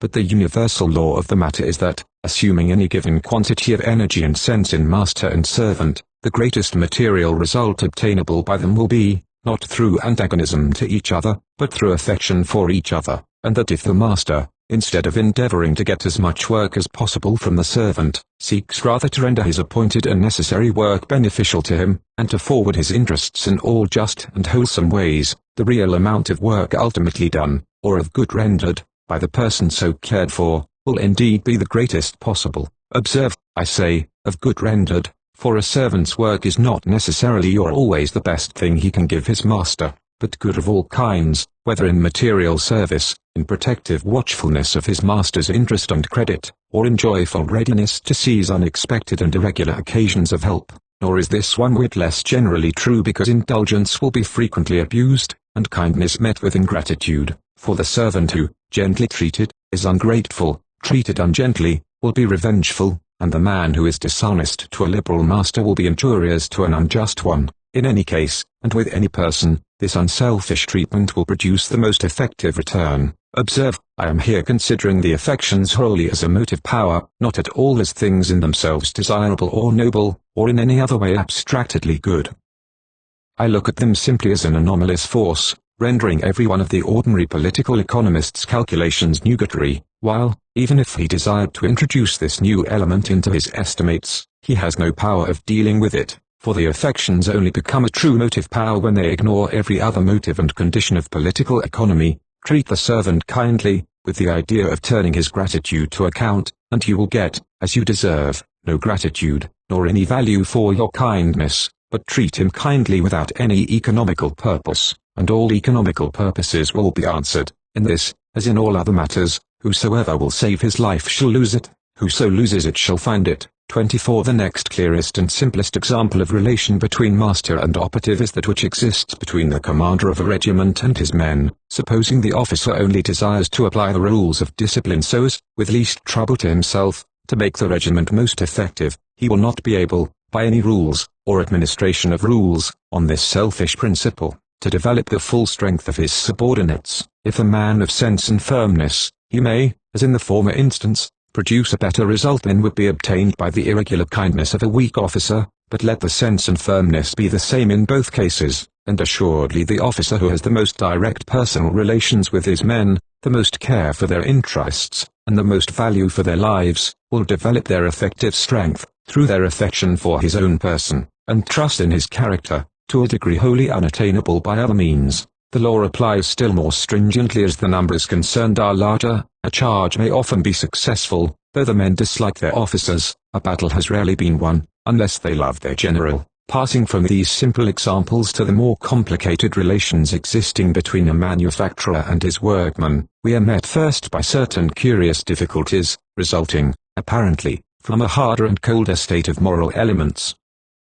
It is easy to imagine an enthusiastic affection existing among soldiers for the colonel, not so easy to imagine an enthusiastic affection among cotton spinners for the proprietor of the mill. A body of men associated for purposes of robbery, as a Highland clan in ancient times, shall be animated by perfect affection, and every member of it be ready to lay down his life for the life of his chief. But a band of men associated for purposes of legal production and accumulation is usually animated, it appears, by no such emotions, and none of them are in any wise willing to give his life for the life of his chief. Not only are we met by this apparent anomaly in moral matters, but by others connected with it, in administration of system. For a servant or a soldier is engaged at a definite rate of wages, for a definite period, but a workman at a rate of wages variable according to the demand for labor, and with the risk of being at any time thrown out of his situation by chances of trade. Now, as, under these contingencies, no action of the affections can take place, but only an explosive action of disaffections, 2 points offer themselves for consideration in the matter.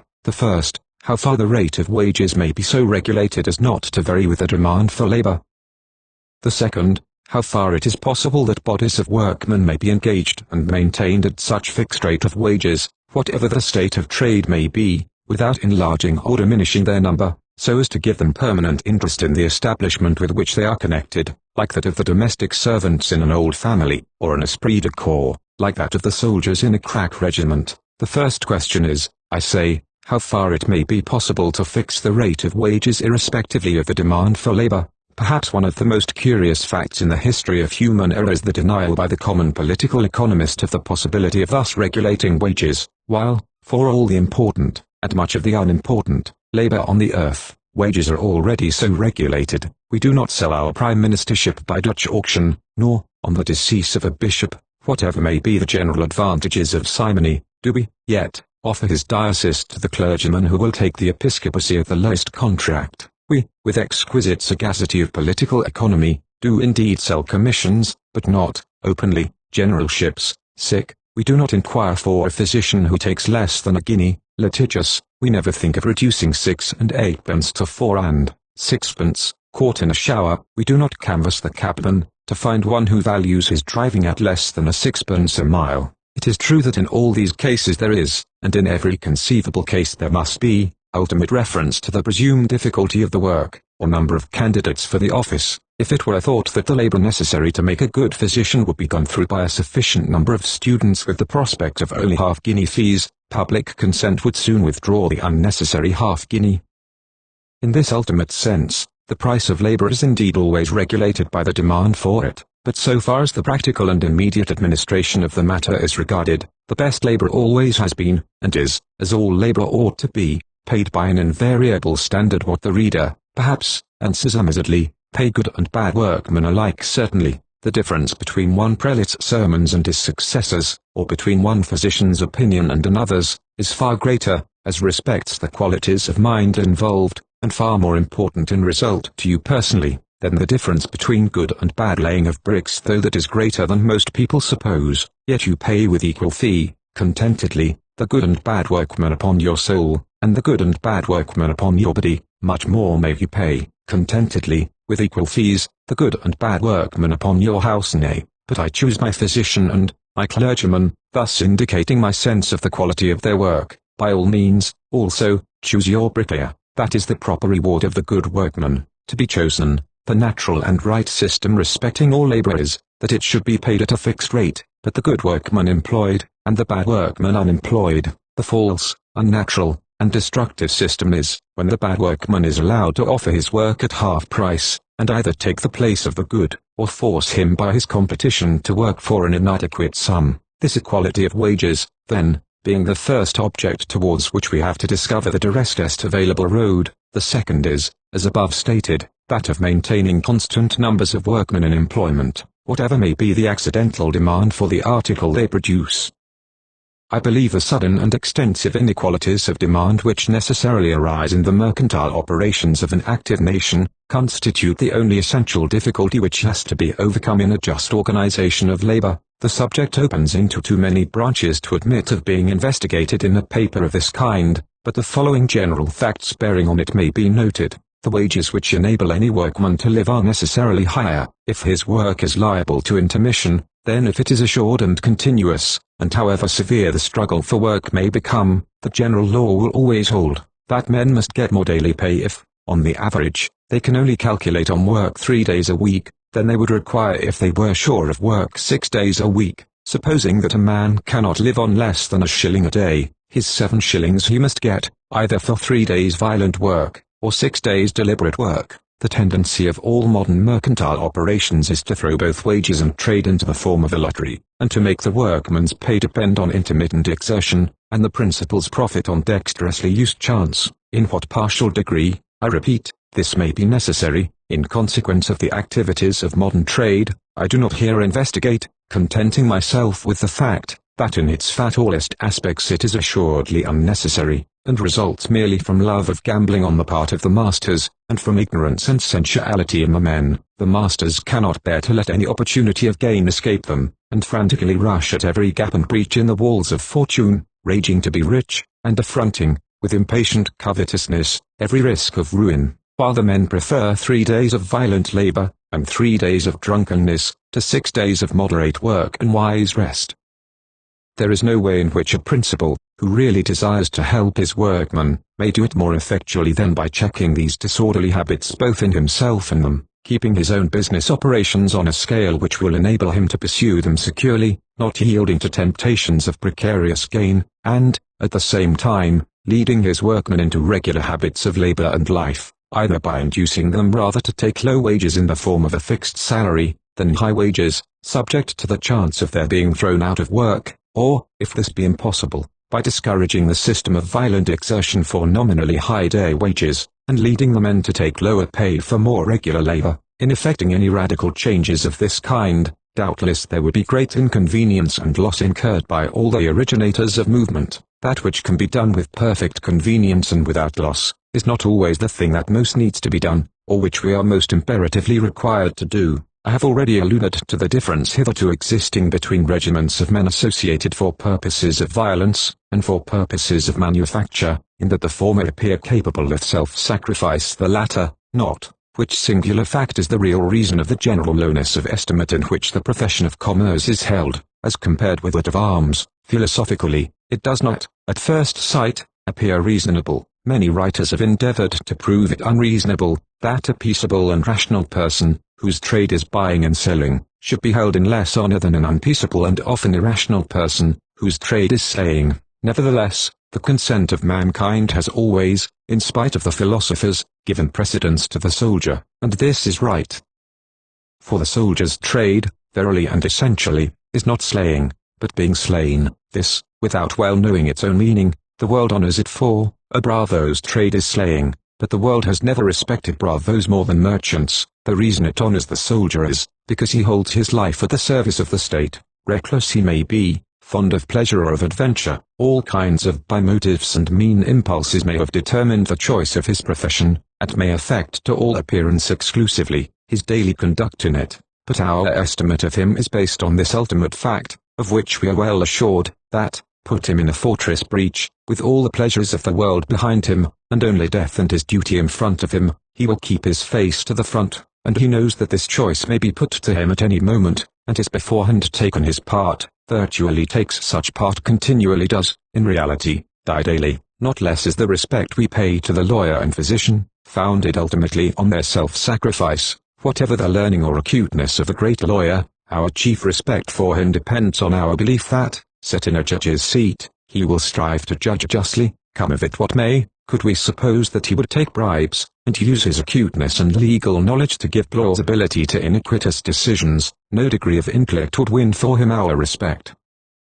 Nothing will win it, short of our tacit conviction, that in all important acts of his life justice is first with him, his own interest, second. In the case of a physician, the ground of the honor we render him is clearer still. Whatever his science, we should shrink from him in horror if we found him regard his patients merely as subjects to experiment upon, much more, if we found that, receiving bribes from persons interested in their deaths, he was using his best skill to give poison in the mask of medicine. Finally, the principle holds with utmost clearness as it respects clergymen. No goodness of disposition will excuse want of science in a physician, or of shrewdness in an advocate, but a clergyman, even though his power of intellect be small, is respected on the presumed ground of his unselfishness and serviceableness. Now there can be no question but that the tact, foresight, decision, and other mental powers, required for the successful management of a large mercantile concern, if not such as could be compared with those of a great lawyer, general,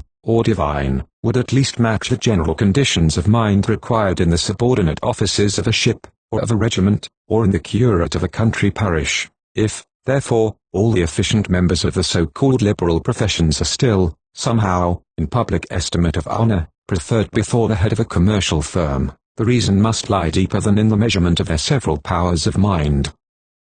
And the essential reason for such preference will be found to lie in the fact that the merchant is presumed to act always selfishly. His work may be very necessary to the community, but the motive of it is understood to be wholly personal. The merchant's first object in all his dealings must be, the public believe, to get as much for himself, and leave as little to his neighbor, or customer, as possible. Enforcing this upon him, by political statute, as the necessary principle of his action, recommending it to him on all occasions, and themselves reciprocally adopting it, proclaiming vociferously, for law of the universe, that a buyer's function is to cheapen, and a seller's to cheat, the public, nevertheless, involuntarily condemn the man of commerce for his compliance with their own statement, and stamp him forever as belonging to an inferior grade of human personality. This they will find, eventually, they must give up doing. They must not cease to condemn selfishness, but they will have to discover a kind of commerce which is not exclusively selfish, or, rather, they will have to discover that there never was,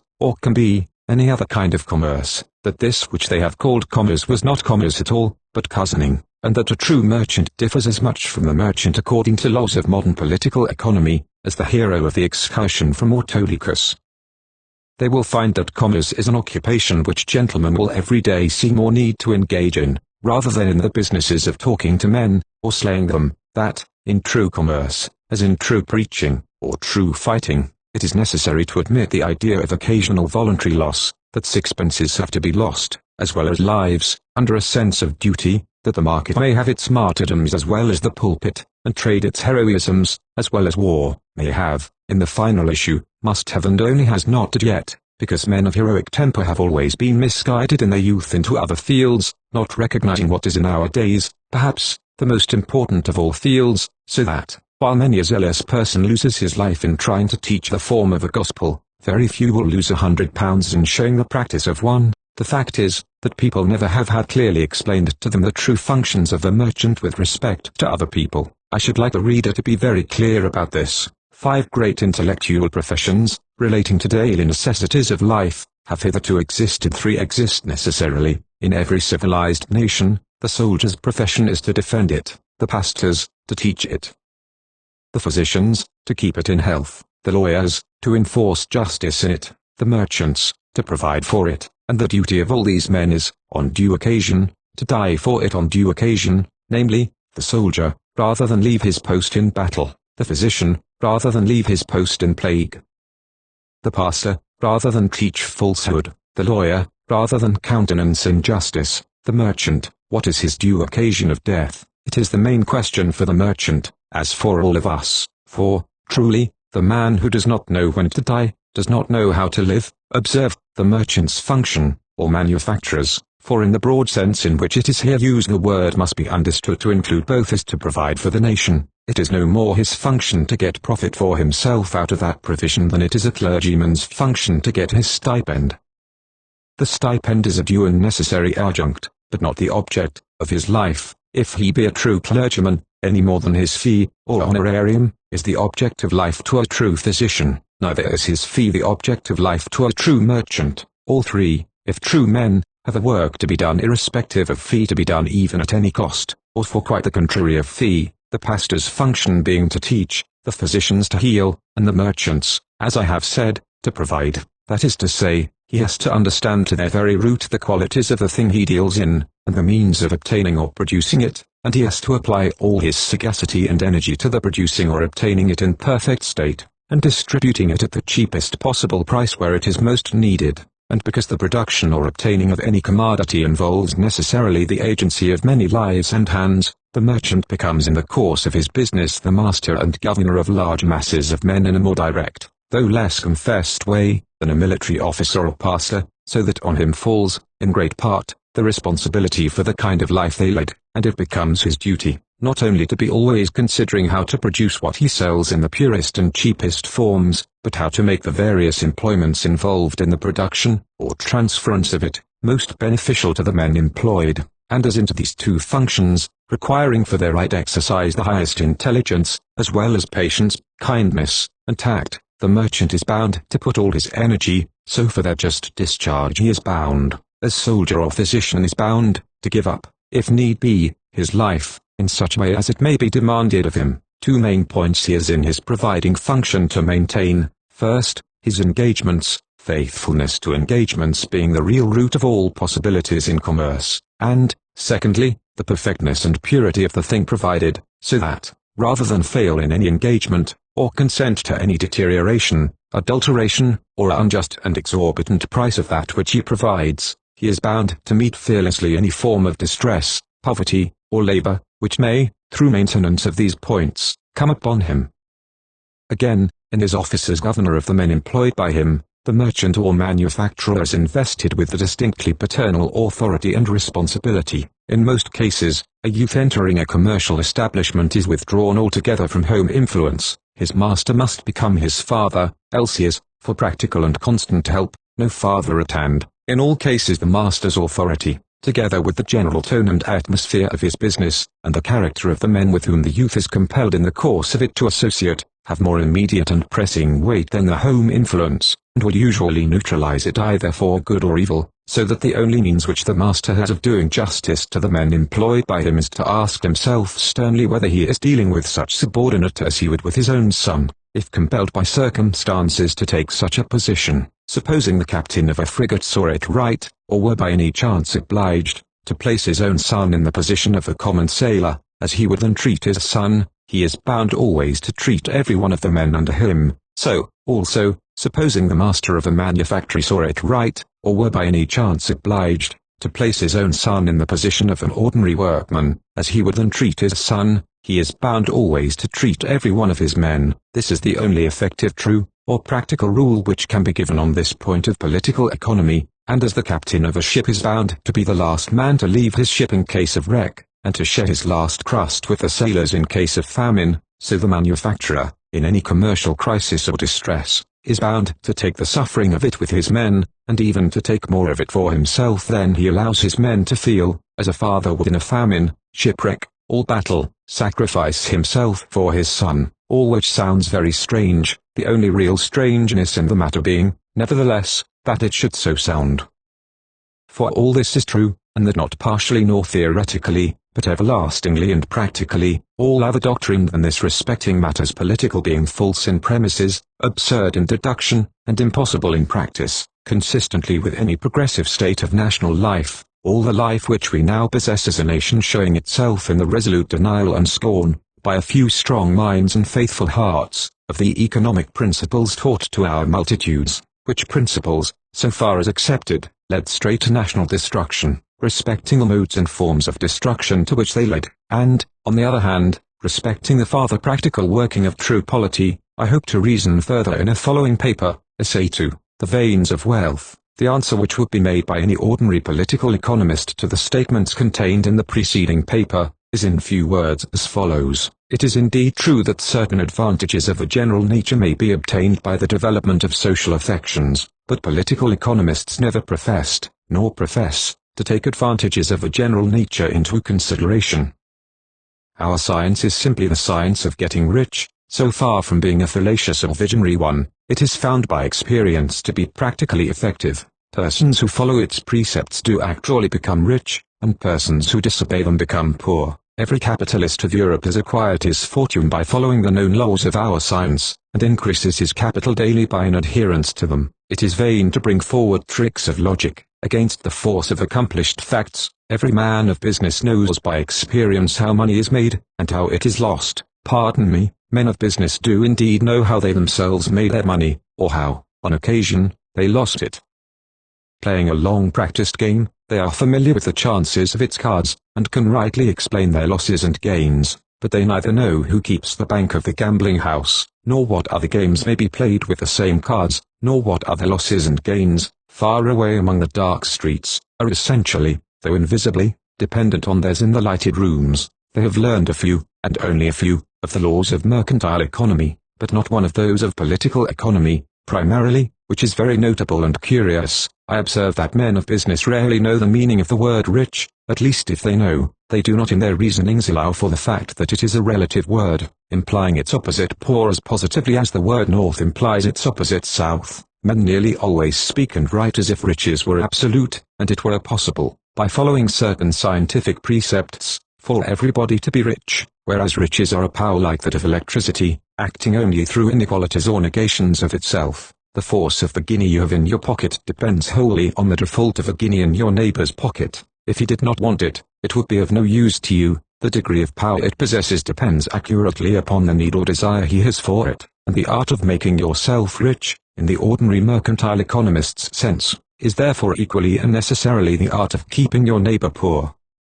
I would not contend in this matter, and rarely in any matter, for the acceptance of terms, but I wish the reader clearly and deeply to understand the difference between the two economies, to which the terms political and mercantile might not unadvisably be attached. Political economy, the economy of a state, or of citizens, consists simply in the production, preservation, and distribution, at fittest time and place, of useful or pleasurable things. The farmer who cuts his hay at the right time, the shipwright who drives his bolts well home in sound wood, the builder who lays good bricks in well-tempered mortar, the housewife who takes care of her furniture in the parlor, and guards against all waste in her kitchen, and the singer who rightly disciplines, and never overstrains her voice, are all political economists in the true and final sense, adding continually to the riches and well-being of the nation to which they belong. But mercantile economy, the economy of mercies or of pay, signifies the accumulation, in the hands of individuals, of legal, or moral claim upon, or power over, the labor of others, every such claim implying precisely as much poverty or debt on one side, as it implies riches or right on the other. It does not, therefore, necessarily involve an addition to the actual property, or well-being, of the state in which it exists, but since this commercial wealth, or power over labor, is nearly always convertible at once into real property, while real property is not always convertible at once into power over labor, the idea of riches among active men in civilized nations generally refers to commercial wealth, and in estimating their possessions, they rather calculate the value of their horses and fields by the number of guineas they could get for them, than the value of their guineas by the number of horses and fields they could buy with them. There is, however, another reason for this habit of mind, namely, that an accumulation of real property is of little use to its owner, unless, together with it, he has commercial power over labor. Thus, suppose any person to be put in possession of a large estate of fruitful land, with rich beds of gold in its gravel, countless herds of cattle in its pastures, houses, and gardens, and storehouses full of useful stores. But suppose, after all, that he could get no servants. In order that he may be able to have servants, someone in his neighborhood must be poor, and in want of his gold or his corn. Assume that no one is in want of either, and that no servants are to be had. He must, therefore, bake his own bread, make his own clothes, plow his own ground, and shepherd his own flocks. His gold will be as useful to him as any other yellow pebbles on his estate. His stores must rot, for he cannot consume them. He can eat no more than another man could eat, and wear no more than another man could wear. He must lead a life of severe and common labor to procure even ordinary comforts. He will be ultimately unable to keep either houses in repair, or fields in cultivation, and forced to content himself with a poor man's portion of cottage and garden, in the midst of a desert of wasteland, trampled by wild cattle, and encumbered by ruins of palaces, which he will hardly mock at himself by calling his own. The most covetous of mankind would, with small exultation, I presume, accept riches of this kind on these terms. What is really desired, under the name of riches, is, essentially, power over men, in its simplest sense, the power of obtaining for our own advantage a labor of servant, tradesman, and artist, in wider sense, authority of directing large masses of the nation to various ends, good, trivial, or hurtful, according to the mind of the rich person. And this power of wealth of course is greater or less in direct proportion to the poverty of the men over whom it is exercised,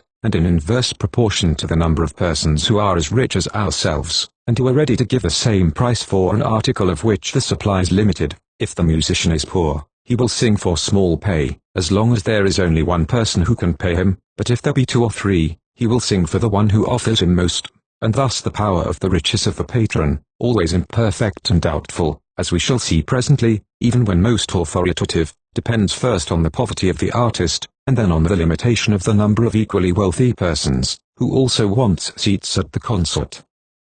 So that, as above stated, the art of becoming rich, in the common sense, is not absolutely nor finally the art of accumulating much money for ourselves, but also of contriving that our neighbors shall have less. In accurate terms, it is the art of establishing the maximum inequality in our own favor. Now the establishment of such inequality cannot be shown in the abstract to be either advantageous or disadvantageous to the body of the nation. The rash and absurd assumption that such inequalities are necessarily advantageous, lies at the root of most of the popular fallacies on the subject of political economy, for the eternal and inevitable law in this matter is, that the beneficialness of the inequality depends, first, on the methods by which it was accomplished, and, secondly, on the purposes to which it is applied. Inequalities of wealth, unjustly established, have assuredly injured the nation in which they exist during their establishment, and, unjustly directed, injure it yet more during their existence. But inequalities of wealth justly established, benefit the nation in the course of their establishment,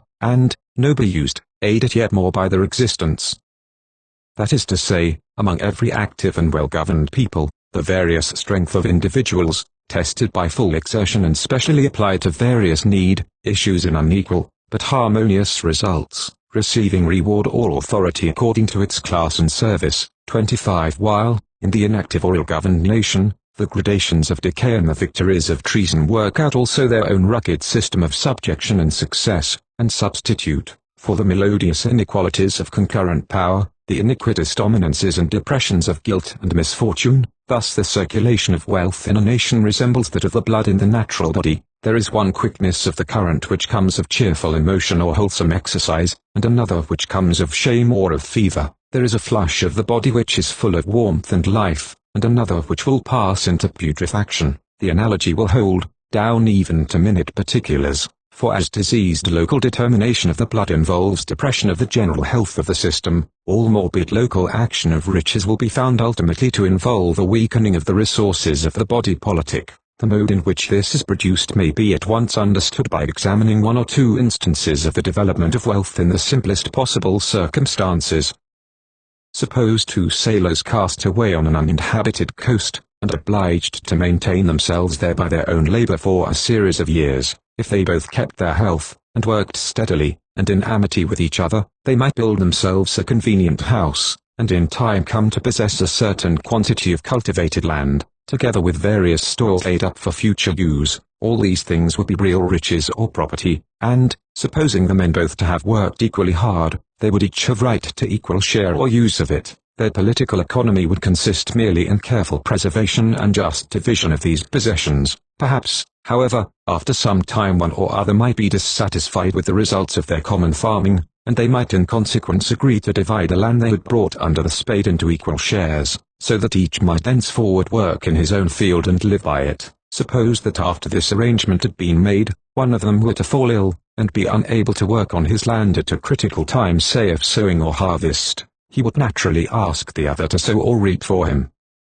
Then his companion might say, with perfect justice, "I will do this additional work for you, but if I do it, you must promise to do as much for me at another time. I will count how many hours I spend on your ground, and you shall give me a written promise to work for the same number of hours on mine, whenever I need your help, and you are able to give it." Suppose that disabled man's sickness to continue, and that under various circumstances, for several years, requiring the help of the other, he on each occasion gave a written pledge to work, as soon as he was able, at his companion's orders, for the same number of hours which the other had given up to him. What will the positions of the two men be when the invalid is able to resume work? Considered as a polis, or state, they will be poorer than they would have been otherwise, poorer by the withdrawal of what the sick man's labor would have produced in the interval. His friend may perhaps have toiled with an energy quickened by the enlarged need, but in the end his own land and property must have suffered by the withdrawal of so much of his time and thought from them, and the united property of the two men will be certainly less than it would have been if both had remained in health and activity. But the relations in which they stand to each other are also widely altered. The sick man has not only pledged his labor for some years, but will probably have exhausted his own share of the accumulated stores, and will be in consequence for some time dependent on the other for food, which he can only pay or reward him for by yet more deeply pledging his own labor.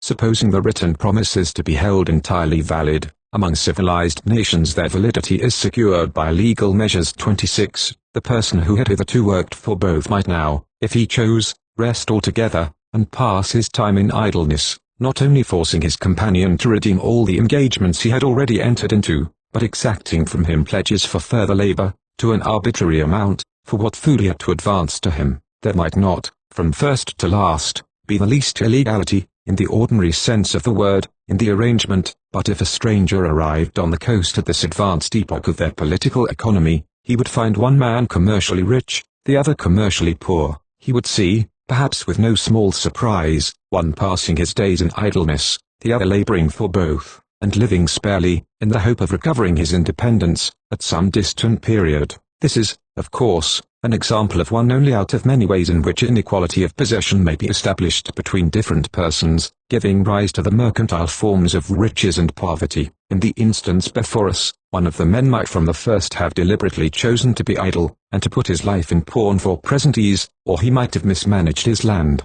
and being compelled to have recourse to his neighbor for food and help, pledging his future labor for it. But what I want the reader to note especially is the fact, common to a large number of typical cases of this kind, that the establishment of the mercantile wealth which consists in a claim upon labor, signifies a political diminution of the real wealth which consists in substantial possessions. Take another example, more consistent with the ordinary course of affairs of trade.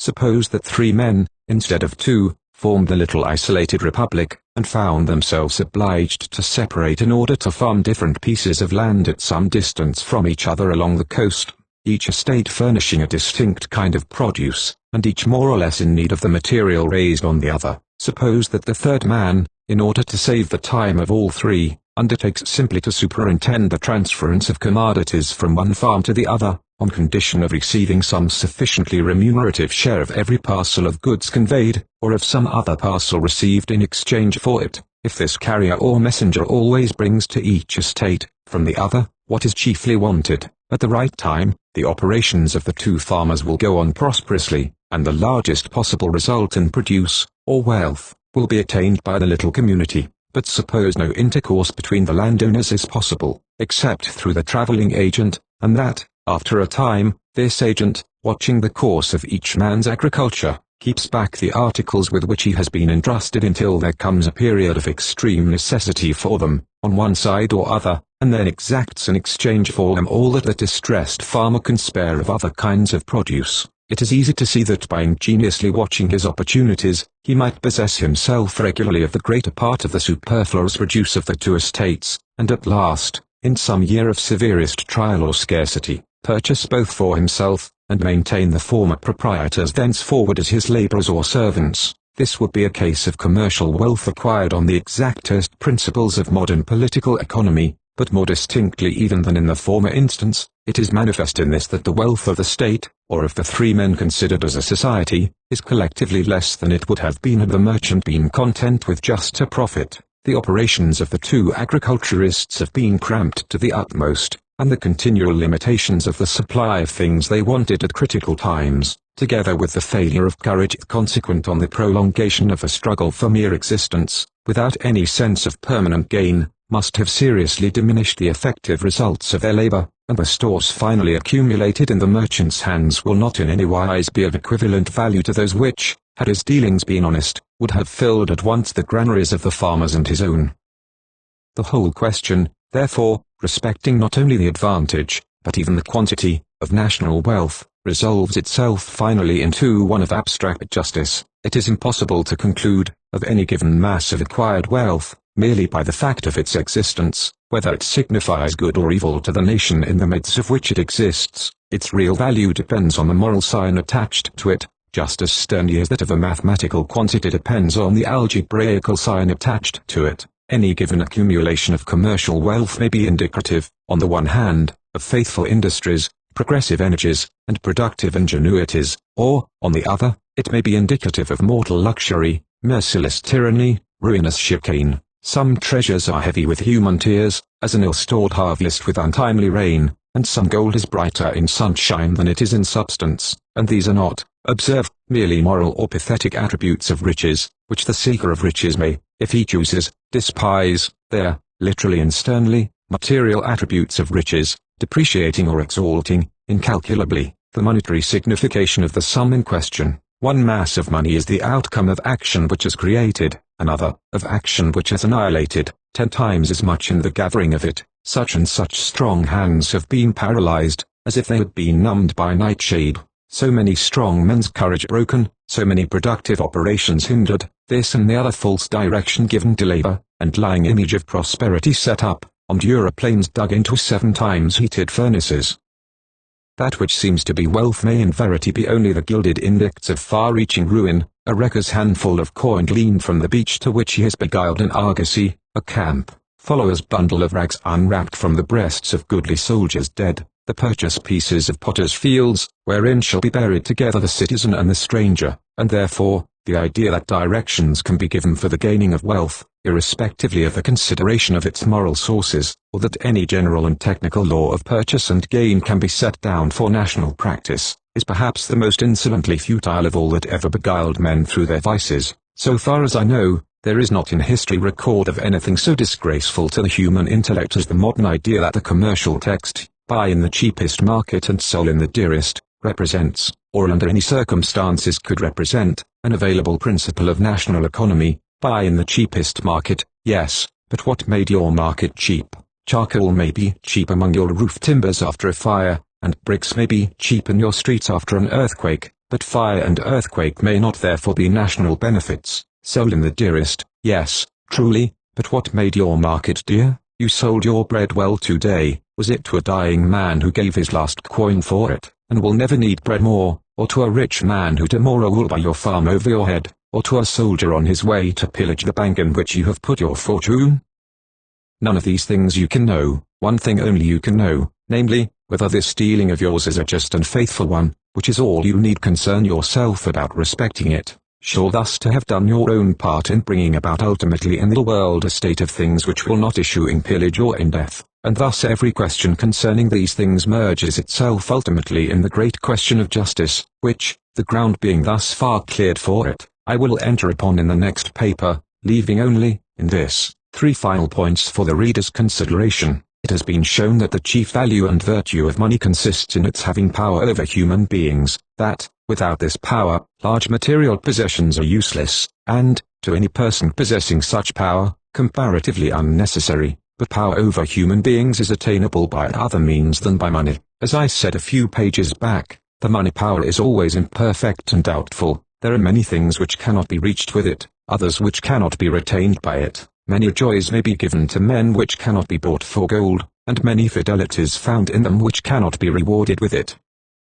Trite enough, the reader thinks. Yes, but it is not so trite. I wish it were, that in this moral power, quite inscrutable and immeasurable though it be, there is a monetary value just as real as that represented by more ponderous currencies. A man's hand may be full of invisible gold, and the wave of it, or the grasp, shall do more than another's with a shower of bullion. This invisible gold, also, does not necessarily diminish in spending. Political economists will do well some day to take heed of it, though they cannot take measure. But farther, since the essence of wealth consists in its authority over men, if the apparent or nominal wealth fail in this power, it fails in essence, in fact, ceases to be wealth at all. It does not appear lately in England, that our authority over men is absolute. The servants show some disposition to rush riotously upstairs, under an impression that their wages are not regularly paid.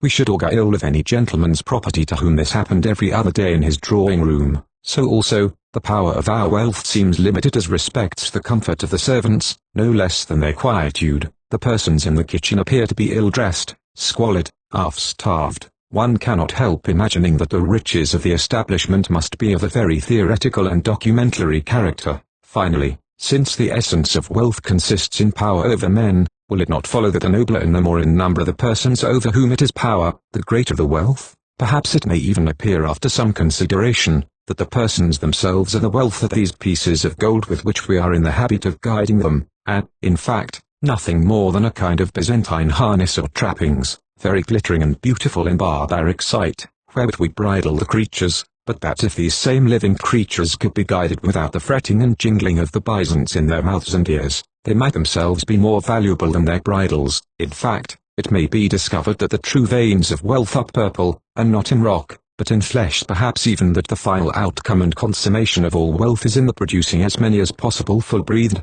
bright-eyed, and happy-hearted human creatures.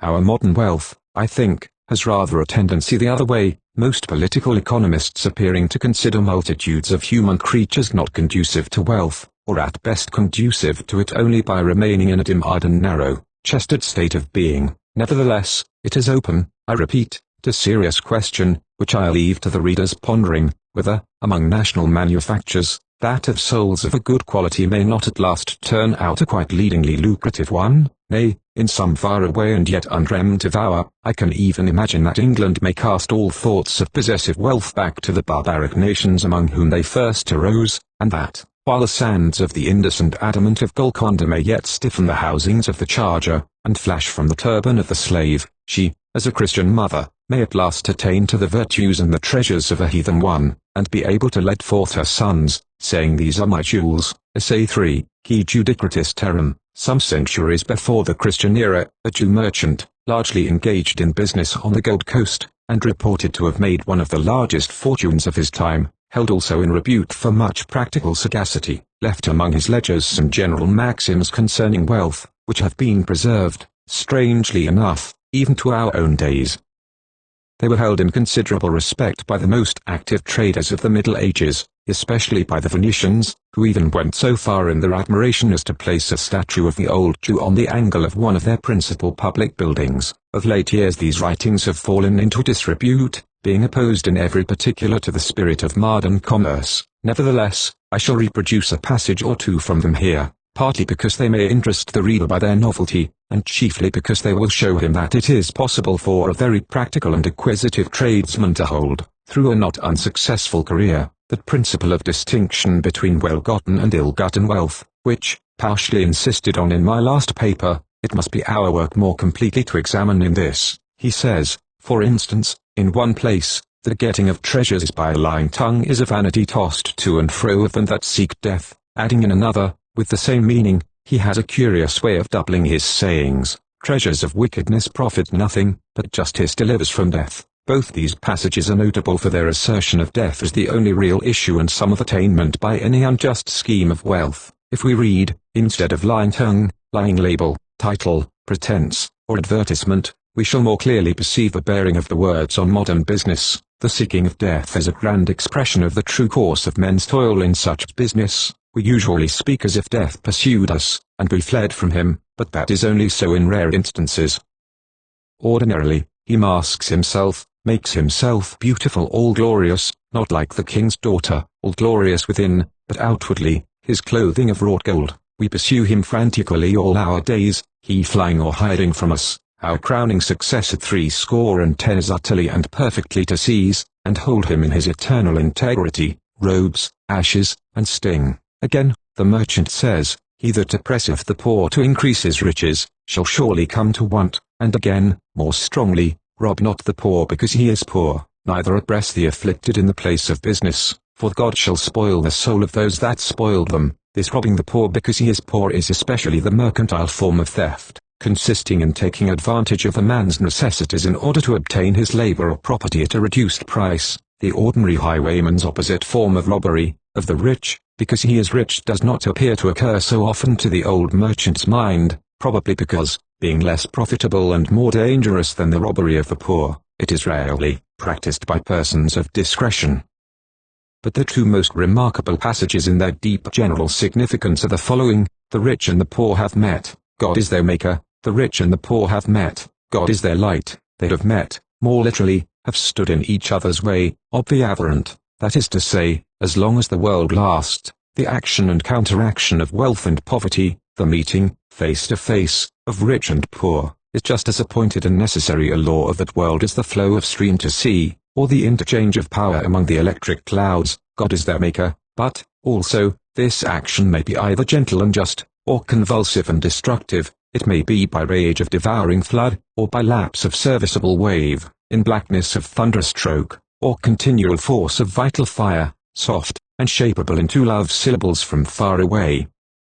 And which of these it shall be depends on both rich and poor, knowing that God is their light, that in the mystery of human life, there is no other light than this by which they can see each other's faces, and live. Light, which is called in another of the books among which the merchant's maxims have been preserved, the Sun of Justice, 27 of which it is promised that it shall rise at last with healing, health-giving or helping, making whole or setting at one, in its wings, for truly this healing is only possible by means of justice. No love, no faith, no hope will do it. Men will be unwisely fond, vainly faithful, unless primarily they are just, and the mistake of the best men through generation after generation has been that great one of thinking to help the poor by alms striving, and by preaching of patience or of hope, and by every other means, emollient or consolatory, except the one thing which God orders for them, justice. But this justice, with its accompanying holiness or helpfulness, being even by the best men denied in its trial time, is by the mass of men hated wherever it appears, so that, when the choice was one day fairly put to them, they denied a helpful one and the just,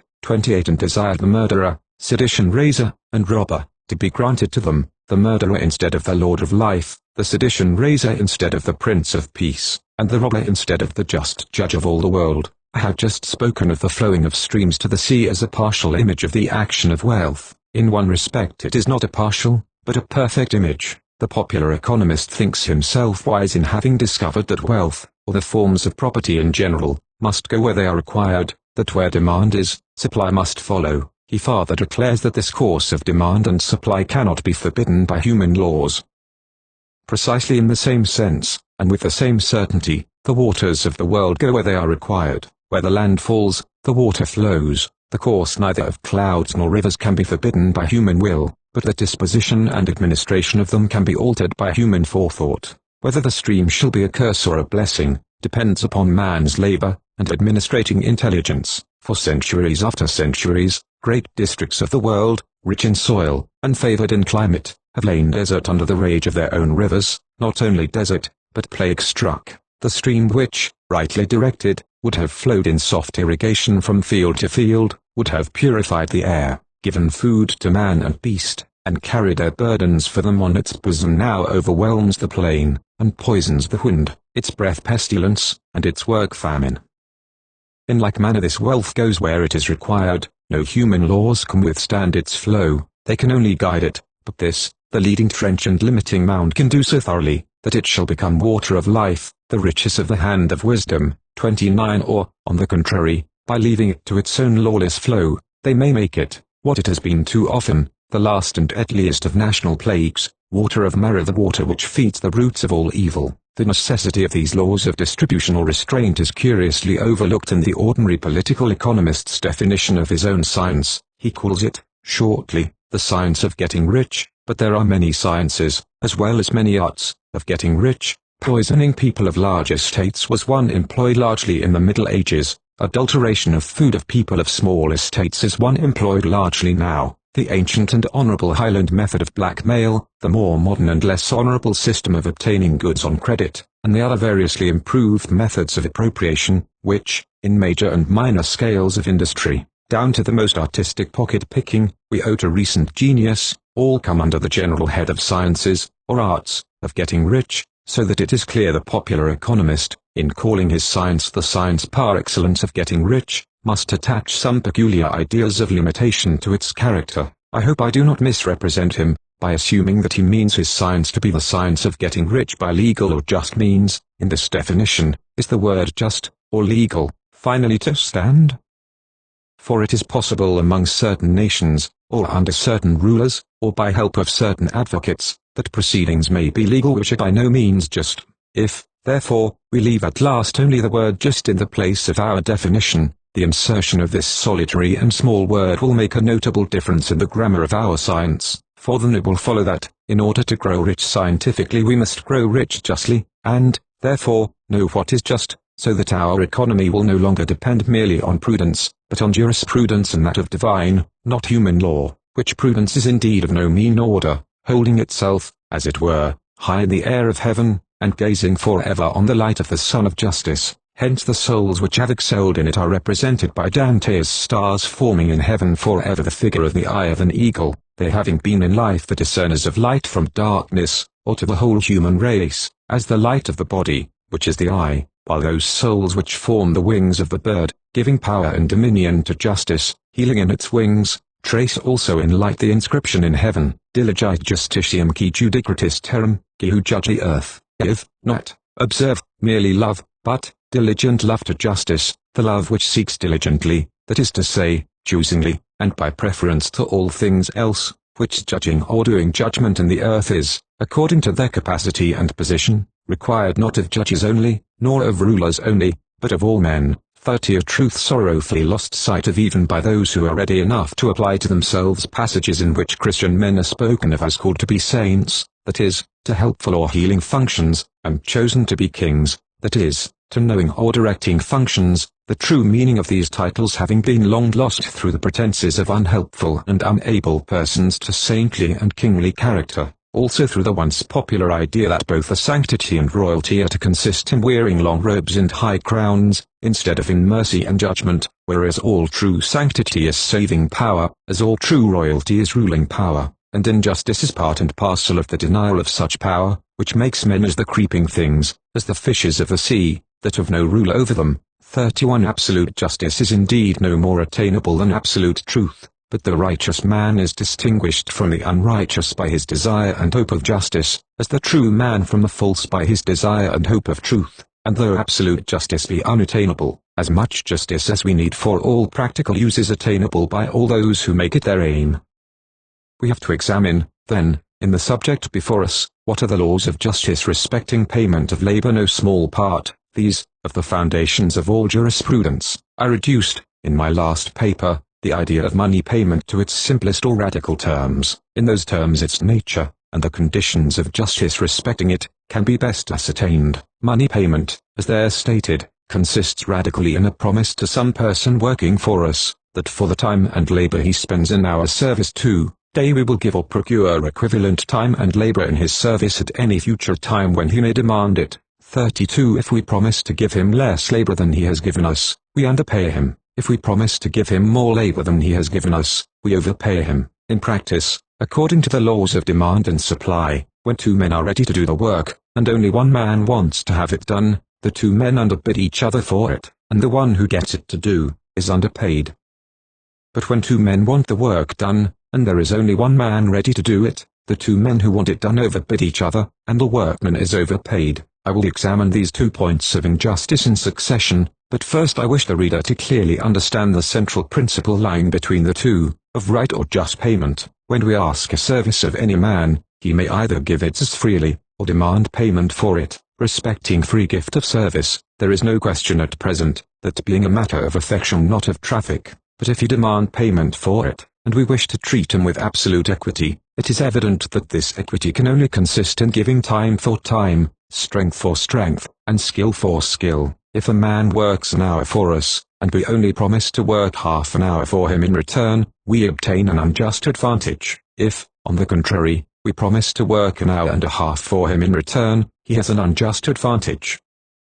The justice consists in absolute exchange, or, if there be any respect to the stations of the parties, it will not be in favor of the employer. There is certainly no equitable reason in a man's being poor, that if he give me a pound of bread today, I should return him less than a pound of bread tomorrow, or any equitable reason in a man's being uneducated, that if he uses a certain quantity of skill and knowledge in my service, I should use a less quantity of skill and knowledge in his. Perhaps, ultimately, it may appear desirable, or, to say the least, gracious, that I should give in return somewhat more than I received, but at present, we are concerned on the law of justice only, which is that of perfect and accurate exchange, one circumstance only interfering with the simplicity of this radical idea of just payment, that inasmuch as labor, rightly directed, is fruitful just as seed is, the fruit, or interest as it is called, of the labor first given, or advanced, or to be taken into account, and balanced by an additional quantity of labor in the subsequent repayment,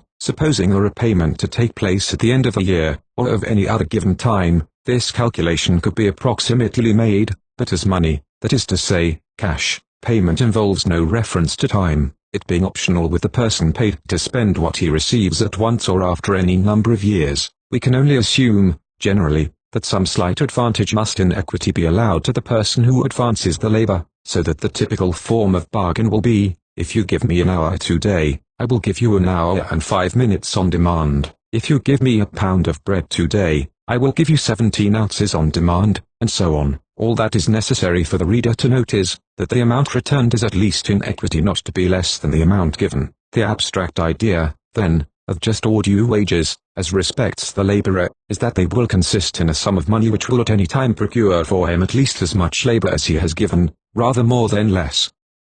And this equity or justice of payment is, observe, wholly independent of any reference to the number of men who are willing to do the work. I want a horseshoe for my horse. 20 smiths, or 20,000 smiths, may be ready to forge it. Their number does not in one atom's weight affect the question of the equitable payment of the one who does forge it. It costs him a quarter of an hour of his life, and so much skill and strength of arm to make that horseshoe for me. Then at some future time I am bound in equity to give a quarter of an hour, and some minutes more, of my life, or of some other person's at my disposal, and also as much strength of arm and skill, and a little more, in making or doing what the smith may have need of. Such being the abstract theory of just remunerative payment, its application is practically modified by the fact that the order for labor, given in payment, is general, while the labor received is special. The current coin or document is practically an order on the nation for so much work of any kind, and this universal applicability to immediate need renders it so much more valuable than special labor can be, that an order for a less quantity of this general toil will always be accepted as a just equivalent for a greater quantity of special toil.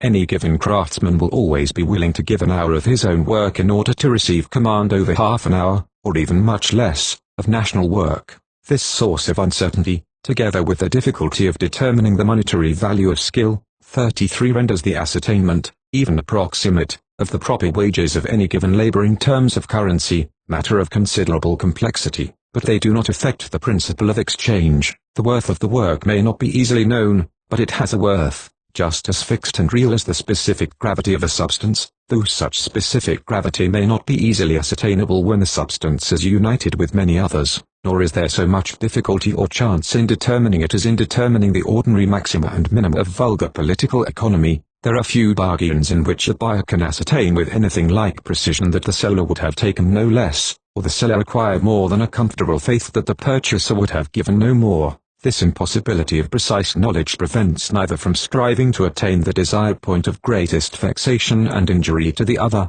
nor from accepting it for a scientific principle that he is to buy for the least and sell for the most possible, though what the real least or most may be he cannot tell.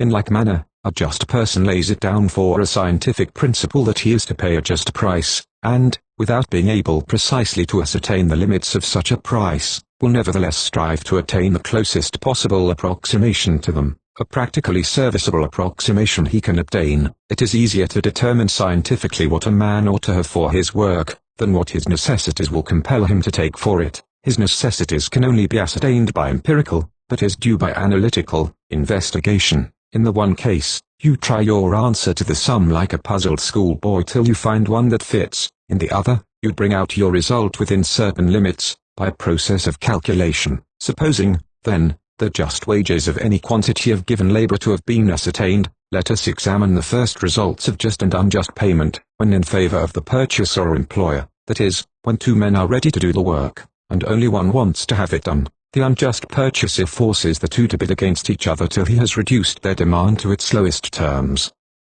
Let us assume that the lowest bidder offers to do the work at half its just price. The purchaser employs him, and does not employ the other. The first or apparent result is, therefore, that one of the two men is left out of employ, or to starvation, just as definitely as by the just procedure of giving fair price to the best workman. The various writers who endeavored to invalidate the positions of my first paper never saw this, and assumed that the unjust hirer employed both. He employs both no more than the just hirer. The only difference in the outset is that the just man pays sufficiently, the unjust man insufficiently, for the labor of the single person employed. I say, in the outset, for this first or apparent difference is not the actual difference.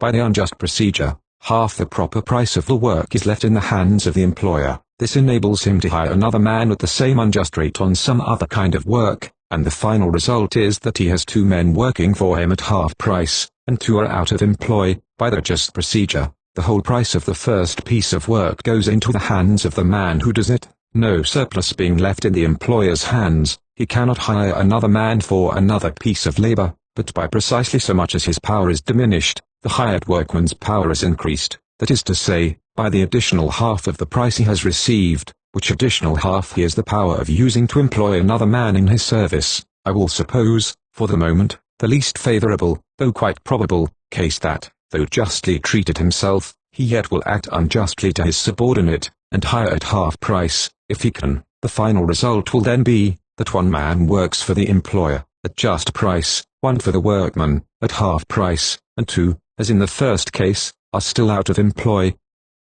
These two, as I said before, are out of employ in both cases. The difference between the just and unjust procedure does not lie in the number of men hired, but in the price paid to them, and the persons by whom it is paid. The essential difference, that which I want the reader to see clearly, is, that in the unjust case, two men work for one, the first hirer. In the just case, one man works for the first hirer, one for the person hired, and so on, down or up through the various grades of service, the influence being carried forward by justice, and arrested by injustice. The universal and constant action of justice in this matter is therefore to diminish the power of wealth, in the hands of one individual, over masses of men, and to distribute it through a chain of men. The actual power exerted by the wealth is the same in both cases, but by injustice it is put all into one man's hands, so that he directs at once and with equal force the labor of a circle of men about him. By the just procedure, he is permitted to touch the nearest only, through whom, with diminished force,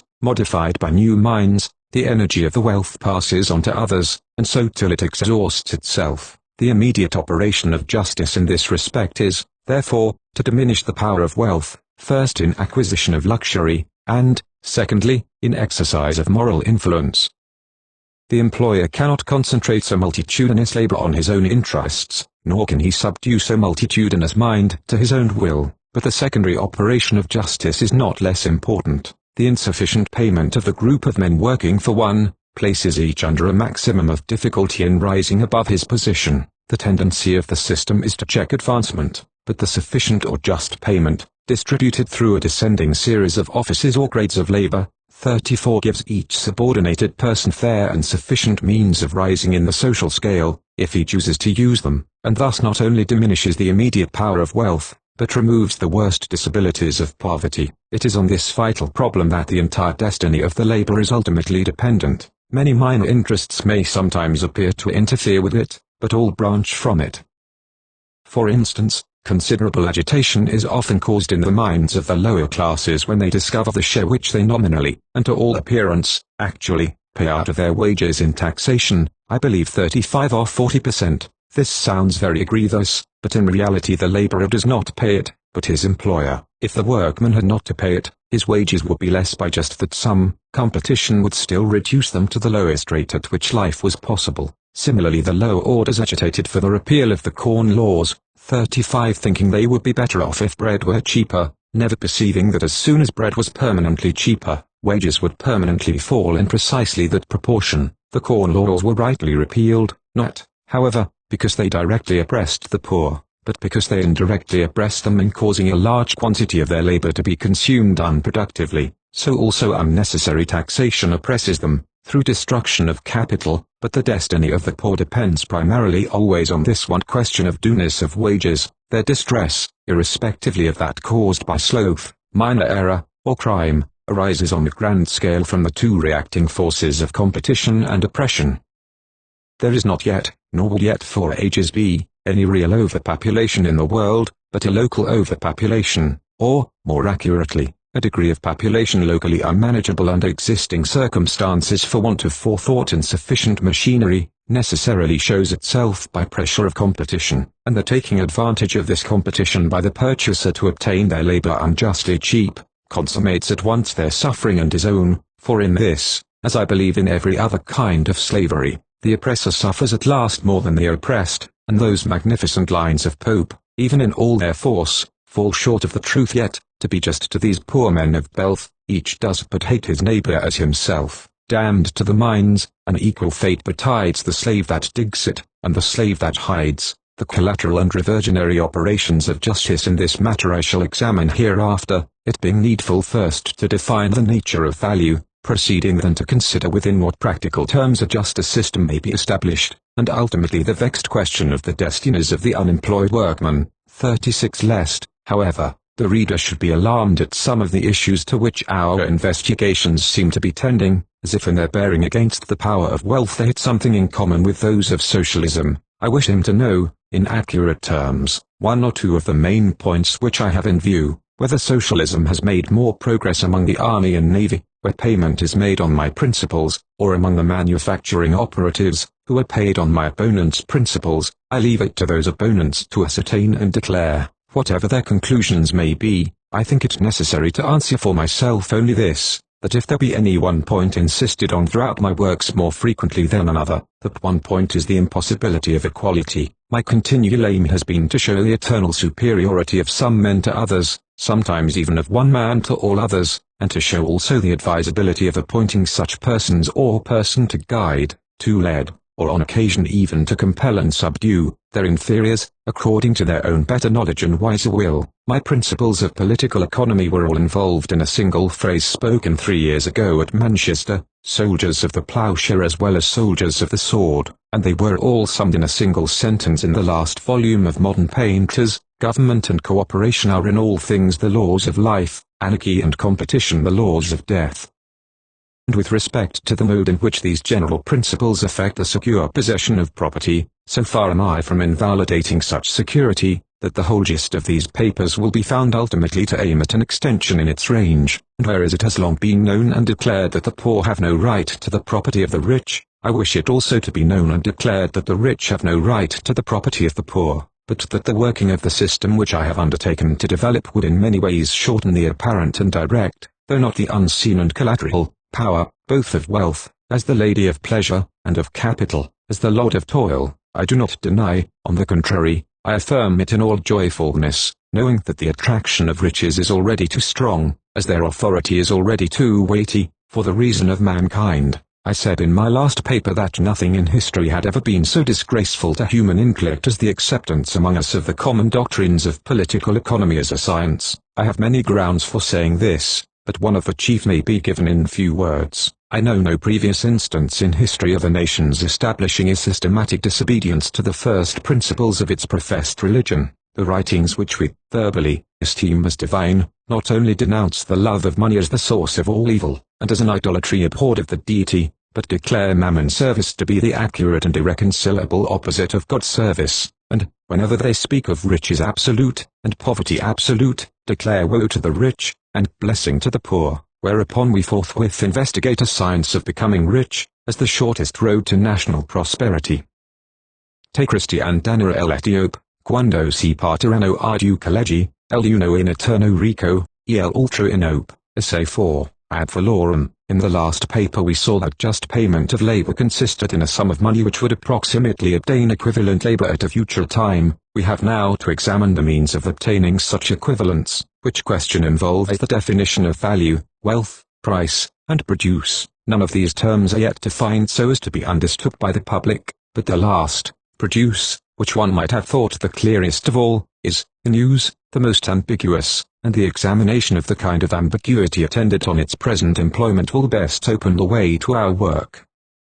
In his chapter on Capital, 37 Mr. J.S. Mill instances, as a capitalist, a hardware manufacturer, who, having intended to spend a certain portion of the proceeds of his business in buying plate and jewels, changes his mind, and pays it as wages to additional work people. The effect is stated by Mr. Mill to be that more food is appropriated to the consumption of productive laborers. Now I do not ask, though, had I written this paragraph, it would surely have been asked of me, what is to become of the silversmiths? If they're truly unproductive persons, we will acquiesce in their extinction, and though in another part of the same passage, the hardware merchant is supposed also to dispense with a number of servants, whose food is thus set free for productive purposes, I do not inquire what will be the effect, painful or otherwise, upon the servants, of this emancipation of their food, but I very seriously inquire why ironware is produce, and silverware is not. That a merchant consumes the one, and sells the other, certainly does not constitute the difference, unless it can be shown, which,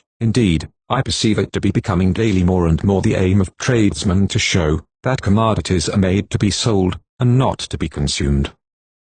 The merchant is an agent of conveyance to the consumer in one case, and is himself the consumer in the other 38, but the laborers are in either case equally productive, since they have produced goods to the same value. If the hardware and the plate are both goods, and what distinction separates them? It is indeed possible that in the comparative estimate of the moralist, with which Mr. Mill says political economy has nothing to do, 3I2, a steel fork might appear a more substantial production than a silver one. We may grant also that knives, no less than forks, are good produce, and scythes and ploughshares serviceable articles. But, how of bayonets? Supposing the hardware merchant to effect large sales of these, by help of the setting free of the food of his servants and his silversmith, is he still employing productive laborers, or, in Mr. Mill's words, laborers who increase the stock of permanent means of enjoyment, I3, 4, or if, instead of bayonets, he supply bombs, will not the absolute and final enjoyment of even these energetically productive articles, each of which costs £10.39,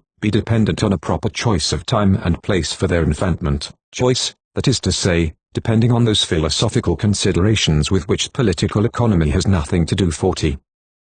I should have regretted the need of pointing out inconsistency in any portion of Mr. Mill's work, had not the value of his work proceeded from its inconsistencies. He deserves honor among economists by inadvertently disclaiming the principles which he states, and tacitly introducing the moral considerations with which he declares his science has no connection. Many of his chapters are, therefore, true and valuable, and the only conclusions of his which I have to dispute are those which follow from his premises. Thus, the idea which lies at the root of the passage we have just been examining, namely, that labor applied to produce luxuries will not support so many persons as labor applied to produce useful articles, is entirely true, but the instance given fails, and in 4 directions of failure at once, because Mr. Mill has not defined the real meaning of usefulness. The definition which he has given, capacity to satisfy a desire, or serve a purpose, 3I2, applies equally to the iron and silver, while the true definition, which he has not given, but which nevertheless underlies the false verbal definition in his mind,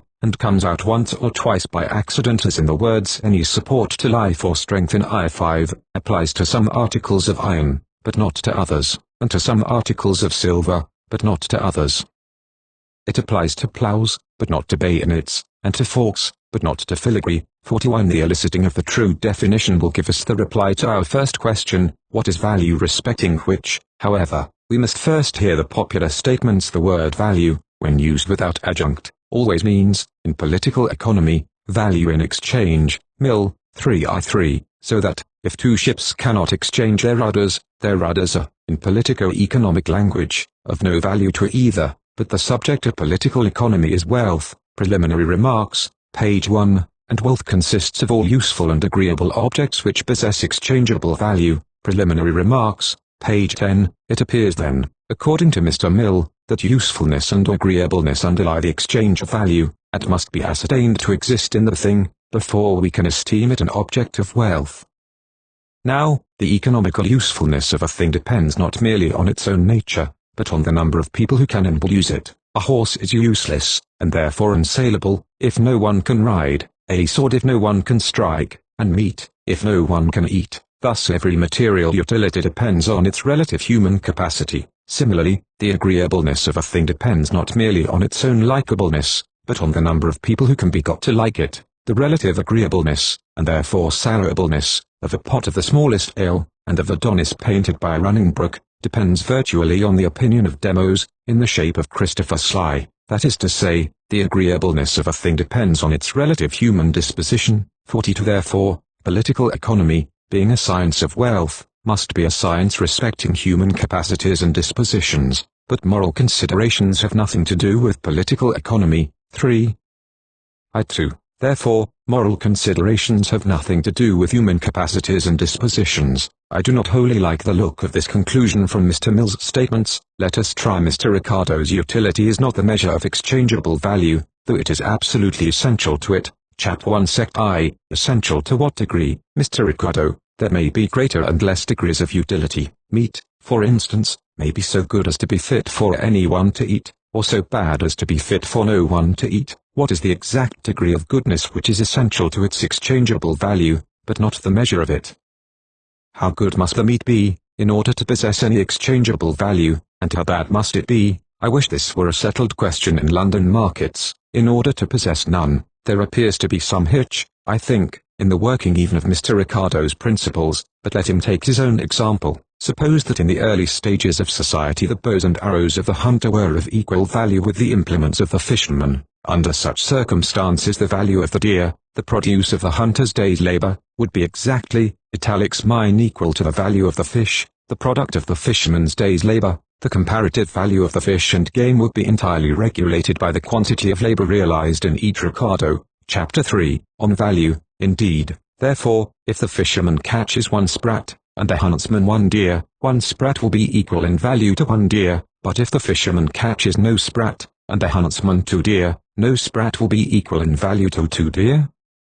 Nay, but, Mr. Ricardo's supporters may say, he means, on an average, if the average product of a day's work of fisher and hunter be 1 fish and 1 deer, the 1 fish will always be equal in value to the 1 deer. Might I inquire the species of fish, whale or whitebait? 43. It will be waste of time to pursue these fallacies farther. We will seek for a true definition. Much store has been set for centuries upon the use of our English classical education. It were to be wished that our well-educated merchants recall to mind always this much of their Latin schooling, that the nominative of valorem, a word already sufficiently familiar to them, is valor, a word which, therefore, ought to be familiar to them. Valor, from valia, to be well, or strong, gioino, strong, in life, if a man, or valiant, strong, for life, if a thing, or valuable, to be valuable, therefore, is to avail towards life. A truly valuable or availing thing is that which leads to life with its whole strength.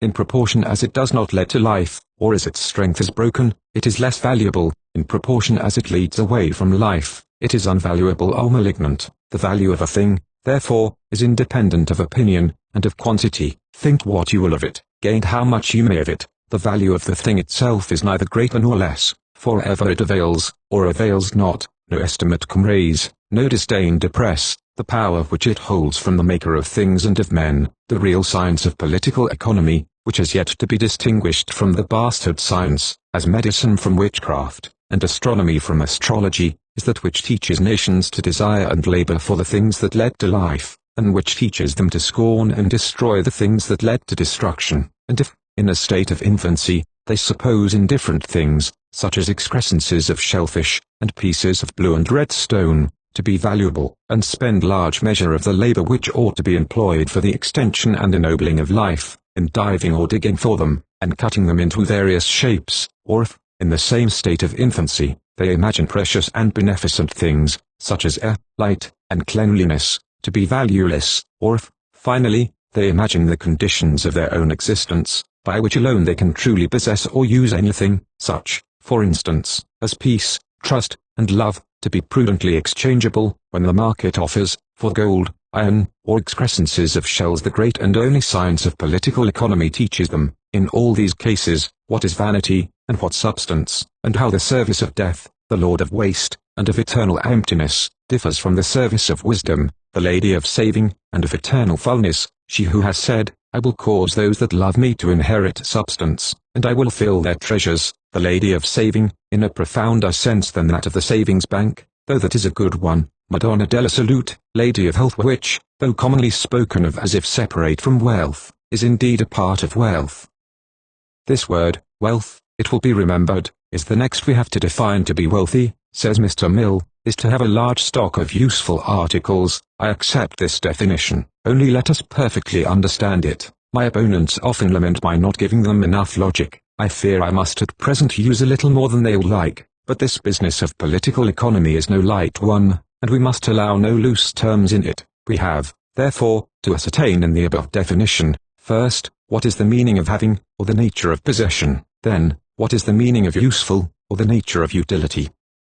And first of possession, at the crossing of the transepts of Milan Cathedral has lain, for 300 years, the embalmed body of St. Carlo Borromeo. It holds a golden crozier, and has a cross of emeralds on its breast. Admitting the crozier and emeralds to be useful articles, is the body to be considered as having them? Do they, in the politico-economical sense of property, belong to it? If not, and if we may, therefore, conclude generally that a dead body cannot possess property, what degree and period of animation in the body will render possession possible? As thus, lately in a wreck of a Californian ship, one of the passengers fastened a belt about him with 200 pounds of gold in it, with which he was found afterwards at the bottom.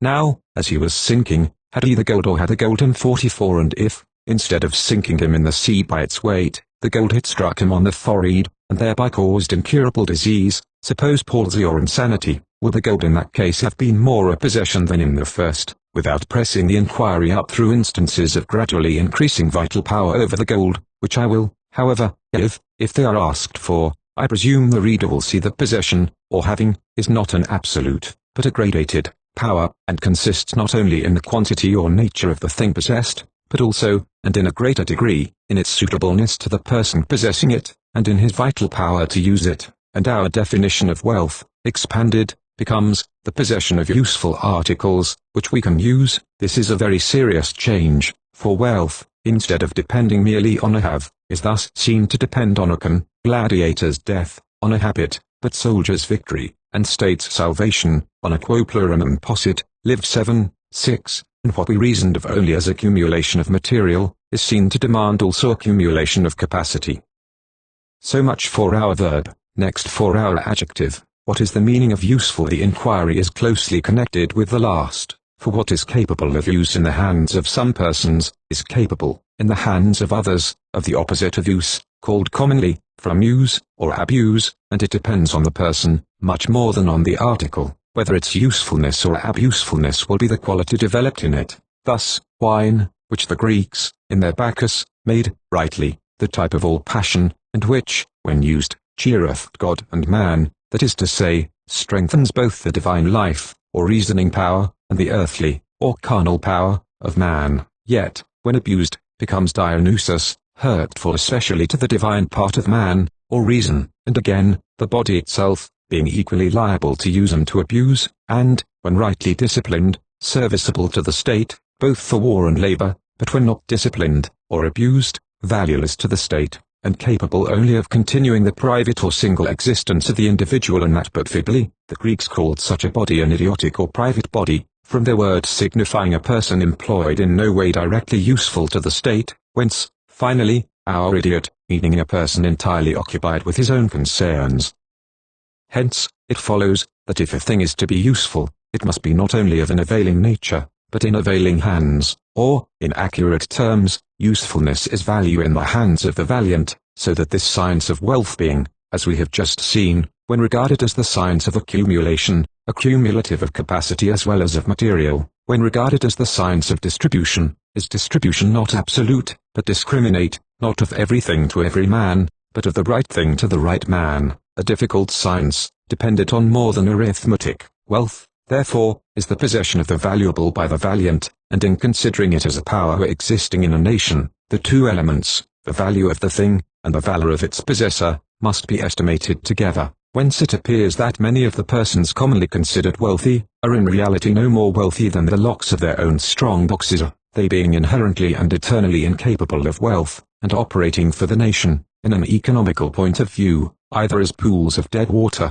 and eddies in a stream, which, so long as the stream flows, are useless, or serve only to drown people, but may become of importance in a state of stagnation, should a stream dry, or else, as dams in a river, of which the ultimate service depends not on the dam, but the miller, or else, as mere accidental stays and impediments, acting, not as wealth, but, for we ought to have a correspondent term, as ilth, causing various devastation and trouble around them in all directions, or lastly, act not at all, but are merely animated conditions of delay, no use being possible of anything they have until they are dead, in which last condition they are nevertheless often useful as delays, and impedimenta, if a nation is apt to move too fast. This being so, the difficulty of the true science of political economy lies not merely in the need of developing manly character to deal with material value, but in the fact, that while the manly character and material value only form wealth by their conjunction, they have nevertheless a mutually destructive operation on each other,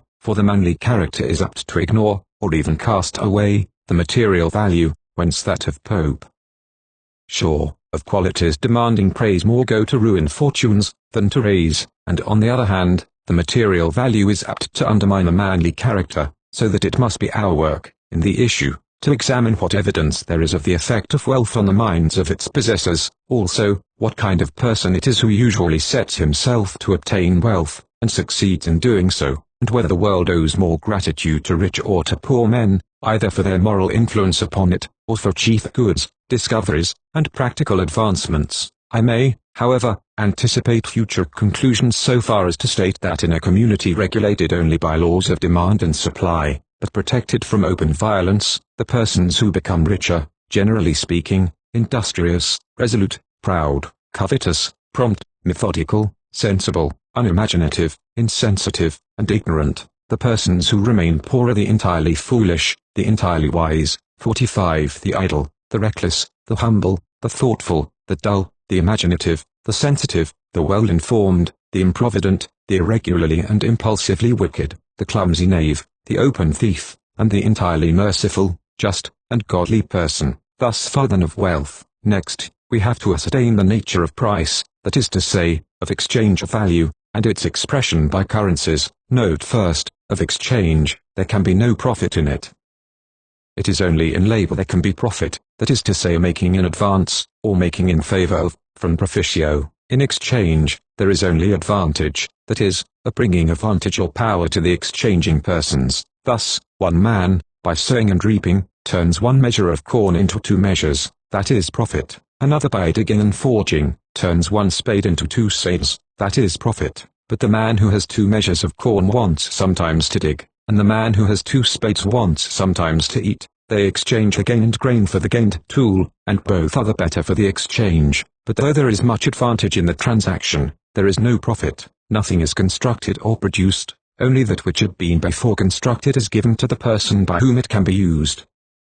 If labor is necessary to effect the exchange, that labor is in reality involved in the production, and, like all other labor, bears profit. Whatever number of men are concerned in the manufacture, or in the conveyance, have share in the profit, but neither the manufacture nor the conveyance are the exchange, and in the exchange itself there is no profit. There may, however, be acquisition, which is a very different thing. If, in the exchange, one man is able to give what cost him little labor for what has cost the other much, he acquires a certain quantity of the produce of the other's labor, and precisely what he acquires, the other loses. In mercantile language, the person who thus acquires is commonly said to have made a profit, and I believe that many of our merchants are seriously under the impression that it is possible for everybody, somehow, to make a profit in this manner, whereas, by the unfortunate constitution of the world we live in, the laws both of matter and motion have quite rigorously forbidden universal acquisition of this kind.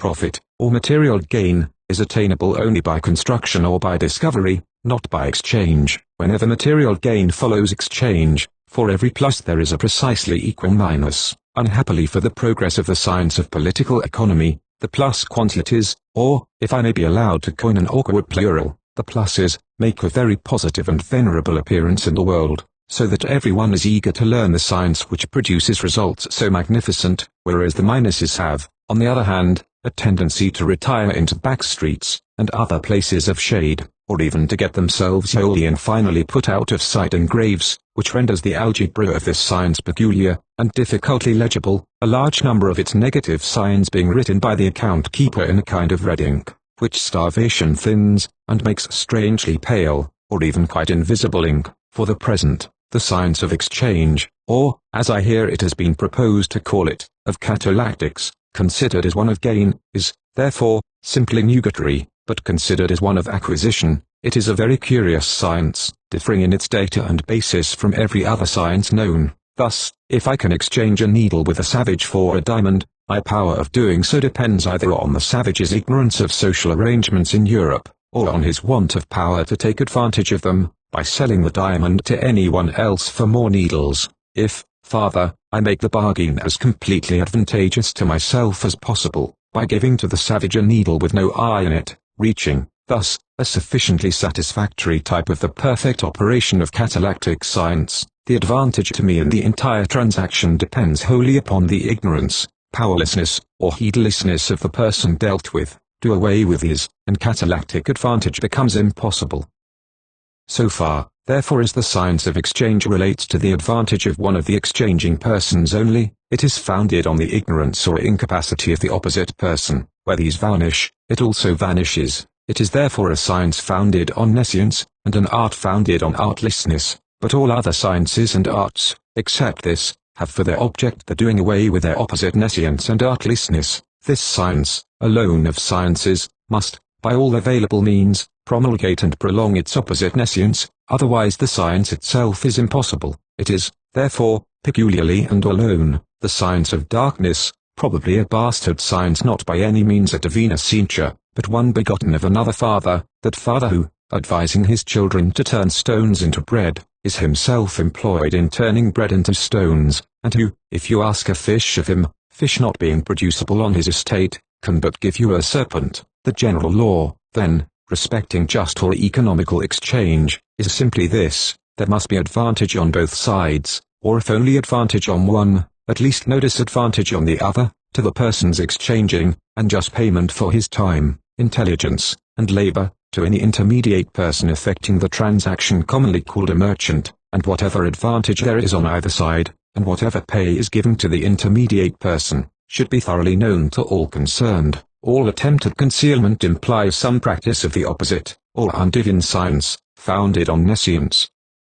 Whence another saying of the Jew merchants, as a nail between the stone joints, so doth sin stick fast between buying and selling, which peculiar riveting of stone and timber, in men's dealing with each other, is again set forth in the house which was to be destroyed, timber and stones together, when Zechariah's roll, more probably curved sword, flew over it. The curse that goeth forth over all the earth upon every one that stealeth and holdeth himself guiltless, instantly followed by the vision of the great measure, the measure of the injustice of them in all the earth. Atithia Greek letter alpha Greek letter tau Greek letter nu Greek letter nu pas Greek letter tau Greek letter gamma, with the weight of lead for its lid, and the woman, the spirit of wickedness, within it, that is to say, wickedness hidden by dullness, and formalized, outwardly, into ponderously established cruelty. It shall be set upon its own base in the land on Babel. 46 I have hitherto carefully restricted myself, in speaking of exchange, to the use of the term advantage, but the term includes two ideas, the advantage, namely, of getting what we need, and that of getting what we wish for. 3/4 of the demands existing in the world are romantic, founded on visions, idealisms, hopes, and affections, and the regulation of the purse is, in its essence, regulation of the imagination and the heart. Hence, the right discussion of the nature of price is a very high metaphysical and psychical problem, sometimes to be solved only in a passionate manner, as by David in his counting the price of the water of the well by the gate of Bethlehem. But its first conditions are the following: The price of anything is the quantity of labor given by the person desiring it, in order to obtain possession of it. This price depends on four variable quantities: a. The quantity of which the purchaser has for the thing, opposed to Greek letter alpha, the quantity of which the seller has to keep it; b. The quantity of labor the purchaser can afford, to obtain the thing, opposed to Greek letter beta, the quantity of labor the seller can afford, to keep it. These quantities are operative only in excess, that is, the quantity of wish, A, means the quantity of wish for this thing, above wish for other things, and the quantity of work, B, means the quantity which can be spared to get this thing from the quantity needed to get other things. Phenomena of price, therefore, are intensely complex, curious, and interesting, too complex, however, to be examined yet, every one of them, when traced far enough, showing itself at last as a part of the bargain of the poor of the flock, all flock of slaughter. If ye think good, give me my price, and if not, forbear. Sheet 12. But as the price of everything is to be calculated finally in labor, it is necessary to define the nature of that standard. Labor is the contest of the life of man with an opposite, the term life including his intellect, soul, and physical power, contending with question, difficulty, trial, or material force. Labor is of a higher or lower order, as it includes more or fewer of the elements of life, and labor of good quality, in any kind, includes always as much intellect and feeling as will fully and harmoniously regulate the physical force. In speaking of the value and price of labor, it is necessary always to understand labor of a given rank and quality, as we should speak of gold or silver of a given standard. Bad, that is, heartless, inexperienced, or senseless, labor cannot be valued. It is like gold of uncertain alloy, or flawed iron. 47. The quality and kind of labor being given, its value, like that of all other valuable things, is invariable, but the quantity of it which must be given for other things is variable, and in estimating this variation, the price of other things must always be counted by the quantity of labor, not the price of labor by the quantity of other things. Thus, if we want to plant an apple sapling in rocky ground, it may take to us work, in soft ground, perhaps only half an hour. Grant the soil equally good for the tree in each case, then the value of the sapling planted by 2 hours' work is nowise greater than that of the sapling planted in half an hour. One will bear no more fruit than the other. Also, 1/2 hour of work is as valuable as another half hour. Nevertheless, the one sapling has cost 4 such pieces of work, the other only 1. Now the proper statement of this fact is, not that the labor on the hard ground is cheaper than on the soft, but that the tree is dearer. The exchange of value may, or may not, afterwards depend on this fact. If other people have plenty of soft ground to plant in, they will take no cognizance of our 2 hours' labor, in the price they will offer for the plant on the rock, and if, through want of sufficient botanical science, we have planted an apas tree instead of an apple, the exchange of value will be a negative quantity, still less proportionate to the labor expended. What is commonly called cheapness of labor, signifies, therefore, in reality, that many obstacles have to be overcome by it, so that much labor is required to produce a small result, but this should never be spoken of as cheapness of labor, but as dearness of the object wrought for.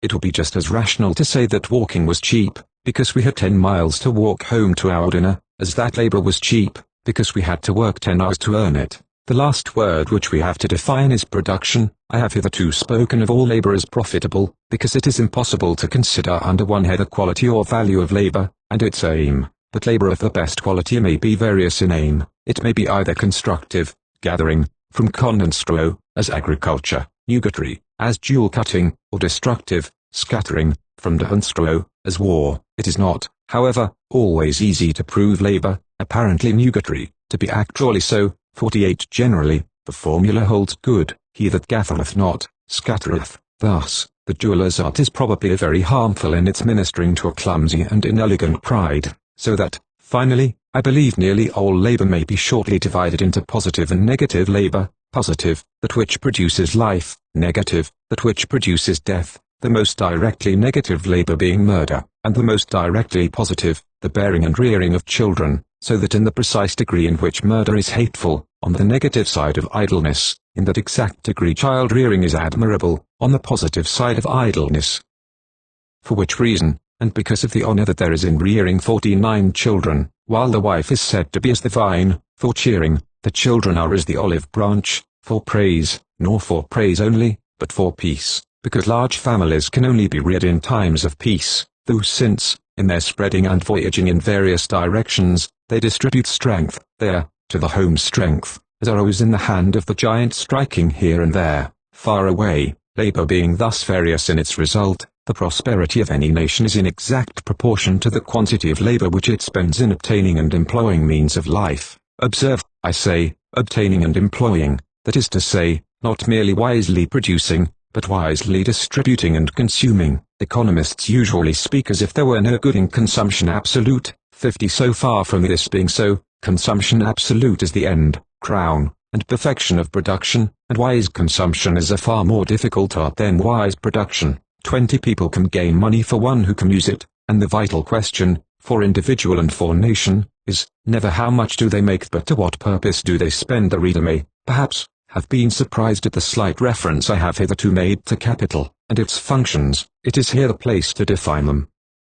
Capital signifies head, or source, or root material. It is material by which some derivative or secondary good is produced. It is only capital proper, caput vivum, not caput mortuum, when it is thus producing something different from itself. It is a root, which does not enter into a vital function till it produces something else than a root, namely, fruit. That fruit will in time again produce roots, and so all living capital issues in reproduction of capital, but capital which produces nothing but capital is only root producing root, bulb issuing in bulb, never in tulip, seed issuing in seed, never in bread. The political economy of Europe has hitherto devoted itself wholly to the multiplication, or, less even, the aggregation, of bulbs. It never saw, nor conceived such a thing as a tulip. Nay, boiled bulbs they might have been, glass bulbs, Prince Rupert's drops, consummated in powder. Well, if it were glass powder and not gunpowder, for any end or meaning the economists had in defining the laws of aggregation.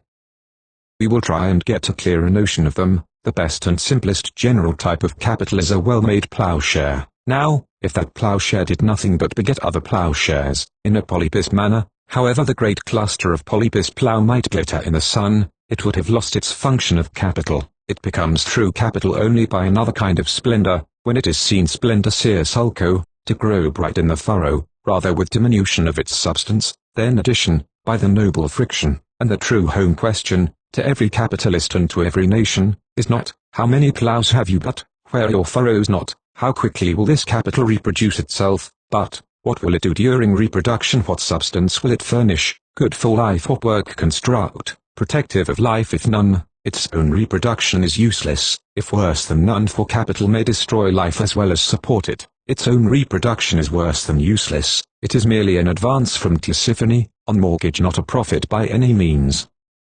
Not a profit, as the ancients truly saw, and showed in the type of Ixion, for capital is the head, or fountain head, of wealth, the wellhead of wealth, as the clouds are the wellheads of rain. But when clouds are without water, and only beget clouds, they issue in wrath at last, instead of rain, and in lightning instead of harvest. Whence Ixion is said first to have invited his guests to a banquet, and then made them fall into a pit filled with fire, which is the type of the temptation of riches issuing in imprisoned torment, torment in a pit, as also Demas' silver mine, after which, to show the rage of riches passing from lust of pleasure to lust of power, yet power not truly understood, Ixion is said to have desired Juno, and instead, embracing a cloud, or phantasm, to have begotten the centaurs, the power of mere wealth being, in itself, as the embrace of a shadow, comfortless. So also Ephraim feedeth on wind and followeth after the east wind, or that which is not. Prov 23:5, and again Dante's Gerion, the type of avaricious fraud,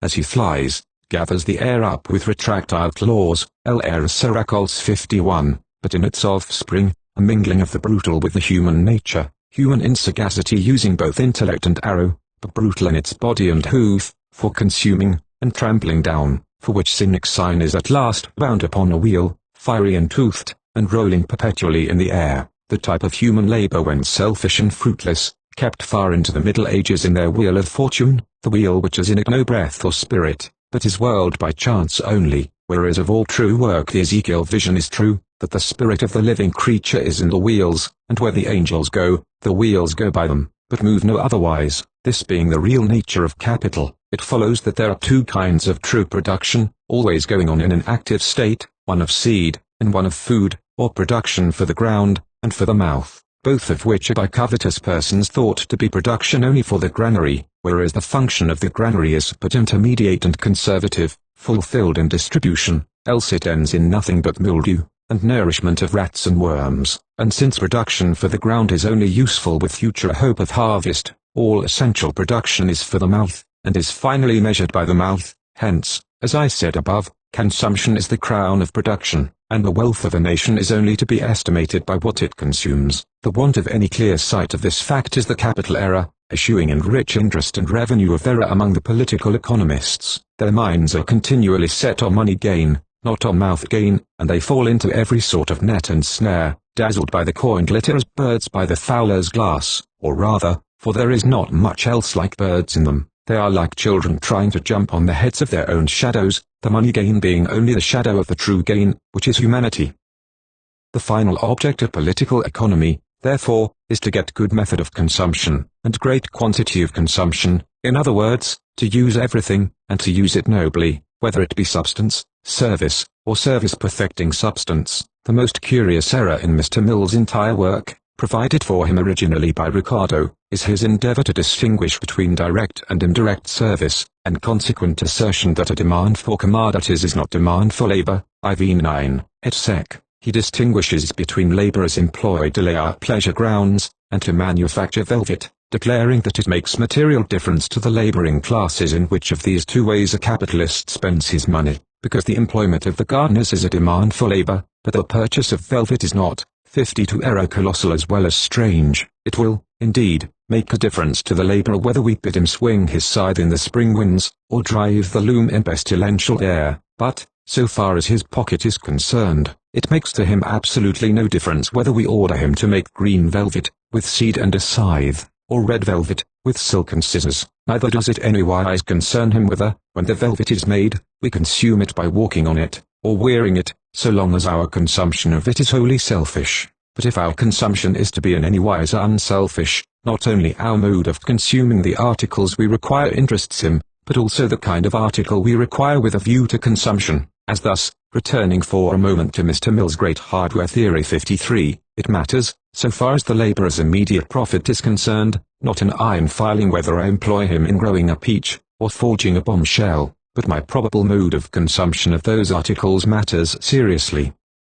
Admit that it is to be in both cases unselfish, and the difference, to him, is final, whether when his child is ill, I walk into his cottage and give it a peach, or drop the shell down his chimney, and blow his roof off. The worst of it, for the peasant, is, that the capitalist's consumption of the peach is apt to be selfish, and of the shell, distributive. 54 But, in all cases, this is the broad and general fact, that on due catalactic commercial principles, somebody's roof must go off in fulfillment of the bomb's destiny. You may grow for your neighbor, at your liking, grapes or grape shit. He will also, catalactically, grow grapes or grape shit for you, and you will each reap what you have sown. It is, therefore, the manner and issue of consumption which are the real tests of production. Production does not consist in things laboriously made, but in things serviceably consumable, and the question for the nation is not how much labor it employs, but how much life it produces, for as consumption is the end and aim of production, so life is the end and aim of consumption.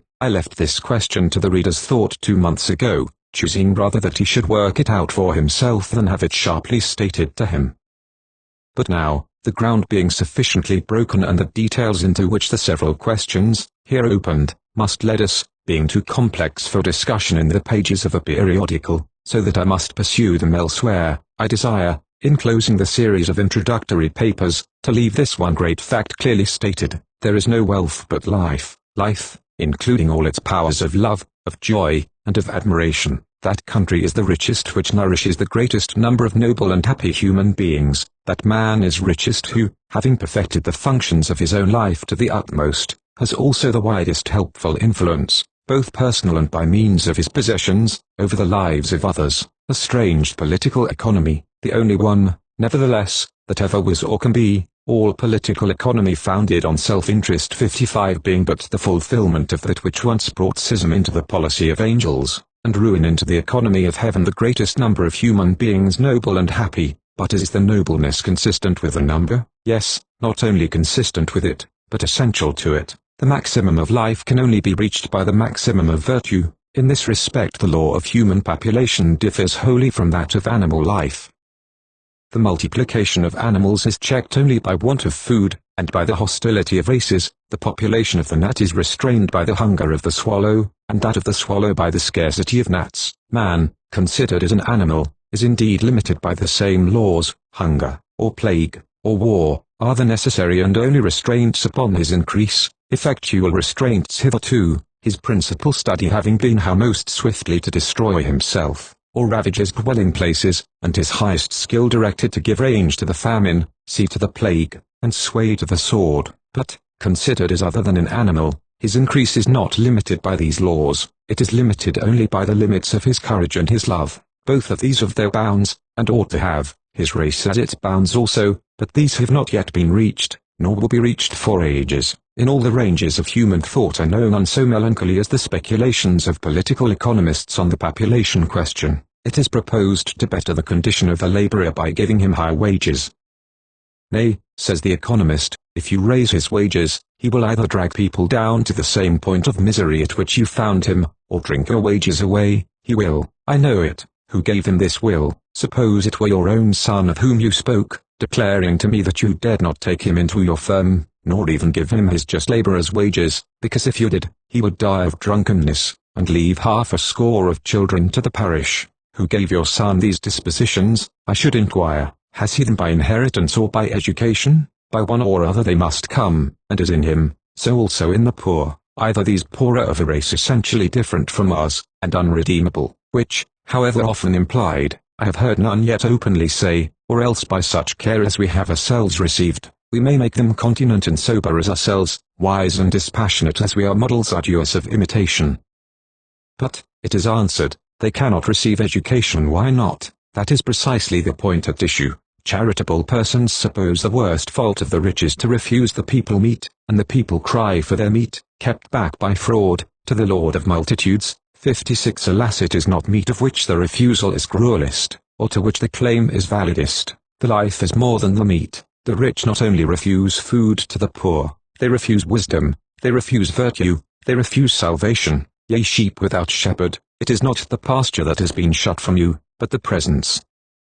Meat, perhaps your right to that may be pleadable, but other rights have to be pleaded first. Claim your crumbs from the table, if you will, but claim them as children, not as dogs. Claim your right to be fed, but claim more loudly your right to be holy, perfect, and pure. Strange words to be used of working people. What holy, without any long robes nor anointing oils, these rough-jacketed, rough-worded persons set to nameless and dishonored service? Perfect, these, with dim eyes and cramped limbs, and slowly wakening minds? Pure, these, with sensual desire and grovelling thought, foul of body, and coarse of soul? It may be so, nevertheless, such as they are the holiest, perfectest, purest persons the earth can at present show. They may be what you have said, but if so, they yet are holier than we, who have left them thus.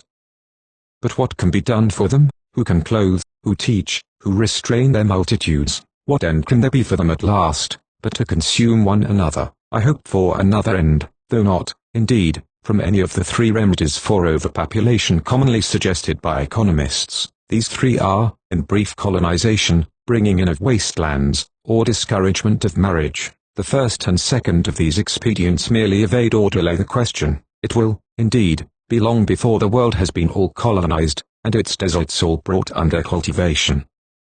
But the radical question is not how much habitable land is in the world, but how many human beings ought to be maintained on a given space of habitable land. Observe, I say, ought to be, not how many can be. Ricardo, with his usual inaccuracy, defines what he calls the natural rate of wages as that which will maintain the laborer. Maintain him, yes, but how? The question was instantly thus asked of me by a working girl, to whom I read the passage. I will amplify her question for her. Maintain him, how? As, first, to what length of life? Out of a given number of fed persons, how many are to be old, how many young? That is to say, will you arrange their maintenance so as to kill them early, say at 30 or 35 on the average, including deaths of weakly or ill-fed children, or so as to enable them to live out a natural life? You will feed a greater number, in the first case, 57 by rapidity of succession, probably a happier number in the second. Which does Mr. Ricardo mean to be their natural state, and to which state belongs the natural rate of wages? Again, a piece of land which will only support 10 idle, ignorant, and improvident persons, will support 30 or 40 intelligent and industrious ones. Which of these is their natural state, and to which of them belongs the natural rate of wages? Again, if a piece of land support 40 persons in industrious ignorance, and if, tired of this ignorance, they set apart 10 of their number to study the properties of cones, and the sizes of stars, the labor of these 10, being withdrawn from the ground, must either tend to the increase of food in some transitional manner, or the persons set apart for sidereal and conic purposes must starve, or someone else starve instead of them. What is, therefore, the natural rate of wages of the scientific persons, and how does this rate relate to, or measure, their reverted or transitional productiveness? Again, if the ground maintains, at first, 40 laborers in a peaceable and pious state of mind, but they become in a few years so quarrelsome and impious that they have to set apart 5, to meditate upon and settle their disputes, 10, armed to the teeth with costly instruments, to enforce the decisions, and 5 to remind everybody in an eloquent manner of the existence of a God, what will be the result upon the general power of production, and what is the natural rate of wages of the meditative, muscular, and oracular laborers? Leaving these questions to be discussed, or waived, at their pleasure, by Mr. Ricardo's followers, I proceed to state the main facts bearing on that probable future of the laboring classes which has been partially glanced at by Mr. Mill. That chapter and the preceding one differ from the common writing of political economists in admitting some value in the aspect of nature, and expressing regret at the probability of the destruction of natural scenery, but we may spare our anxieties. On this head, men can neither drink steam, nor eat stone. The maximum of population on a given space of land implies also the relative maximum of edible vegetable, whether for men or cattle. It implies a maximum of pure air, and of pure water, therefore, a maximum of wood, to transmute the air, and of sloping ground, protected by herbage from the extreme heat of the sun, to feed the streams. All England may, if it so chooses, become one manufacturing town, and Englishmen, sacrificing themselves to the good of general humanity, may live diminished lives in the midst of noise, of darkness, and of deadly exhalation, but the world cannot become a factory, nor a mine. No amount of ingenuity will ever make iron digestible by the million, nor substitute hydrogen for wine. Neither the avarice nor the rage of men will ever feed them, and however the apple of Sodom and the grape of Gomorrah may spread their table for a time with dainties of ashes, and nectar of asps, so long as men live by bread, the faraway valleys must laugh as they are covered with the gold of God, and the shouts of his happy multitudes ring round the winepress and the well. Nor need our more sentimental economists fear the too widespread of the formalities of a mechanical agriculture. The presence of a wise population implies the search for felicity as well as for food, nor can any population reach its maximum but through that wisdom which rejoices in the habitable parts of the earth. The desert is its appointed place and work, the eternal engine, whose beam is the earth's axle, whose beat is its year, and whose breath is its ocean, will still divide imperiously to their desert kingdoms, bound with unfurrowable rock, and swept by unrested sand, their powers of frost and fire, but the zones and lands between, habitable, will be loveliest in habitation. The desire of the heart is also the light of the eyes. No scene is continually and untiringly loved, but one rich by joyful human labor, smooth in field, fair in garden, full in orchard, trim, sweet, and frequent in homestead, ringing with voices of vivid existence. No air is sweet that is silent, it is only sweet when full of low currents of undersound, triplets of birds, and murmur and chirp of insects, and deep-toned words of men, and wayward trebles of childhood. As the art of life is learned, it will be found at last that all lovely things are also necessary, the wildflower by the wayside, as well as the tended corn, and the wild birds and creatures of the forest, as well as the tended cattle, because man doth not live by bread only, but also by the desert manna, by every wondrous word and unknowable work of God, happy, in that he knew them not, nor did his fathers know, and that round about him reaches yet into the infinite, the amazement of his existence. Note, finally, that all effectual advancement towards this true felicity of the human race must be by individual, not public effort. Certain general measures may aid, certain revised laws guide, such advancement, but the measure and law which are first to be determined are those of each man's home. We continually hear it recommended by sagacious people to complaining neighbors, usually less well placed in the world than themselves, that they should remain content in the station in which Providence has placed them, There are perhaps some circumstances of life in which Providence has no intention that people should be content. Nevertheless, the maxim is on the whole a good one, but it is peculiarly for home use. That your neighbor should, or should not, remain content with his position, is not your business, but it is very much your business to remain content with your own. What is chiefly needed in England at the present day is to show the quantity of pleasure that may be obtained by a consistent, well-administered competence, modest, confessed, and laborious. We need examples of people who, leaving heaven to decide whether they are to rise in the world, decide for themselves that they will be happy in it, and have resolved to seek not greater wealth, but simpler pleasure, not higher fortune, but deeper felicity, making the first of possessions, self-possession, and honoring themselves in the harmless pride and calm pursuits of peace, of which lowly peace it is written that justice and peace have kissed each other, and that the fruit of justice is sown in peace of them that make peace, not peacemakers in the common understanding, reconcilers of quarrels, though that function also follows on the greater one, but peace creators, givers of calm, which you cannot give, unless you first gain, nor is this gain one which will follow assuredly on any course of business, commonly so called. No form of gain is less probable, business being, as is shown in the language of all nations, polum from pello, procis from perio, venari, venda, and venal, from venio, etc., essentially restless, and probably contentious, having a raven, like mind to the motion to and fro, as to the carrion food, whereas the olive-feeding and bearing birds look for rest for their feet. Thus it is said of wisdom that she hath builded her house, and hewn out her 7 pillars, and even when, though apt to wait long at the doorposts, she has to leave her house and go abroad, her paths at peace also. For us, at all events, her work must begin at the entry of the doors. All true economy is law of the house. Strive to make that law strict, simple, generous, waste nothing, and grudge nothing.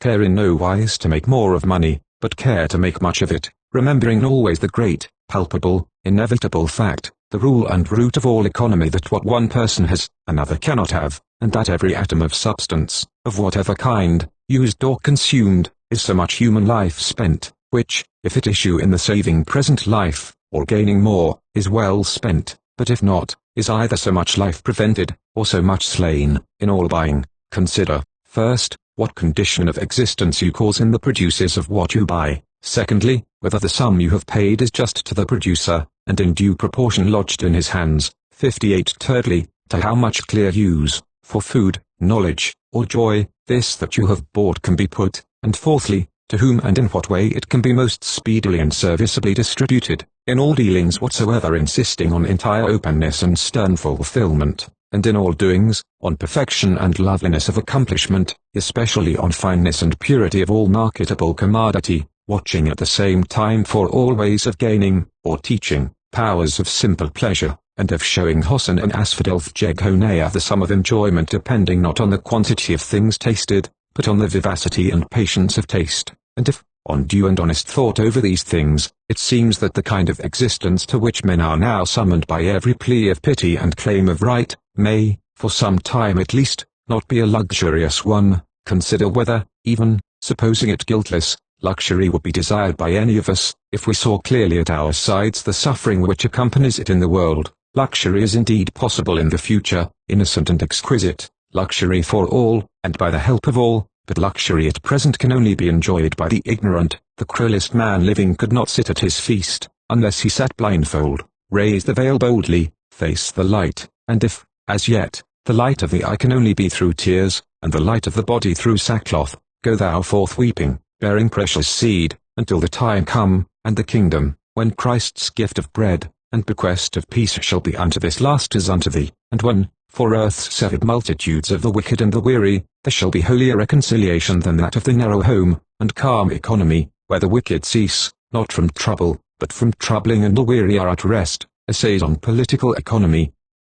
Contributed to Fraser's Magazine in 1862 and 1863, being a sequel to papers which appeared in the Cornhill Magazine, under the title of Unto This Last. 1. Maintenance of life, wealth, money, and riches. As domestic economy regulates the acts and habits of a household, political economy regulates those of a society or state, with reference to its maintenance. Political economy is neither an art nor a science, 59, but a system of conduct and legislature, founded on the sciences, directing the arts, and impossible, except under certain conditions of moral culture. By the maintenance of a state is to be understood the support of its population in healthy and happy life, and the increase of their numbers, so far as that increase is consistent with their happiness. It is not the object of political economy to increase the numbers of a nation at the cost of common health or comfort, nor to increase indefinitely the comfort of individuals, by sacrifice of surrounding lives, or possibilities of life. The assumption which lies at the root of nearly all erroneous reasoning on political economy, namely, that its object is to accumulate money or exchangeable property, may be shown in few words to be without foundation, for no economist would admit national economy to be legitimate which proposed to itself only the building of a pyramid of gold. He would declare the gold to be wasted, were it to remain in the monumental form, and would say it ought to be employed, but to what end? Either it must be used only to gain more gold, and build a larger pyramid, or to some purpose other than the gaining of gold, and this other purpose, however at first apprehended, will be found to resolve itself finally into the service of man, that is to say, the extension, defense, or comfort of his life. The golden pyramid may perhaps be providently built, perhaps improvidently, but, at all events, the wisdom or folly of the accumulation can only be determined by our having first clearly stated the aim of all economy, namely, the extension of life. If the accumulation of money, or of exchangeable property, were a certain means of extending existence, it will be useless, in discussing economical questions, to fix our attention upon the more distant object, life, instead of the immediate one, money. But it is not so. Money may sometimes be accumulated at the cost of life, or by limitations of it, that is to say, either by hastening the deaths of men, or preventing their births. It is therefore necessary to keep clearly in view the ultimate object of economy, and to determine the expediency of minor operations with reference to that ulterior end. It has been just stated that the object of political economy is the continuance not only of life, but of healthy and happy life. But all true happiness is both a consequence and cause of life, it is a sign of its figure, and means of its continuance. All true suffering is in like manner a consequence and cause of death. I shall therefore, in future, use the word life singly, but let it be understood to include in its signification the happiness and power of the entire human nature, body and soul. That human nature, as its creator made it, and maintains it wherever his laws are observed, is entirely harmonious. No physical error can be more profound, no moral error more dangerous than that involved in the monkish doctrine of the opposition of body to soul. No soul can be perfect in an imperfect body, no body perfect without perfect soul. Every right action and true thought sets the seal of its beauty on person and face, every wrong action and foul thought its seal of distortion, and the various aspects of humanity might be read as plainly as a printed history, were it not that the impressions are so complex that it must always in some cases, and, in the present state of our knowledge, in all cases be impossible to decipher them completely. Nevertheless, the face of a consistently just, and of a consistently unjust person, may always be rightly discerned at a glance, and if the qualities are continued by descent through a generation or two, there arises a complete distinction of race. Both moral and physical qualities are communicated by descent, far more than they can be developed by education, though both may be destroyed for want of education, and there is as yet no ascertained limit to the nobleness of person and mind which the human creature may attain, by persevering observance of the laws of God respecting its birth and training. We must therefore yet farther define the aim of political economy to be the multiplication of human life at the highest standard. It might at first seem questionable whether we should endeavor to maintain a small number of persons of the highest type of beauty and intelligence, or a larger number of an inferior class, but I shall be able to show in the sequel, that the way to maintain the largest number is first to aim at the highest standard, determine the noblest type of man, and aim simply at maintaining the largest possible number of persons of that class, and it will be found that the largest possible number of every healthy subordinate class must necessarily be produced also. The perfect type of manhood, as just stated, involves the perfections, whatever we may hereafter determine these to be, of his body, affections, and intelligence. The material things, therefore, which it is the object of political economy to produce and use, or accumulate for use, are things which serve either to sustain and comfort the body, or exercise rightly the affections and form the intelligence. 60. Whatever truly serves either of these purposes is useful to man, wholesome, healthful, helpful, or holy. By seeking such things, man prolongs and increases his life upon the earth. On the other hand, Whatever does not serve either of these purposes, much more whatever counteracts them, is in like manner useless to man, unwholesome, unhelpful, or unholy, and by seeking such things man shortens and diminishes his life upon the earth, and neither with respect to things useful or useless can man's estimate of them alter their nature, certain substances being good for his food, and others noxious to him. What he thinks or wishes respecting them can neither change their nature, nor prevent their power. If he eats corn, he will live; if nightshade, he will die. If he produce or make good and beautiful things, they will recreate him. Note the solemnity and weight of the word. If bad and ugly things, they will corrupt or break in pieces, that is, in the exact degree of their power, kill him. For every hour of labor, however enthusiastic or well-intended, which he spends for that which is not bread, so much possibility of life is lost to him. His fancies, likings, beliefs, however brilliant, eager, or obstinate, are of no avail if they are set on a false object. Of all that he has labored for, the eternal law of heaven and earth measures out to him for reward, to the utmost atom, that part which he ought to have labored for, and withdraws from him, or enforces on him, it may be, inexorably that part which he ought not to have labored for. The dust and chaff are all, to the last speck, winnowed away, and on his summer threshing floor stands his heap of corn, little or much, not according to his labor, but to his discretion. No commercial arrangements, no painting of surfaces nor alloying of substances, will avail him a pennyweight. Nature asks of him calmly and inevitably, "What have you found, or formed, the right thing or the wrong?" By the right thing you shall live, by the wrong you shall die. To thoughtless persons it seems otherwise. The world looks to them as if they could cozen it out of some ways and means of life, but they cannot cozen it, they can only cozen their neighbors. The world is not to be cheated of a grain, not so much as a breath of its air can be drawn surreptitiously. For every piece of wise work done, so much life is granted; for every piece of foolish work, nothing; for every piece of wicked work, so much death. This is as sure as the courses of day and night.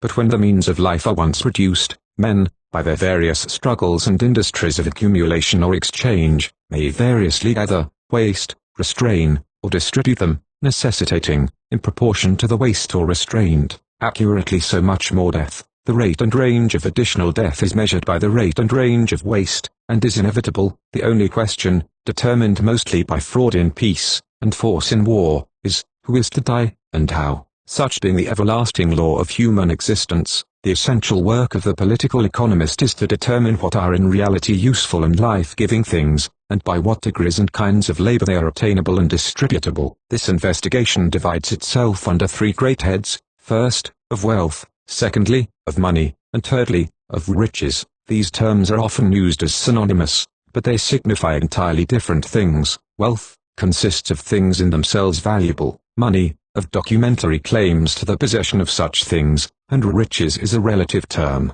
expressing the magnitude of the possessions of one person or society as compared with those of other persons or societies. The study of wealth is a province of natural science. It deals with the essential properties of things. The study of money is a province of commercial science. It deals with conditions of engagement and exchange. The study of riches is a province of moral science. It deals with the due relations of men to each other in regard of material possessions, and with the just laws of their association for purposes of labor. I shall in this paper shortly sketch out the range of subjects which will come before us as we follow these three branches of inquiry. Section A. Wealth. Wealth, it has been said, consists of things essentially valuable. We now, therefore, need a definition of value.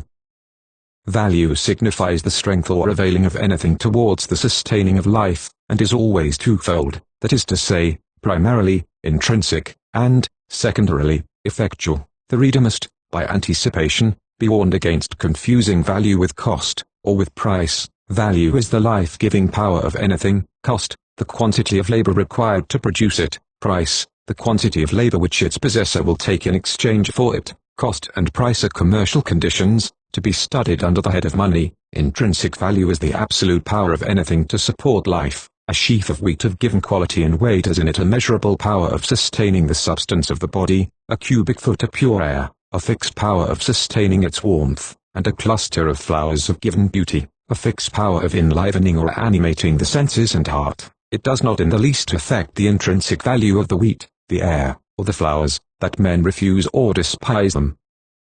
Used or not, their own power is in them, and that particular power is in nothing else, but in order that this value of theirs may become effectual, a certain state is necessary in the recipient of it. The digesting, the breathing, and perceiving functions must be perfect in the human creature before the food, air, or flowers can become their full value to it. The production of effectual value, therefore, always involves two needs. First, the production of a thing essentially useful, then the production of the capacity to use it. Where the intrinsic value and acceptant capacity come together, there is effectual value, or wealth. Where there is either no intrinsic value, or no acceptant capacity, there is no effectual value, that is to say, no wealth. A horse is no wealth to us if we cannot ride, nor a picture if we cannot see, nor can any noble thing be wealth, except to a noble person.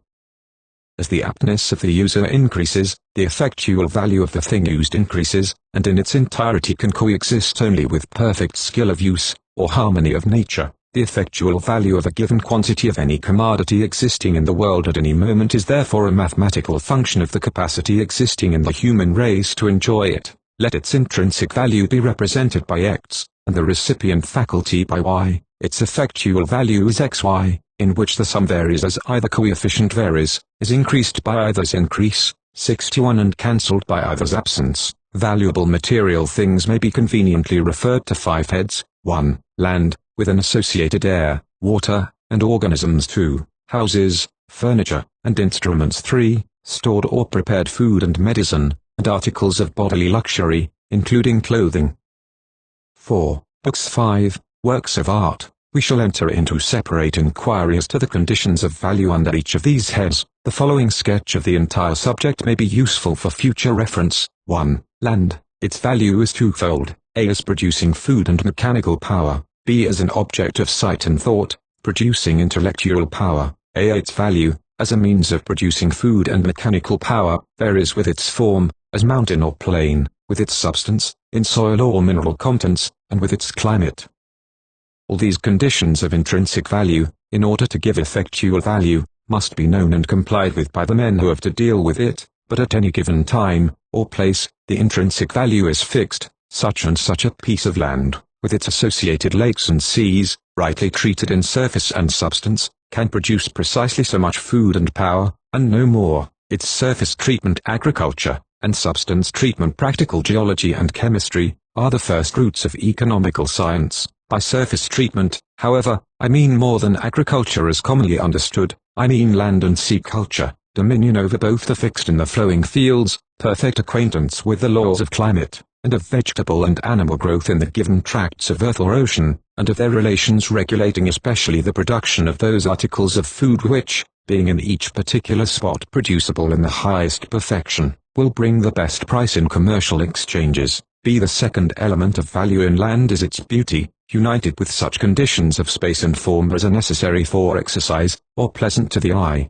associated with vital organism. Land of the highest value in these respects is that lying in temperate climates, and boldly varied in form, removed from unhealthy or dangerous influences as of miasma or volcano, and capable of sustaining a rich fauna and flora. Such land, carefully tended by the hand of man, so far as to remove from it unsightlinesses and evidences of decay, guarded from violence, and inhabited, under man's affectionate protection, by every kind of living creature that can occupy it in peace, forms the most precious property that human beings can possess. The determination of the degree in which these two elements of value can be united in land, or in which either element must, or should, in particular cases, be sacrificed to the other, forms the most important branch of economical inquiry respecting preferences of things.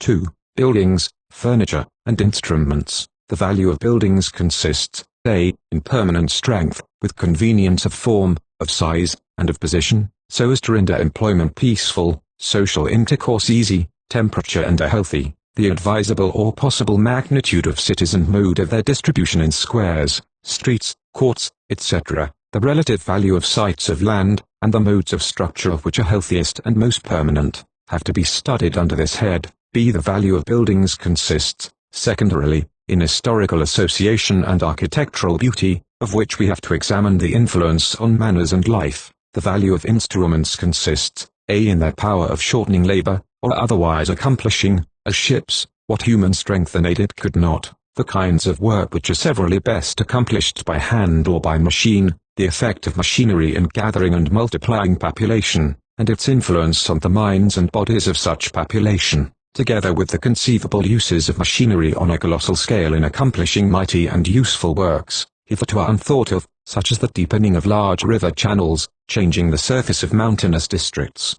irrigating tracts of desert in the torrid zone, breaking up, and thus rendering capable of quicker fusion edges of ice in the northern and southern Arctic seas, etc., so rendering parts of the earth habitable which hitherto have not been so, are to be studied under this head. B. The value of instruments is, secondarily, in their aid to abstract sciences, the degree in which the multiplication of such instruments should be encouraged, so as to make them, if large, easy of access to numbers, as costly telescopes, or so cheap as that they might, in a serviceable form, become a common part of the furniture of households, is to be considered under this head. 3. Food, medicine, and articles of luxury. Under this head we shall have to examine the possible methods of obtaining pure and nourishing food in such security and equality of supply as to avoid both waste and famine, then the economy of medicine and just range of sanitary law, finally, the economy of luxury, partly an aesthetic and partly an ethical question. 4. Books. The value of these consists, A. in their power of preserving and communicating the knowledge of facts, B. in their power of exciting vital or noble emotion and intellectual action. They have also their corresponding negative powers of disguising and effacing the memory of facts, and killing the noble emotions, or exciting base ones. Under these two heads we have to consider the economical and educational value, positive and negative, of literature, the means of producing and educating good authors, and the means and advisability of rendering good books generally accessible, and directing the reader's choice to them. 5. Works of art. The value of these is of the same nature as that of books, but the laws of their production and possible modes of distribution are very different, and require separate examinations. Section 2. Money. Under this head, we shall have to examine the laws of currency and exchange, of which I will note here the first principles. Money has been inaccurately spoken of as merely a means of circulation. It is, on the contrary, an expression of right. It is not wealth, being the sign 62 of the relative quantities of it, to which, at a given time, persons or societies are entitled. If all the money in the world, notes and gold, were destroyed in an instant, it would leave the world neither richer nor poorer than it was, but it would leave the individual inhabitants of it in different relations. Money is, therefore, correspondent in its nature to the title deed of an estate. Though the deed be burned, the estate still exists, but the right to it has become disputable. The worth of money remains unchanged, as long as the proportion of the quantity of existing money to the quantity of existing wealth, or available labor which it professes to represent, remains unchanged. If the wealth increases, but not the money, the worth of the money increases. If the money increases, but not the worth of the money diminishes. Money, therefore, cannot be arbitrarily multiplied, any more than title deeds can, so long as the existing wealth or available labor is not fully represented by the currency may be increased without diminution of the assigned worth of its pieces, but when the existing wealth, or available labor, is once fully represented, every piece of money thrown into circulation diminishes the worth of every other existing piece, in the proportion it bears to the number of them, provided the new piece be received with equal credit. If not, the depreciation of worth takes place exclusively in the new piece, according to the inferiority of its credit. When, however, new money, composed of some substance of supposed intrinsic value, as of gold, is brought into the market, or when new notes are issued which are supposed to be deserving of credit, the desire to obtain money will, under certain circumstances, stimulate industry. An additional quantity of wealth is immediately produced, and if this be in proportion to the new claims advanced, the value of the existing currency is undepreciated. If the stimulus given be so great as to produce more goods than are proportioned to the additional coinage, the worth of the existing currency will be raised. Arbitrary control and issues of currency affect the production of wealth, by acting on the hopes and fears of men, and are, under certain circumstances, wise. But the issue of additional currency to meet the exigencies of immediate expense, is merely one of the disguised forms of borrowing or taxing. It is, however, in the present low state of economical knowledge, often possible for governments to venture on an issue of currency, when they could not venture on an additional loan or tax, because the real operation of such issue is not understood by the people, and the pressure of it is irregularly distributed, and with an unperceived gradation. Finally, The use of substances of intrinsic value as the materials of a currency is a barbarism, a remnant of the conditions of barter, which alone can render commerce possible among savage nations. It is, however, still necessary, partly as a mechanical check on arbitrary issues, partly as a means of exchanges with foreign nations, in proportion to the extension of civilization, and increase of trustworthiness in governments. It will cease, so long as it exists. The phenomena of the cost and price of the articles used for currency are mingled with those of currency itself, in an almost inextricable manner, and the worth of money in the market is affected by multitudinous accidental circumstances, which have been traced, with more or less success, by writers on commercial operations. But with these variations the true political economist has no more to do than an engineer fortifying a harbor of refuge against Atlantic tide, has to concern himself with the cries or quarrels of children who dig pools with their fingers for its ebbing currents among the sand. Section 3. Riches. According to the various industry, capacity, good fortune, and desires of men, they obtain greater or smaller share of, and claim upon, the wealth of the world. The inequalities between these shares, always in some degree just and necessary, may be either restrained by law, or circumstance within certain limits, or may increase indefinitely, where no moral or legal restraint is put upon the exercise of the will and intellect of the stronger, shrewder, or more covetous men. These differences become ultimately enormous, but as soon as they become so distinct in their extremes as that, on one side, there shall be manifest redundance of possession, and on the other manifest pressure of need, the terms riches and poverty are used to express the opposite states, being contrary only in the manner of the terms warmth and cold, which neither of them imply an actual degree, but only a relation to other degrees, of temperature. Respecting riches, the economist has to inquire, first, into the advisable modes of their collection, secondly, into the advisable modes of their administration. Respecting the collection of national riches, he has to inquire, first, whether he is justified in calling the nation rich, if the quantity of money it possesses relatively to that possessed by other nations be large, irrespectively of the manner of its distribution. Or does the mode of distribution in any wise affect the nature of the riches? Thus, if the king alone be rich, suppose Croesus a morsel of the Lydians and Carians therefore a rich nation, or if one or two slave masters be rich, and the nation be otherwise composed of slaves, is it to be called a rich nation? For if not, and the ideas of a certain mode of distribution or operation in the riches, and of a certain degree of freedom in the people, enter into our idea of riches as attributed to a people, we shall have to define the degree of fluency or circulative character which is essential to their vitality, and the degree of independence of action required in their possessors, questions which look as if they would take time in answering, and farther, since there are two modes in which the inequality, which is indeed the condition and constituent of riches, may be established, namely, by increase of possession on the one side, and by decrease of it on the other, we have to inquire, with respect to any given state of riches, precisely in what manner the correlative poverty was produced, that is to say, whether by being surpassed only, or being depressed, what are the advantages, or the contrary, conceivable in the depression. For instance, it being one of the commonest advantages of being rich to entertain a number of servants, we have to inquire, on the one side, what economical process produced the poverty of the persons who serve him, and what advantage each, on his own side, derives from the result. These being the main questions touching the collection of riches, the next, or last, part of the inquiry is into their administration. They have in the main three great economical powers which require separate examination, namely, the powers of selection, direction, and provision. Their power of selection relates to things of which the supply is limited, as the supply of best things is always, when it becomes matter of question to whom such things are to belong, the richest person has necessarily the first choice, unless some arbitrary mode of distribution be otherwise determined upon. The business of the economist is to show how this choice may be a wise one. Their power of direction arises out of the necessary relation of rich men to poor, which ultimately, in one way or another, involves the direction of, or authority over, the labor of the poor, and this nearly as much over their mental as their bodily labor. The business of the economist is to show how this direction may be a just one.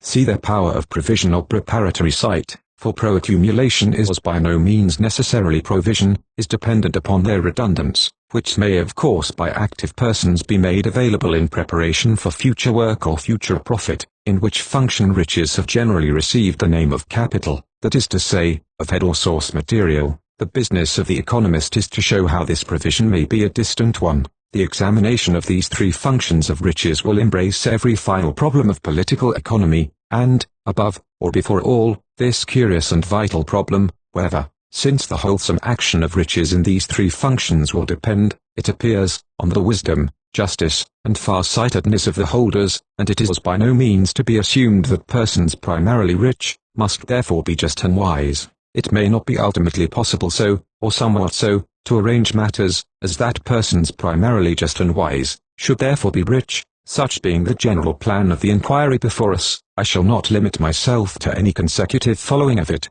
having hardly any good hope of being able to complete so laborious a work as it must prove to me, but from time to time, as I have leisure, shall endeavour to carry forward this part or that, as may be immediately possible, indicating always with accuracy the place which the particular essay will or should take in the completed system. 2. Nature of wealth, variations of value, the national store, nature of labour, value and price, the currency. The last paper having consisted of little more than definition of terms, I purpose, in this, to expand and illustrate the given definitions, so as to avoid confusion in their use when we enter into the detail of our subject. The view which has been taken of the nature of wealth, namely, that it consists in an intrinsic value developed by vital power, is directly opposed to two nearly universal conceptions of wealth. In the assertion that value is primarily intrinsic, it opposes the idea that anything which is an object of desire to numbers, and is limited in quantity, may be called, or virtually become, wealth, and in the assertion that value is secondarily dependent upon power in the possessor, it opposes the idea that wealth consists of things exchangeable at rated prices. Before going farther, we will make these two positions clearer. First, all wealth is intrinsic, and is not constituted by the judgment of men. This is easily seen in the case of things affecting the body. We know that no force of fantasy will make stones nourishing, or poison innocent, but it is less apparent in things affecting the mind. We are easily, perhaps willingly, misled by the appearance of beneficial results obtained by industries addressed wholly to the gratification of fanciful desire, and apt to suppose that whatever is widely coveted, dearly bought, and pleasurable in possession, must be included in our definition of wealth. It is the more difficult to quit ourselves of this error because many things which are true wealth in moderate use, yet become false wealth in immoderate, and many things are mixed of good and evil, as, mostly, books and works of art, out of which one person will get the good, and another the evil, so that it seems as if there were no fixed good or evil in the things themselves, but only in the view taken, and use made of them. But that is not so. The evil and good are fixed in essence and in proportion. They are separable by instinct and judgment, but not interchangeable, and in things in which evil depends upon excess, the point of excess, though indefinable, is fixed, and the power of the thing is on the hither side for good, and on the farther side for evil, and in all cases this power is inherent, not dependent on opinion or choice. Our thoughts of things neither make, nor mar their eternal force, nor, which is the most serious point for future consideration, can they prevent the effect of it upon ourselves. Therefore, the object of special analysis of wealth into which we have presently to enter will be not so much to enumerate what is serviceable, as to distinguish what is destructive, and to show that it is inevitably destructive, that to receive pleasure from an evil thing is not to escape from, or alter the evil of it, but to be altered by it, that is, to suffer from it to the utmost, having our own nature, in that degree, made evil also.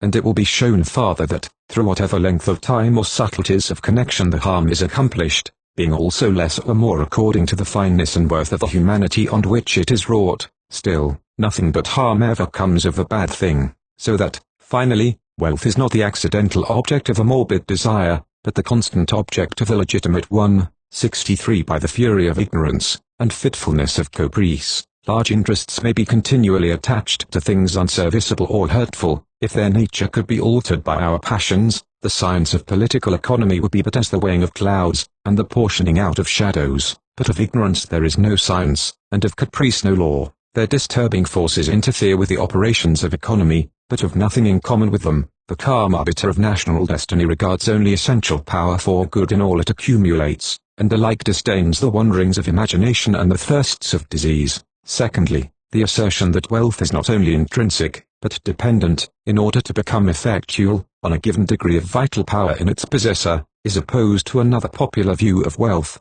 namely, that though it may always be constituted by caprice, It is, when so constituted, a substantial thing, of which given quantities may be counted as existing here, or there, and exchangeable at rated prices. In this view there are three errors. The first and chief is the overlooking the fact that all exchangeableness of commodity, or effective demand for it, depends on the sum of capacity for its use existing, here or elsewhere.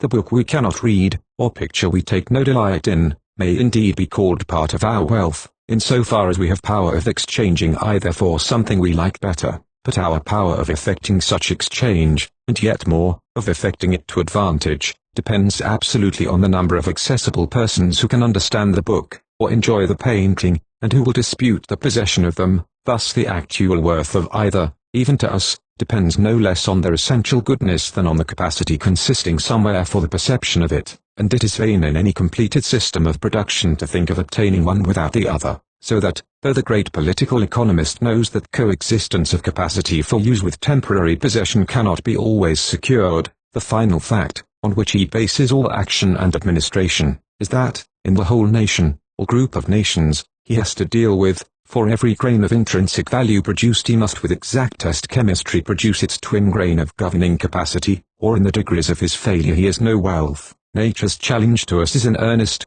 as the Assyrians mock, I will give you 2,000 horses, if thou be able on thy part to set riders upon them. Bavika's paces are brave, if the Cid backs him, but woe to us, if we take the dust of capacity, wearing the armor of it, for capacity itself, for so all procession, however goodly in the show of it, is to the tomb. The second error in this popular view of wealth is that, in estimating property which we cannot use as wealth, because it is exchangeable, we in reality confuse wealth with money. The land we have no skill to cultivate, the book which is sealed to us, or dress which is superfluous, may indeed be exchangeable, but as such are nothing more than a cumbrous form of bank note, of doubtful and slow convertibility.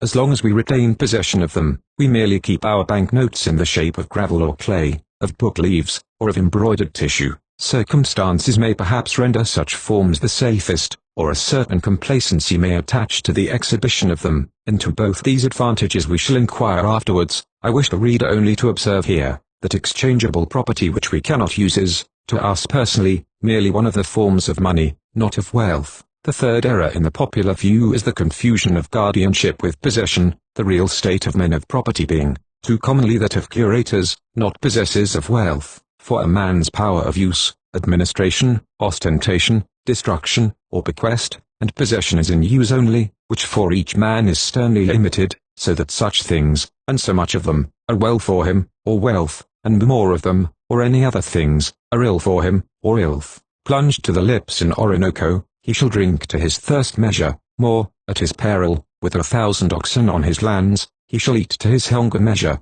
more, at his peril. He cannot live in 2 houses at once. A few bales of silk or wool will suffice for the fabric of all the clothes he can ever wear, and a few books will probably hold all the furniture good for his brain. 64 Beyond these, in the best of us but narrow capacities, we have but the power of administering, or if for harm, maladministering, wealth, that is to say, distributing, lending, or increasing it, of exhibiting it, as in magnificence of retinue or furniture, of destroying, or, finally, of bequeathing it. And with multitudes of rich men, administration degenerates into curatorship. They merely hold their property in charge, as trustees, for the benefit of some person or persons to whom it is to be delivered upon their death, and the position, explained in clear terms, would hardly seem a covetable one.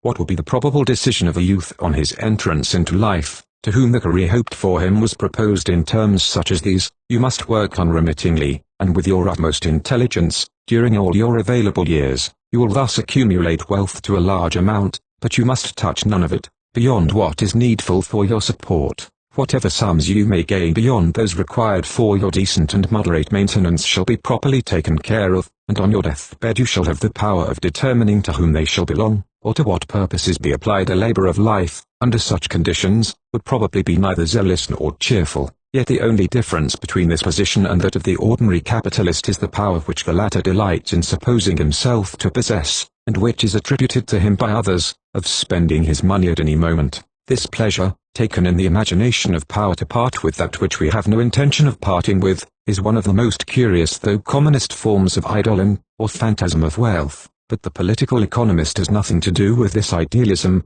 and looks only to the practical issue of it, namely, that the holder of wealth, in such temper, may be regarded simply as a mechanical means of collection, or as a money chest with a slit in it, 65 set in the public thoroughfare, chest of which only death hath the key, and probably chance the distribution of contents, in his function of lender, which, however, is one of administration, not use. As far as he is himself concerned, the capitalist takes, indeed, a more interesting aspect, but even in that function, his relations with the state are apt to degenerate into a mechanism for the convenient contraction of debt, a function the more mischievous, because a nation invariably appeases its conscience with respect to an unjustifiable expense by meeting it with borrowed funds, expresses its repentance of a foolish piece of business by letting its tradesmen wait for their money, and always leaves its descendants to pay for the work which will be of the least service to them. 66. Quit of these three sources of misconception, the reader would have little farther difficulty in apprehending the real nature of effectual value.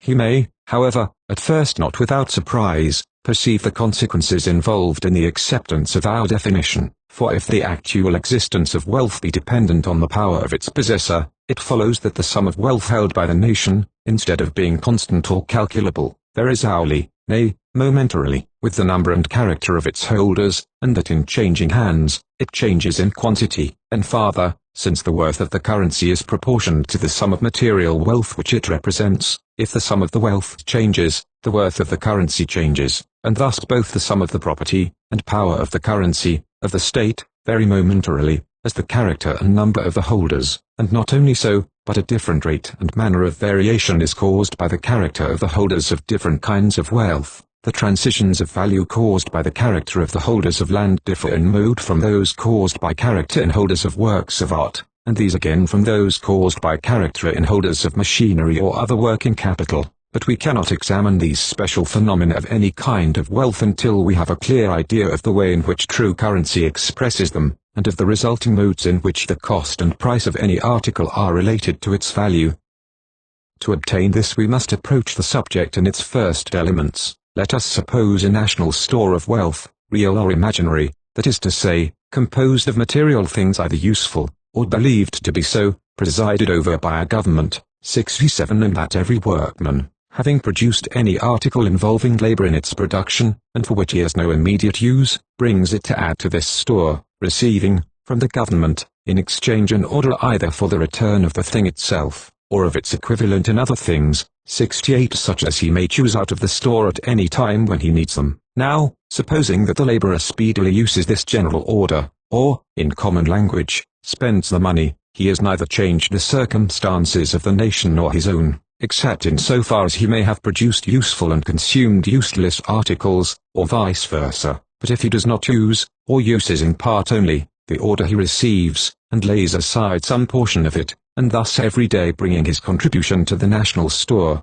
lays by some percentage of the order received in exchange for it, he increases the national wealth daily by as much as he does not use of the received order, and to the same amount accumulates a monetary claim on the government. It is of course always in his power, as it is his legal right, to bring forward this accumulation of claim, and at once to consume, to destroy, or distribute, the sum of his wealth. Supposing he never does so, but dies, leaving his claim to others, he has enriched the state during his life by the quantity of wealth over which that claim extends, or has, in other words, rendered so much additional life possible in the state, of which additional life he bequeaths the immediate possibility to those whom he invests with his claim. He would distribute this possibility of life among the nation at large. We hitherto consider the government itself as simply a conservative power, taking charge of the wealth entrusted to it. But a government may be far other than a conservative power. It may be on the one hand constructive, on the other destructive. If a constructive, or improving power, using all the wealth entrusted to it to the best advantage, the nation is enriched in root and branch at once, and the government is enabled for every order presented, to return a quantity of wealth greater than the order was written for, according to the fructification obtained in the interim. 69. This ability may be either concealed, in which case the currency does not completely represent the wealth of the country, or it may be manifested by the continual payment of the excess of value on each order, in which case there is, irrespectively, observe, of collateral results afterwards to be examined, a perpetual rise in the worth of the currency, that is to say, a fall in the price of all articles represented by it. But if the government be destructive, or a consuming power, it becomes unable to return the value received on the presentation of the order. This inability may either a. be concealed by meeting demands to the full, until it issue in bankruptcy, or in some form of national debt, or b. it may be concealed during oscillatory movements between destructiveness and productiveness, which result on the whole in stability, or c. it may be manifested by the consistent return of less than value received on each presented order, in which case there is a consistent fall in the worth of the currency, or rise in the price of the things represented by it. Now, if for this conception of a central government, we substitute that of another body of persons occupied in industrial pursuits, of whom each adds in his private capacity to the common store, so that the store itself, instead of remaining a public property of ascertainable quantity, for the guardianship of which a body of public men are responsible, becomes disseminated private property, each man giving in exchange for any article received from another, a general order for its equivalent in whatever other article the claimant may desire, such general order being payable by any member of the society in whose possession the demanded article may be found. We at once obtain an approximation to the actual condition of a civilized mercantile community, from which approximation we might easily proceed into still completer analysis.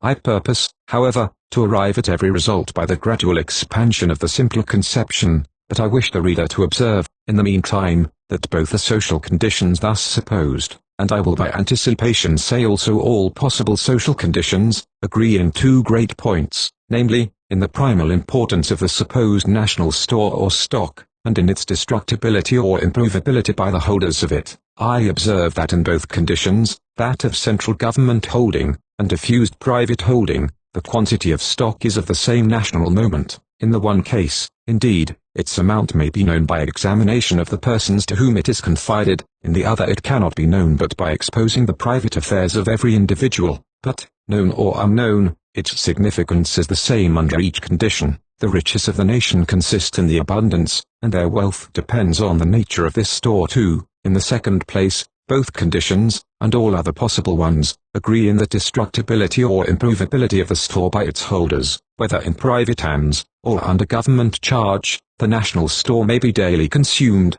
or daily enlarged, by its possessors, and while the currency remains apparently unaltered, the property it represents may diminish or increase.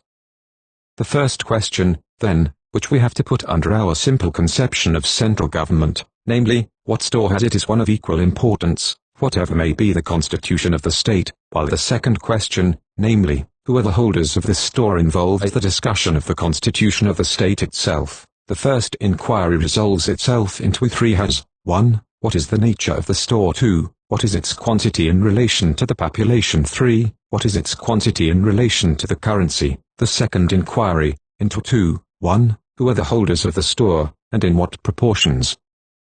2. Who are the claimants of the store, that is to say, the holders of the currency, and in what proportions? We will examine the range of the first three questions in the present paper, of the two following, in the sequel. Question first, what is the nature of the store? Has the nation hitherto worked for and gathered the right thing or the wrong? On that issue rest the possibilities of its life. For example, let us imagine a society, of no great extent, occupied in procuring and laying up store of corn, wine, wool, silk, and other such preservable materials of food and clothing, and that it has a currency representing them. Imagine farther, that on days of festivity, the society, discovering itself to derive satisfaction from pyrotechnics, gradually turns its attention more and more to the manufacture of gunpowder, so that an increasing number of laborers, giving what time they can spare to this branch of industry, bring increasing quantities of combustibles into the store, and use the general orders received in exchange to obtain such wine, wool,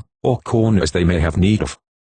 The currency remains the same, and represents precisely the same amount of material in the store, and of labor spent in producing it, but the corn and wine gradually vanish, and in their place, as gradually, appear sulfur and saltpeter, till at last, the laborers who have consumed corn and supplied nitre, presenting on a festal morning some of their currency to obtain materials for the feast, discover that no amount of currency will command anything festive, except fire. The supply of rockets is unlimited, but that of food limited in a quite final manner, and the whole currency in the hands of the society represents an infinite power of detonation. but none of existence. The statement, caricatured as it may seem, is only exaggerated in assuming the persistence of the folly to extremity, unchecked, as in reality it would be, by the gradual rise in price of food, but it falls short of the actual facts of human life in expression of the depth and intensity of the folly itself. For a great part, the reader would not believe how great until he saw the statistics in detail, of the most earnest and ingenious industry of the world is spent in producing munitions of war,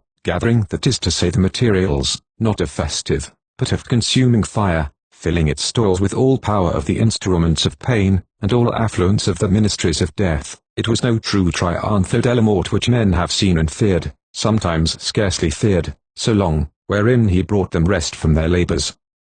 We see and share another and higher form of his triumph now. Taskmaster instead of releaser, he rules the dust of the arena no less than of the tomb, and, content once in the grave whither man went, to make his works cease and his devices to vanish, now, in the busy city and on the serviceable sea, makes his work to increase, and his devices to multiply, to this doubled loss, or negative power of labor, spent in producing means of destruction, we have to add in our estimate of the consequences of human folly, whatever more insidious waste of toil there is in the production of unnecessary luxury. Such and such an occupation, it is said, supports so many laborers, because so many obtain wages in following it, but it is never considered that unless there be a supporting power in the product of the occupation, the wages given to one man are merely withdrawn from another. We cannot say of any trade that it maintains such and such a number of persons, unless we know how and where the money, now spent in the purchase of its produce, would have been spent, if that produce had not been manufactured.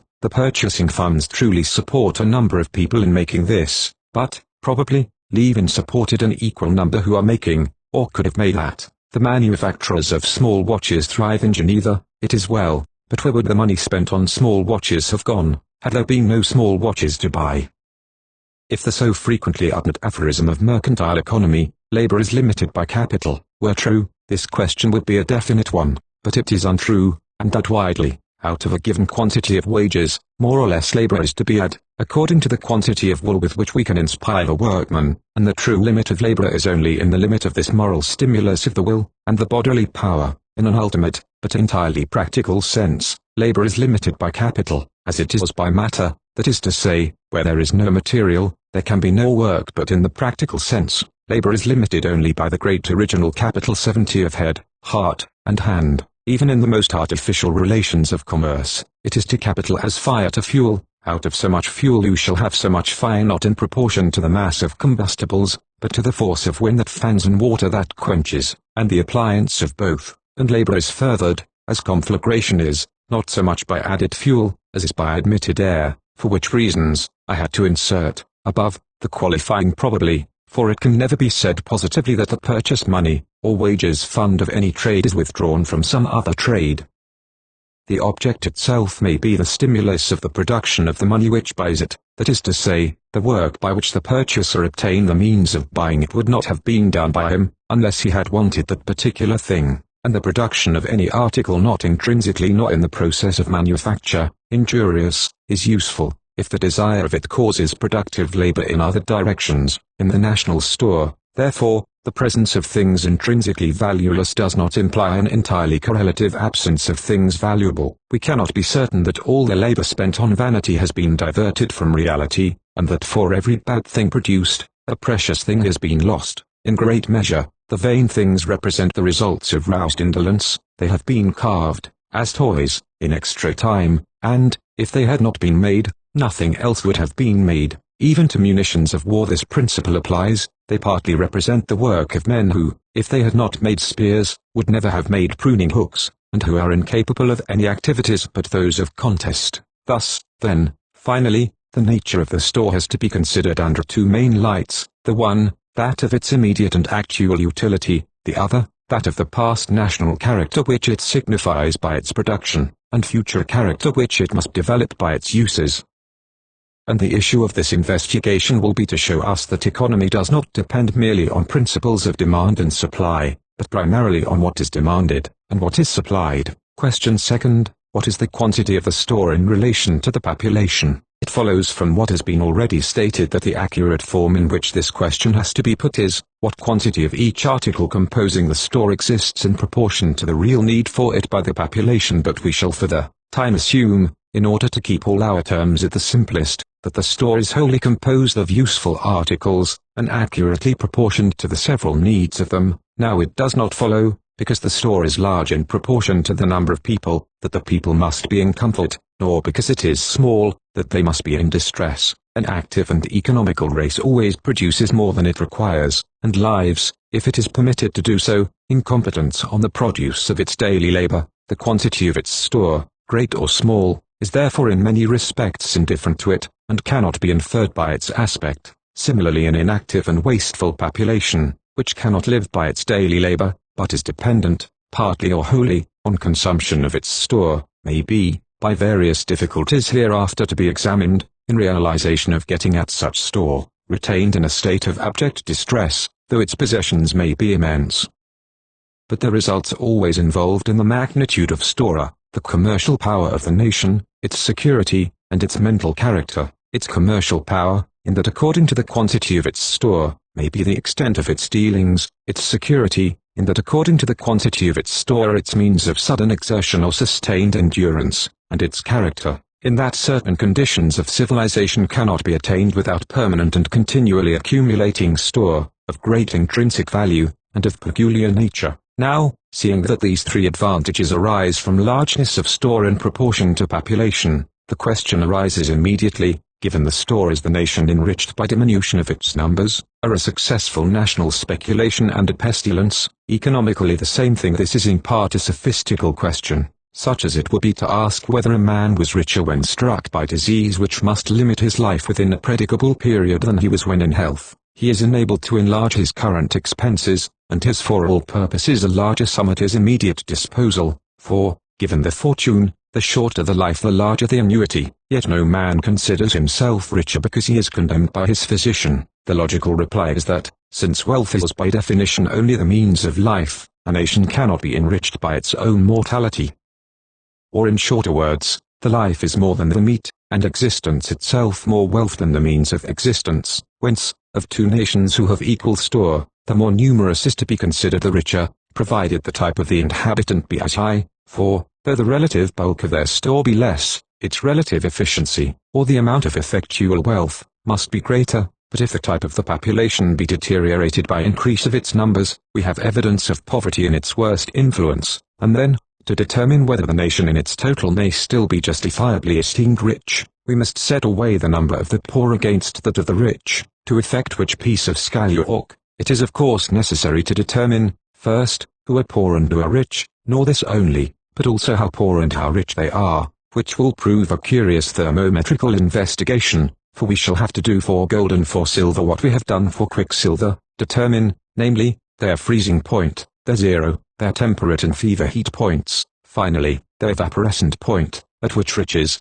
sometimes explosively, as lately in America, make to themselves wings and correspondently the number of degrees below zero at which poverty, ceasing to brace with any wholesome cold, burns to the bone. For the performance of these operations, in the strictest sense scientific, we will first look to the existing so-called science of political economy. We will ask it to define for us the comparatively and superlatively rich, and the comparatively and superlatively poor, and on its own terms, if any terms it can pronounce, examine, in our prosperous England, how many rich and how many poor people there are, and whether the quantity and intensity of the poverty is indeed so overbalanced by the quantity and intensity of wealth, that we may permit ourselves a luxurious blindness to it, and call ourselves, complacently, a rich country. And if we find no clear definition in the existing science, we will endeavor for ourselves to fix the true degrees of the Plutonic scale, and to apply them. Question third. What is the quantity of the store in relation to the currency? We have seen that the real worth of the currency, so far as dependent on its relation to the magnitude of the store, may vary within certain limits, without affecting its worth in exchange. The diminution or increase of the represented wealth may be unperceived, and the currency may be taken either for more or less than it is truly worth. Usually, it is taken for more, and its power in exchange, or credit power, is thus increased, or retained, up to a given strain upon its relation to existing wealth. This credit power is of chief importance in the thoughts, because most sharply present to the experience, of a mercantile community, but the conditions of its stability 71 and all other relations of the currency to the material store are entirely simple in principle, if not in action, far other than simple are the relations of the currency to that available labor which by our definition, page 219, it also represents. For this relation is involved not only with that of the magnitude of the store to the number, but with that of the magnitude of the store to the mind, of the population. Its proportion to their number, and the resulting worth of currency, are calculable, but its proportion to their will for labor is not. The worth of the piece of money which claims a given quantity of the store, is, in exchange, less or greater according to the facility of obtaining the same quantity of the same thing without having recourse to the store. In other words, it depends on the immediate cost and price of the thing. We must now, therefore, complete the definition of these terms. All cost and price are counted in labor. We must know first, therefore, what is to be counted as labor. I have already defined labor to be the contest of the life of man with an opposite. 72 literally, it is the quantity of lapse, loss, or failure of human life caused by any effort. It is usually confused with effort itself, or the application of power, but there is much effort which is merely a mode of recreation, or of pleasure. The most beautiful actions of the human body and the highest results of the human intelligence, are conditions, or achievements, of quite unlaborious, nay, of recreative, effort. But labor is the suffering in effort. It is the negative quantity, or quantity of defeat which is to be counted against every feat, and of defect which is to be counted against every fact, or deed of men. In brief, it is that quantity of our toils which we die in. We might, therefore, a priori, conjecture, as we shall ultimately find, that it cannot be bought, nor sold. Everything else is bought and sold for labor, but labor itself cannot be bought nor sold for anything, being priceless. 73 The idea that it is a commodity to be bought or sold, is the alpha and omega of politico-economic fallacy. This being the nature of labor, the cost of anything is the quantity of labor necessary to obtain it, the quantity for which, or at which, it stands, constant. It is literally the constancy of the thing. You shall win it, move it, come at it, for no less than this. Cost is measured and measurable only in labor, not in opera. 74 It does not matter how much power a thing needs to produce it, it matters only how much distress. Generally the more power it requires, the less the distress, so that the noblest works of man cost less than the meanest. True labor, or spending of life, is either of the body, in fatigue or pain, of the temper or heart, as in perseverance of search for things, patience in waiting for them, fortitude or degradation in suffering for them, and the like, or of the intellect. All these kinds of labor are supposed to be included in the general term, and the quantity of labor is then expressed by the time it lasts, so that a unit of labor is an hour's work or a day's work, as we may determine. 75.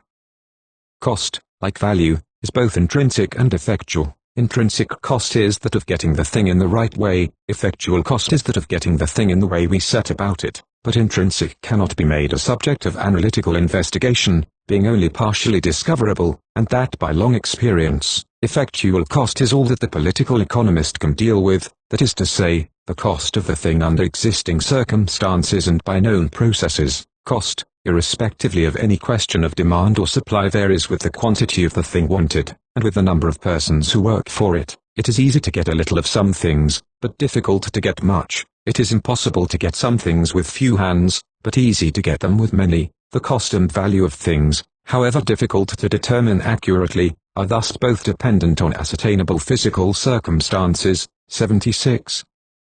But their price is dependent on the human will. Such and such a thing is demonstrably good for so much, and it may demonstrably be bad for so much, but it remains questionable, and in all manner of ways questionable, whether I choose to give so much. 77 This choice is always a relative one. It is a choice to give a price for this, rather than for that, a resolution to of the thing, if getting it does not involve the loss of a better thing. Price depends, therefore, not only on the cost of the commodity itself, but on its relation to the cost of every other attainable thing.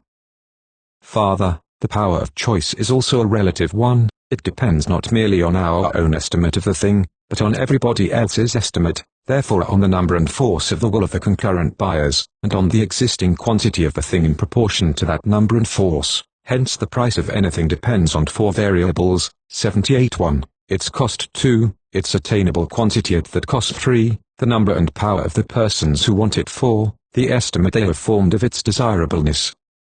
Its value only affects its price so far as it is contemplated in this estimate, perhaps, therefore, not at all. Now, in order to show the manner in which price is expressed in terms of a currency, we must assume these 4 quantities to be known, and the estimate of desirableness, commonly called the demand, to be certain. We will take the number of persons at the lowest. Let A and B be 2 laborers who demand, that is to say, have resolved to labor for 2 articles, and be their demand for these articles. If the reader likes better, he may say their need is to be absolute, existence depending on the getting these 2 things. Suppose, for instance, that they are bread and fuel in a cold country, and let A represent the least quantity of bread, and B the least quantity of fuel, which will support a man's life for a day. Let A be producible by an hour's labor but B only by 2 hours labor, then the cost of A is 1 hour, and of B 2, cost, by our definition, being expressible in terms of time. If, therefore, each man worked both for his corn and fuel, each would have to work 3 hours a day, but they divide a labor for its greater ease. 79. Then if A works 3 hours, he produces 3A, which is 1 hour more than both the men want, and if B works 3 hours, he produces only 1½ or half of B less than both want. But if A works 3 hours and B 6, A has 3A, and B has 3B, a maintenance in the right proportion for both for a day and a half, so that each might take a half a day's rest, but as B has worked double time, the whole of this day's rest belongs in equity to him. Therefore, the just exchange should be, A, giving 2A for 1B, has 1A and 1B, maintenance for a day. B, giving 1B for 2A, has 2A and 2B, maintenance for 2 days. But B cannot rest on the second day, or A would be left without the article which B produces, nor is there any means of making the exchange just, unless a third labor is called in. Then 1 workman, A, produces A, and 2, B and C, produce B. A, working 3 hours, has 3A, B, 3 hours, 1½ C, 3 hours, 1½ B and C each give half of B for A, and all have their equal daily maintenance for equal daily work. To carry the example a single step farther, let 3 articles, A, B, and C, be needed. Let A need 1 hour's work, B 2, and C 4, then the day's work must be 7 hours, and 1 man in a day's work can make 7A, or 3½ or 1¾ C. Therefore 1A works for A, producing 7A, 2B's work for B, producing 7B, for C's work for C, producing 7C. A has 6A to spare, and gives 2A for 1B, and 4A for 1C each. B has 2½ to spare, and gives 1/2 B for 1A, and 2B for 1C each. C has 3/4 of C to spare, and gives 1/2 C for 1B, and 1/4 of C for 1A, and all have their day's maintenance. Generally, therefore, it follows that, if the demand is constant, 80 the relative prices of things are as their cost, or as the quantities of labor involved in production, then, in order to express their prices in terms of a currency, we have only to put the currency into the form of orders for a certain quantity of any given article. With us it is in the form of orders for gold, and all quantities of other articles are priced by the relation they bear to the article which the currency claims. But the worth of the currency itself is not in the slightest degree founded more on the worth of the article for which the gold is exchangeable. It is just as accurate to say, so many pounds are worth an acre of land, as an acre of land is worth so many pounds. The worth of gold, of land, of houses, and of food, and of all other things, depends at any moment on the existing quantities and relative demands for all and each, and a change in the worth of, or demand for, anyone, involves an instantaneously correspondent change in the worth, and demand for, all the rest. A change as inevitable and as accurately balanced, though often in its process as untraceable, as the change in volume of the outflowing river from some vast lake, caused by change in the volume of the inflowing streams, though no eye can trace, no instrument detect motion either on its surface, or in the depth. Thus, then, the real working power or worth of the currency is founded on the entire sum of the relative estimates formed by the population of its possessions. A change in this estimate in any direction, and therefore every change in the national character, instantly alters the value of money, in its second great function of commanding labor. But we must always carefully and sternly distinguish between this worth of currency, dependent on the conceived or appreciated value of what it represents, and the worth of it, dependent on the existence of what it represents. A currency is true or false, in proportion to the security with which it gives claim to the possession of land, house, horse, or picture, but a currency is strong or weak, worth much or worth little, in proportion to the degree of estimate in which the nation holds the house, horse, or picture which is claimed. Thus the power of the English currency has been, till of late, largely based on the national estimate of horses and of wine, so that a man might always give any price to furnish choicely his stable, or his cellar, and receive public approval therefore, but if he gave the same sum to furnish his library, he was called mad, or a bibliomaniac, and although he might lose his fortune by his horses, and his health or life by his cellar, and rarely lost either by his books, he was yet never called a hippomaniac nor an oinomaniac, but only bibliomaniac, because the current worth of money was understood to be legitimately founded on cattle and wine, but not on literature. The prices lately given at sales for pictures and MSS indicate some tendency to change in the national character in this respect, so that the worth of the currency may even come in time to rest, in an acknowledged manner, somewhat on the state and keeping of the Bedford Missal, as well as on the health of Caractacus or Blink Bonny, and old pictures be considered property, no less than old port. They might have been so before now, but it is more difficult to choose the one than the other. Now, observe, all these sources of variation in the power of the currency exist wholly irrespective of the influences of vice, indolence, and improvidence. We have hitherto supposed, throughout the analysis, every professing labourer to labour honestly, heartily, and in harmony with his fellows. We have now to bring farther into the calculation the effects of relative industry, honour, and forethought, and thus to follow out the bearings of our second inquiry, who are the holders of the store and currency, and in what proportions. This, however, we must reserve for our next paper, noticing here only that, however distinct the several branches of the subject are, radically, they are so interwoven in their issues that we cannot rightly treat any one, till we have taken cognizance of all. Thus the quantity of the currency in proportion to number of population is materially influenced by the number of the holders in proportion to the non-holders, and this again by the number of holders of goods.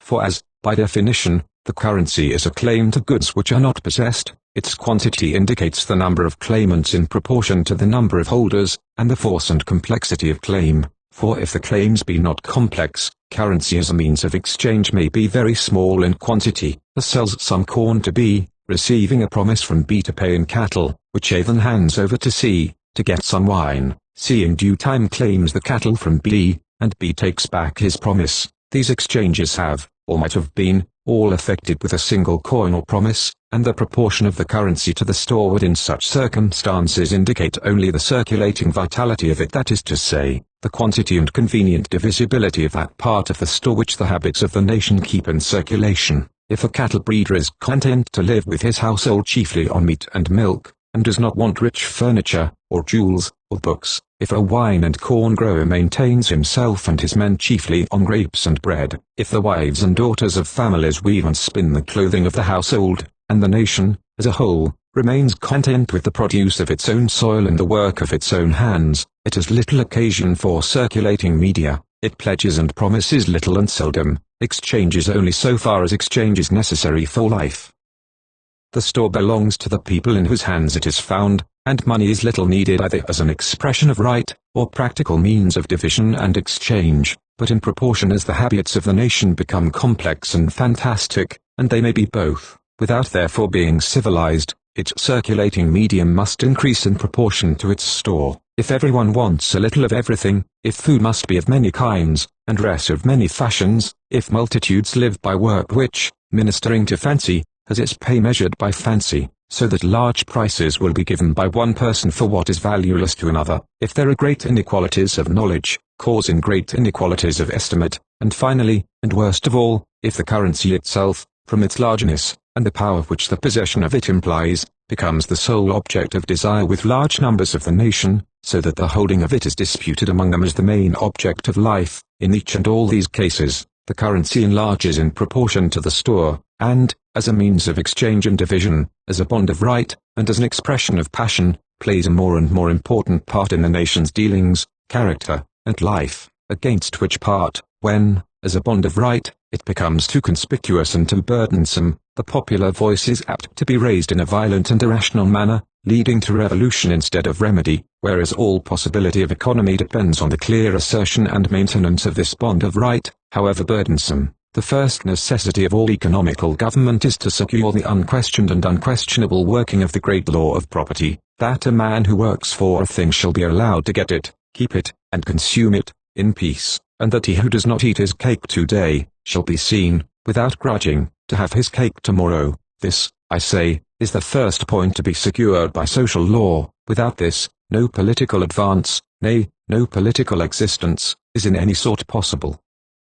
Whatever evil, luxury, iniquity, may seem to result from it, this is nevertheless the first of all equities, and to the enforcement of this, by law and by police truncheon, the nation must always primarily set its mind that the cupboard door may have a firm lock to it, and no man's dinner be carried off by the mob, on its way home from the baker's, which, thus fearlessly asserting, we shall endeavour in the next paper to consider how far it may be practicable for the mob itself, also, in due breadth of dish, to have dinners to carry home. 3. The currency holders and storeholders, the disease of desire. It will be seen by reference to the last paper that our present task is to examine the relation of holders of store to holders of currency, and of both to those who hold neither. In order to do this, we must determine on which side we are to place substances such as gold, commonly known as bases of currency.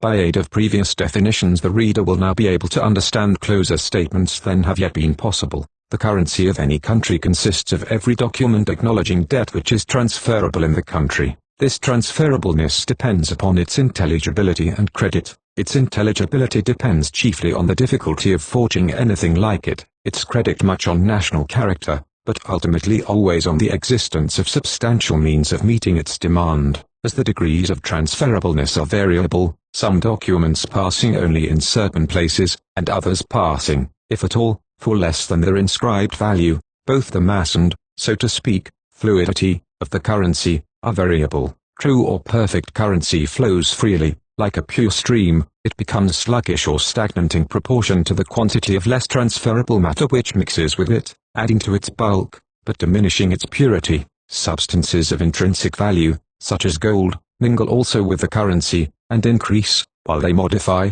its power. These are carried by it as stones are carried by a torrent, sometimes momentarily impeding, sometimes concentrating its force, but not affecting its purity. These substances of intrinsic value may be also stamped or signed so as to become acknowledgments of debt, and then become, so far as they operate independently of their intrinsic value, part of the real currency.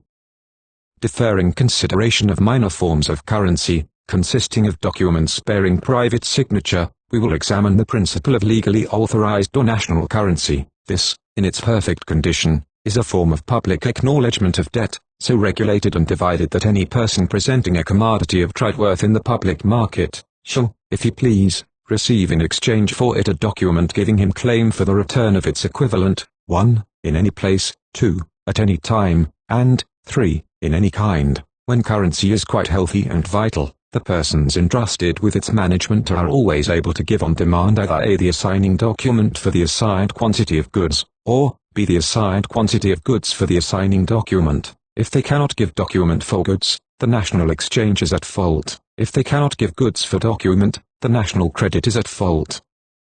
The nature and power of the document are therefore to be examined under the three relations which it bears to place, time, and kind. 1. It gives claim to the return of equivalent wealth in any place. Its use in this function is to save carriage, so that parting with a bushel of corn in London, we may receive an order for a bushel of corn for the Antipodes, or elsewhere. To be perfect in this use, the substance of currency must be to the maximum portable, credible, and intelligible. Its non-acceptance or discredit results always from some form of ignorance or dishonor. So far as such interruptions rise out of differences in denomination, there is no ground for their continuance among civilized nations. It may be convenient in one country to use chiefly copper for coinage, in another silver, and in another gold, reckoning accordingly in centimes, francs, or sequins, but that a French franc should be different in weight from an English shilling, and an Austrian's 1 Zeige vary in weight and alloy from both, is wanton loss of commercial power too. It gives claim to the return of equivalent wealth at any time.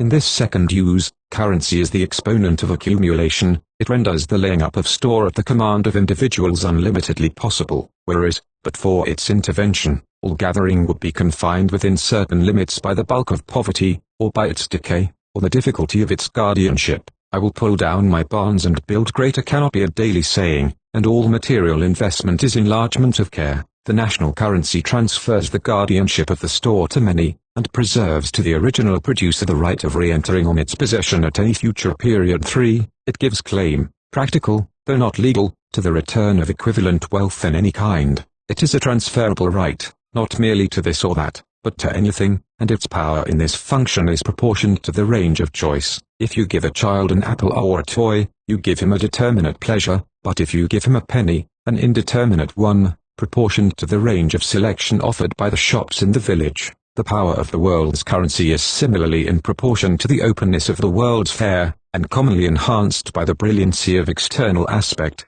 rather than solidity of its wares. We have said that the currency consists of orders for equivalent goods. If equivalent, their quality must be guaranteed. The kinds of goods chosen for specific claim must, therefore, be capable of test, while, also, that a store may be kept in hand to meet the call of the currency. Smallness of bulk, with great relative value, is desirable, and indestructibility, over at least a certain period, essential. Such indestructibility and facility of being tested are united in gold. Its intrinsic value is great, and its imaginary value is greater, so that, partly through indolence, partly through necessity and want of organization, most nations have agreed to take gold for the only basis of their currencies, with this grave disadvantage, that its portability enabling the metal to become an active part of the medium of exchange. The stream of the currency itself becomes opaque with gold half currency and half commodity, in unison of functions which partly neutralize, partly enhance each other's force. They partly neutralize, since insofar as the gold is commodity, it is bad currency, because liable to sale, and insofar as it is currency, it is bad commodity, because its exchange value interferes with its practical use, especially its employment in the higher branches of the arts becomes unsafe on account of its liability to be melted down for exchange. Again, they partly enhance, since insofar as the gold has acknowledged intrinsic value, it is good currency, because everywhere acceptable, and insofar as it has legal exchangeable value, its worth as a commodity is increased. We want no gold in the form of dust or crystal, but we seek for it coined because in that form it will pay baker and butcher, and this worth in exchange not only absorbs a large quantity in that use, 81 but greatly increases the effect on the imagination of the quantity used in the arts. Thus, in brief, the force of the functions is increased, but their precision blunted, by their unison. These inconveniences, however, attach to gold as a basis of currency on account of its portability and preciousness, but a far greater inconvenience attaches to it as the only legal basis of currency. Imagine gold to be only attainable in masses weighing several pounds each, and its value, like that of a malachite or marble, proportioned to its largeness of bulk. It could not then get itself confused with the currency in daily use, but it might still remain as its basis, and this second inconvenience would still affect it, namely, that its significance as an expression of debt varies, as that of every other article would, with the popular estimate of its desirableness, and with the quantity offered in the market. My power of obtaining other goods for gold depends always on the strength of public passion for gold, and on the limitation of its quantity, so that when either of two things happen, that the world esteems gold less, or finds it more easily, my right of claim is in that degree effaced, and it has been even gravely maintained that a discovery of a mountain of gold would cancel the national debt, in other words, that men may be paid for what costs much in what costs nothing. Now, if it is true that there is little chance of sudden convulsion in this respect, the world will not rapidly increase in wisdom so as to despise gold, and perhaps may even desire it more eagerly the more easily it is obtained. Nevertheless, the right of debt ought not to rest on a basis of imagination, nor should the frame of the national currency vibrate with every miser's panic and every merchant's imprudence. There are two methods of avoiding this insecurity, which would have been fallen upon long ago if, instead of calculating the conditions of the supply of gold, men had only considered how the world might live and manage its affairs without gold at all. 82. One is to base the currency on substances of truer intrinsic value, the other, to base it on several substances instead of one. If I can only claim gold, the discovery of a continent of cornfields need not trouble me. If, however, I wish to exchange my bread for other things, a good harvest will for the time limit my power in this respect, but if I can claim either bread, iron, or silk at pleasure, the standard of value has 3 feet instead of 1, and will be proportionally firm.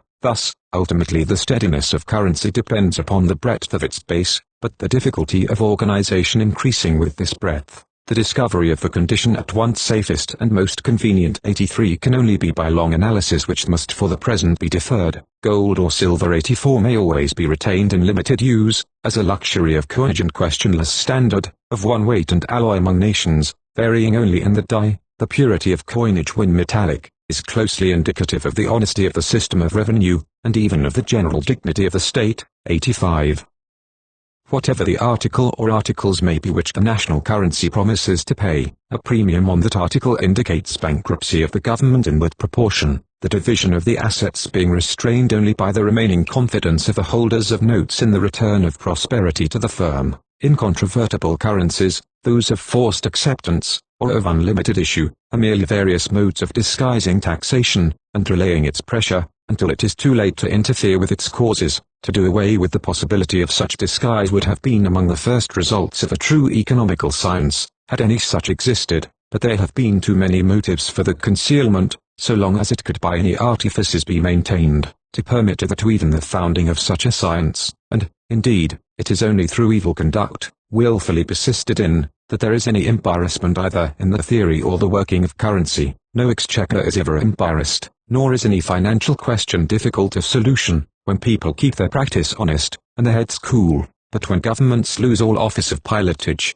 protection, scrutiny, and witness, and live only in magnificence of proclaimed larceny, effulgent mendacity, and polished mendicity, or when the people choosing speculation, the s usual redundant in the spelling, instead of toil, pursue no dishonesty with chastisement, that each may with impunity take his dishonest turn, and enlarge their lust of wealth through ignorance of its use, making their harlot of the dust, and setting earth, the mother, at the mercy of earth, the destroyer, so that she has to seek in hell the children she left playing in the meadows. There are no tricks of financial terminology that will save them, all signature and mintage do but magnify the ruin they retard, and even the riches that remain, stagnant or current, change only from the slime of Avernus to the sand of Phlegethon, quicksand at the embouchure, land fluently recommended by recent auctioneers as eligible for building leases. Finally, then, the power of true currency is fourfold. 1. Credit power. Its worth in exchange, depended on public opinion of the stability and honesty of the issuer. 2. Real worth. Supposing the gold, or whatever else the currency expressly promises, to be required from the issuer, for all his notes, and that the call cannot be met in full, then the actual worth of the document, whatever its credit power, would be, and its actual worth at any moment is to be defined as being, what the division of the assets of the issuer, and his subsequent will work, would produce for it. 3. The exchange power of its base. Granting that we can get £5 in gold for our note, it remains a question how much of other things we can get for £5 in gold. The more of other things exist, and the less gold, the greater this power, for the power over labor, exercised by the given quantity of the base, or of the things to be got for it. The question in this case is, how much work, and, question of questions, whose work, is to be had for the food which £5 will buy. This depends on the number of the population, on their gifts, and on their dispositions, with which, down to their slightest humours and up to their strongest impulses, the power of the currency varies, and in this last of its ranges, the range of passion, price, or praise, converso impretium is at once least, and greatest. Such being the main conditions of national currency, we proceed to examine those of the total currency, under the broad definition, transferable acknowledgement of debt. 86 Among the many forms of which there are in effect only two, distinctly opposed, namely, the acknowledgements of debts which will be paid, and of debts which will not, documents, whether in whole or part, of bad debt, being to those of good debt as bad money to bullion. We put for the present these forms of imposture aside, as in analyzing a metal we should wash it clear of dross, and then range, in their exact quantities, the true currency of the country on one side, and the store or property of the country on the other. We place gold,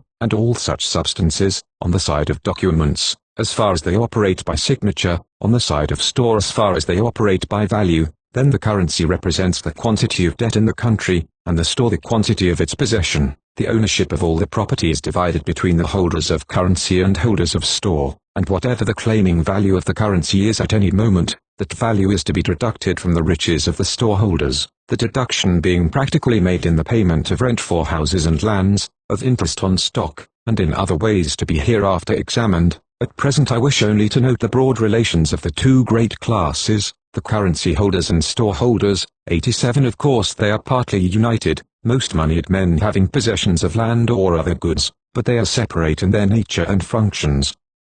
The currency holders as a class regulate the demand for labor, and the storeholders the laws of it. The currency holders determine what shall be produced, and the storeholders the conditions of its production. Further, as true currency represents by definition debts which will be paid, it represents either the debtor's wealth, or his ability and willingness, that is to say, either wealth existing in his hands transferred to him by the creditor, or wealth which, as he is at some time surely to return it, he is either increasing, or, if diminishing, has the will and strength to reproduce. A sound currency, therefore, as by its increase it represents enlarging debt, represents also enlarging means, but in this curious way, that a certain quantity of it marks the deficiency of the wealth of the country from what it would have been if that currency had not existed. 88 In this respect it is like the detritus of a mountain. Assume that it lies at a fixed angle, and the more the detritus, the larger must be the mountain, but it would have been larger still, had there been none. Finally,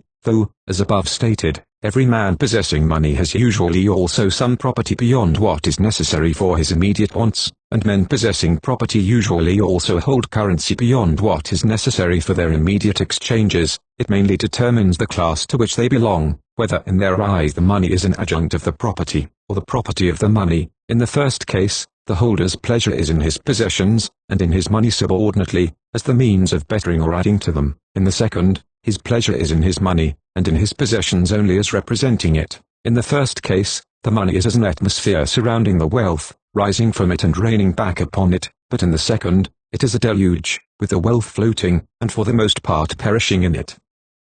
The shortest distinction between the men is that the one wishes always to buy and the other to sell. Such being the great relations of the classes, their several characters are of the highest importance to the nation, for on the character of the storeholders depends the preservation, display, and serviceableness of its wealth, on that of the currency holders its nature, and in great part its distribution, and on both its production. The storeholders are either constructive, or neutral, or destructive, and in subsequent papers we shall, with respect to every kind of wealth, examine the relative power of the storeholder for its improvement or destruction, and we shall then find it to be of incomparably greater importance to the nation in whose hands the thing is put, than how much of it is got, and that the character of the holders may be conjectured by the quality of the store, for such and such a thing, nor only asks for it, but if to be bettered, betters it, so that possession and possessor reciprocally act on each other through the entire sum of national possession. The base nation asking for base things sinks daily to deeper vileness of nature and of use, while the noble nation, asking for noble things,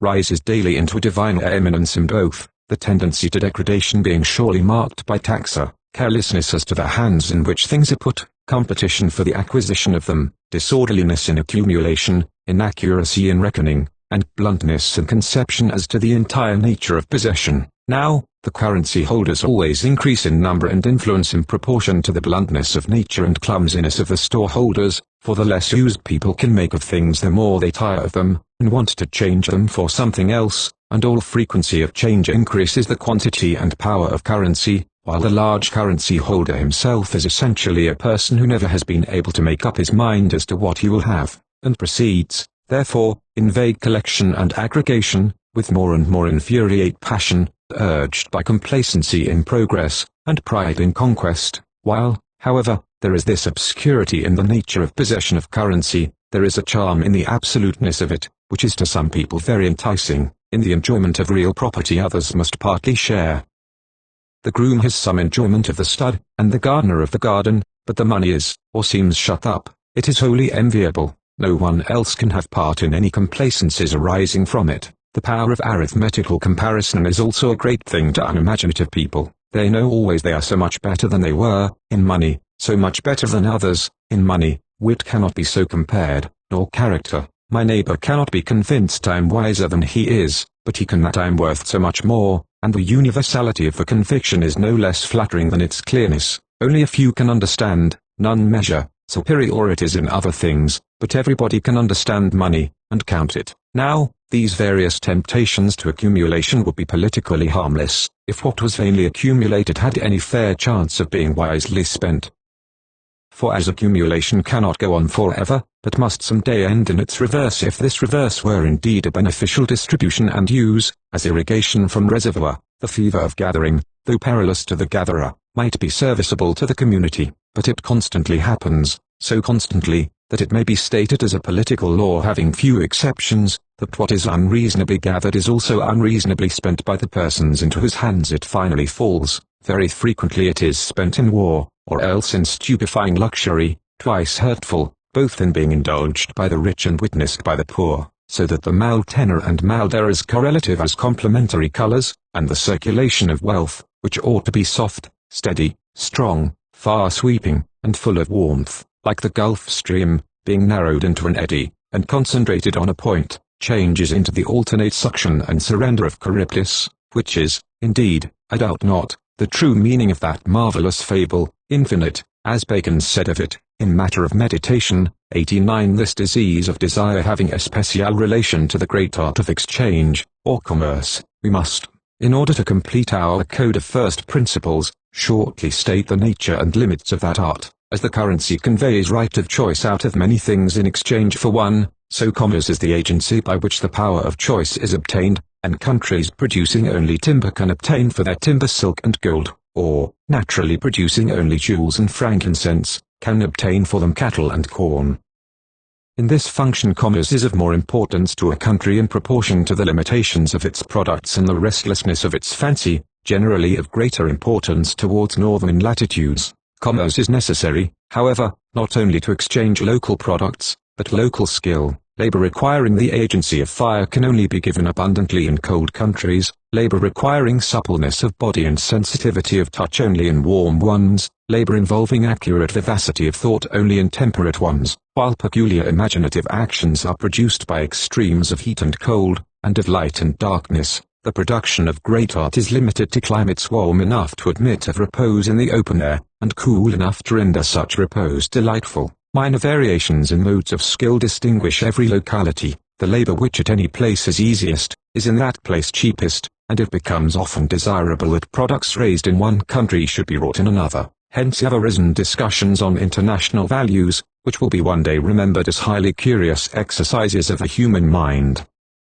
For it will be discovered, in due course of tide and time, that international value is regulated just as interprovincial or interparissional value is. Coals and hops are exchanged between Northumberland and Kent on absolutely the same principles as iron and wine between Lancashire and Spain. The greater breadth of an arm of the sea increases the cost, but does not modify the principle of exchange, and a bargain written in two languages will have no other economical results than a bargain written in one. The distances of nations are measured not by seas, but by ignorances, and their divisions determined, not by dialects, but by enmities. Of course, a system of international values may always be constructed if we assume a relation of moral law to physical geography, as, for instance, that it is right to cheat across a river, though not across a road, or across a lake, though not across a river, or over a mountain, though not across a lake, etc. Again, a system of such values may be constructed by assuming similar relations of taxation to physical geography, as,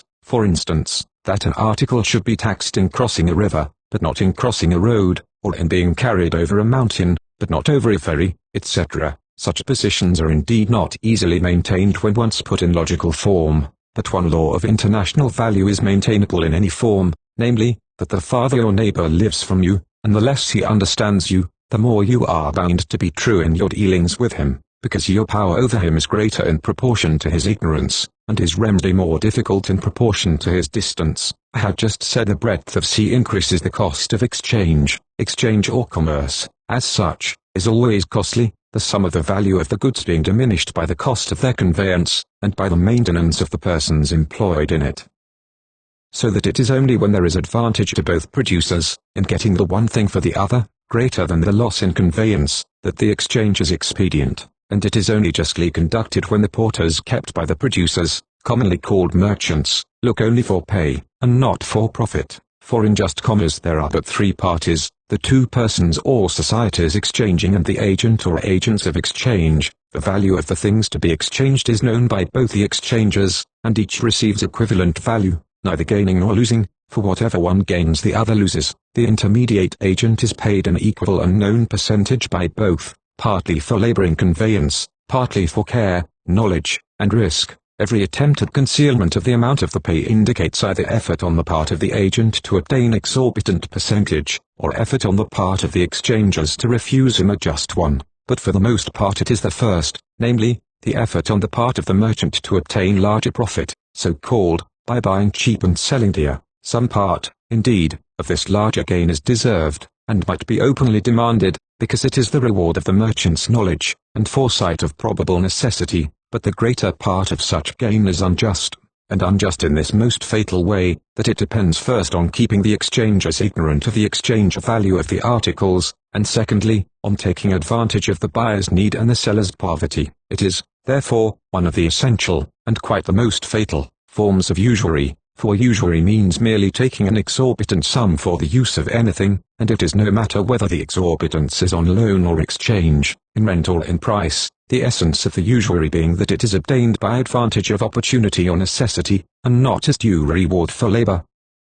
All the great thinkers, therefore, have held it to be unnatural and impious, in so far as it feeds on the distress of others, or their folly. 19 Nevertheless attempts to repress it by law, in other words, to regulate prices by law so far as their variations depend on iniquity, and not on nature, must forever be ineffective, though Plato, Bacon, and the first Napoleon, all three of them men who knew somewhat more of humanity than the British merchant usually does, tried their hands at it, and have left some, probably, good moderative forms of law, which we will examine in their place, but the only final check upon it must be radical purifying of the national character, for being, as Bacon calls it, concessum propter duratim cordis, it is to be done away with by touching the heart only, not, however, without medicinal law as in the case of the other permission, propter duratim, but in this, more than in anything though much in all, and though in this he would not himself allow of their application, for his own laws against usury are sharp enough. Plato's words are true in the 4th book of the Polity, that neither drugs,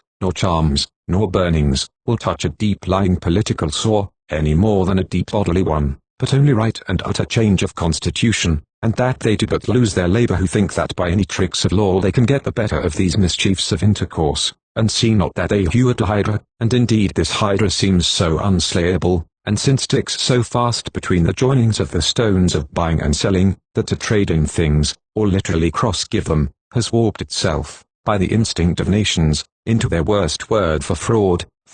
because in trade there cannot but be trust, and it seems also that there cannot but also be injury in answer to it. What is merely fraud between enemies becomes treachery among friends, and traitor, traditor, and traitor are but the same word, for which simplicity of language there is more reason than at first appears, for as in true commerce there is no profit, so in true commerce there is no sale. The idea of sale is that of an interchange between enemies respectively endeavoring to get the better of one another, but commerce is an exchange between friends, and there is no desire but that it should be just, any more than there would be between members of the same family. The moment there is a bargain over the pottage, the family relation is dissolved. Typically the days of mourning for my father are at hand, whereupon follows the resolve, then will I slay my brother. This inhumanity of mercenary commerce is the more notable because it is a fulfillment of the law that the corruption of the best is the worst, for as, taking the body natural for symbol of the body politic, the governing and forming powers may be likened to the brain and the laboring to the limbs, the mercantile, presiding over circulation and communication of things in changed utilities is symbolized by the heart, which, if it harden, all is lost. And this is the ultimate lesson which the leader of English intellect meant for us, a lesson, indeed, not all his own, but part of the old wisdom of humanity, in the tale of the Merchant of Venice, in which the true and incorrupt merchant, kind and free, beyond every other Shakespearean conception of men, is opposed to the corrupted merchant, or usurer, the lesson being deepened by the expression of the strange hatred which the corrupted merchant bears to the pure one, mixed with intense scorn. This is the fool that lent out money gratis, look to him, jailer, as to lunatic no less than criminal. The enmity, observe, having its symbolism literally carried out by being aimed straight at the heart, and finally foiled by a literal appeal to the great moral law that flesh and blood cannot be weighed, enforced by portion, the type of divine fortune, 91 found, not in gold, nor in silver, but in lead, that is to say, in endurance and patience, not in splendor, and finally taught by her lips also, declaring, instead of the law and quality of mercies, the greater law and quality of mercy, which is not strained, but drops as the rain, blessing him that gives and him that takes, and observe that this mercy is not the mean misericordia, but the mighty gratia, answered by gratitude. Observe Shylock's leaning on the, to him detestable, word gratis, and compare the relation of grace to equity given in the second chapter of the second book of the Memorabilia, that is to say, it is the gracious or loving, instead of the strained, or competing manner, of doing things, answered, not only with mercies or pay, but with mercy, or thanks, and this is indeed the meaning of the great benediction, grace, mercy, and peace, for there can be no peace without grace, not even by help of rifled cannon, 92 nor even without triplicity of graciousness, for the Greeks, who began with but one grace, had to open their scheme into three before they had done, with the usual tendency of long-repeated thought to take the surface for the deep. We have conceived their goddesses as if they only gave loveliness to gesture, whereas their true function is to give graciousness to deed, the other loveliness arising naturally out of that, in which function charis becomes charitas 93 and has a name and praise even greater than that of faith or truth, for these may be maintained sullenly and proudly, but charis 94 is in her countenance always gladdening, Aglaia, and in her service instant and humble, and the true wife of Vulcan, or Labour, and it is not until her sincerity of function is lost, and her mere beauty contemplated, instead of her patience, that she is born again of the foam flake, and becomes Aphrodite, then only capable of joining herself to war and to the enmities of men, instead of to labour in their services. Therefore the fable of Mars and Venus is, chosen by Homer, picturing himself as Demodocus, to sing at the games in the court of Alcinous. Pharos is the Homeric island of Atlantis, an image of noble and wise government, concealed, how slightly merely by the change of a short vowel for a long one in the name of its queen, yet misunderstood by all later writers, even by Horace in his Pinguis, Farsk, etc. That fable expresses the perpetual error of men, thinking that grace and dignity can only be reached by the soldier, and never by the artisan, so that commerce and the useful arts have had the honour and beauty taken away, and only the fraud 95 and pain left to them, with the lucre, which is, indeed, one great reason of the continual blundering about the offices of government with respect to commerce. The higher classes are ashamed to deal with it, and though ready enough to fight for, or occasionally against the people, to preach to them, or judge them, will not break bread for them. The refined upper servant who has willingly looked after the burnishing of the armory and ordering of the library, not liking to set foot into the larder. Farther still, as Charis becomes Charitas on the one side, she becomes, better still Chara, joy, on the other, or rather this is her very mother's milk and the beauty of her childhood, for God brings no enduring love, nor any other good, out of pain, nor out of contention, but out of joy and harmony. 96 And in this sense, human and divine, music and gladness, and the measures of both, come into her name, and share becomes full-vowed cheer, and cheerful, and Cara, companioned, opens into choir and choral. And lastly, as grace passes into freedom of action, charis becomes eleutheria, or liberality, a form of liberty quite curiously and intensely different from the thing usually understood by liberty in modern language, indeed, much more like what some people would call slavery, for a Greek always understood, primarily, by liberty, deliverance from the law of his own passions, or from what the Christian writers call bondage of corruption, and this a complete liberty, not having to resist the passion, but making it fawn upon, and follow him. This may be again partly the meaning of the fawning beasts about the Circean cave. So, again, George Herbert, correct thy passion's spite, then may the beasts draw thee to happy light, not being merely safe from the siren, but also unbound from the mast. And it is only in such generosity that any man becomes capable of so governing others as to take true part in any system of national economy, nor is there any other eternal distinction between the upper and lower classes than this form of liberty, eleutheria, or benignity, in the one, and its opposite of slavery, dalleia, or malignity, in the other, the separation of these two orders of men, and the firm government of the lower by the higher, being the first conditions of possible wealth and economy in any state, the gods giving it no greater gift than the power to discern its freemen, and malignum spurni vulgus. The examination of this form of charis must, therefore, lead us into the discussion of the principles of government in general, and especially of that of the poor by the rich, discovering how the graciousness joined with the greatness, or love with majestiness, is the true Dei gratia, or divine right, of every form and manner of king, that is, specifically, of the thrones, dominations, princedoms, virtues, and powers of the earth, of the thrones, stable, or ruling, literally right-doing powers, rex aerius, recti facies, of the dominations, lordly, edifying, dominant, and harmonious powers, chiefly domestic, over the built thing, domus, or house, and inherently twofold, dominus and domina, lord and lady, of the princedoms, preeminent, incipient, creative, and demonstrative powers, thus poetic and mercantile, in the princeps carmen deduxis and the merchant prince,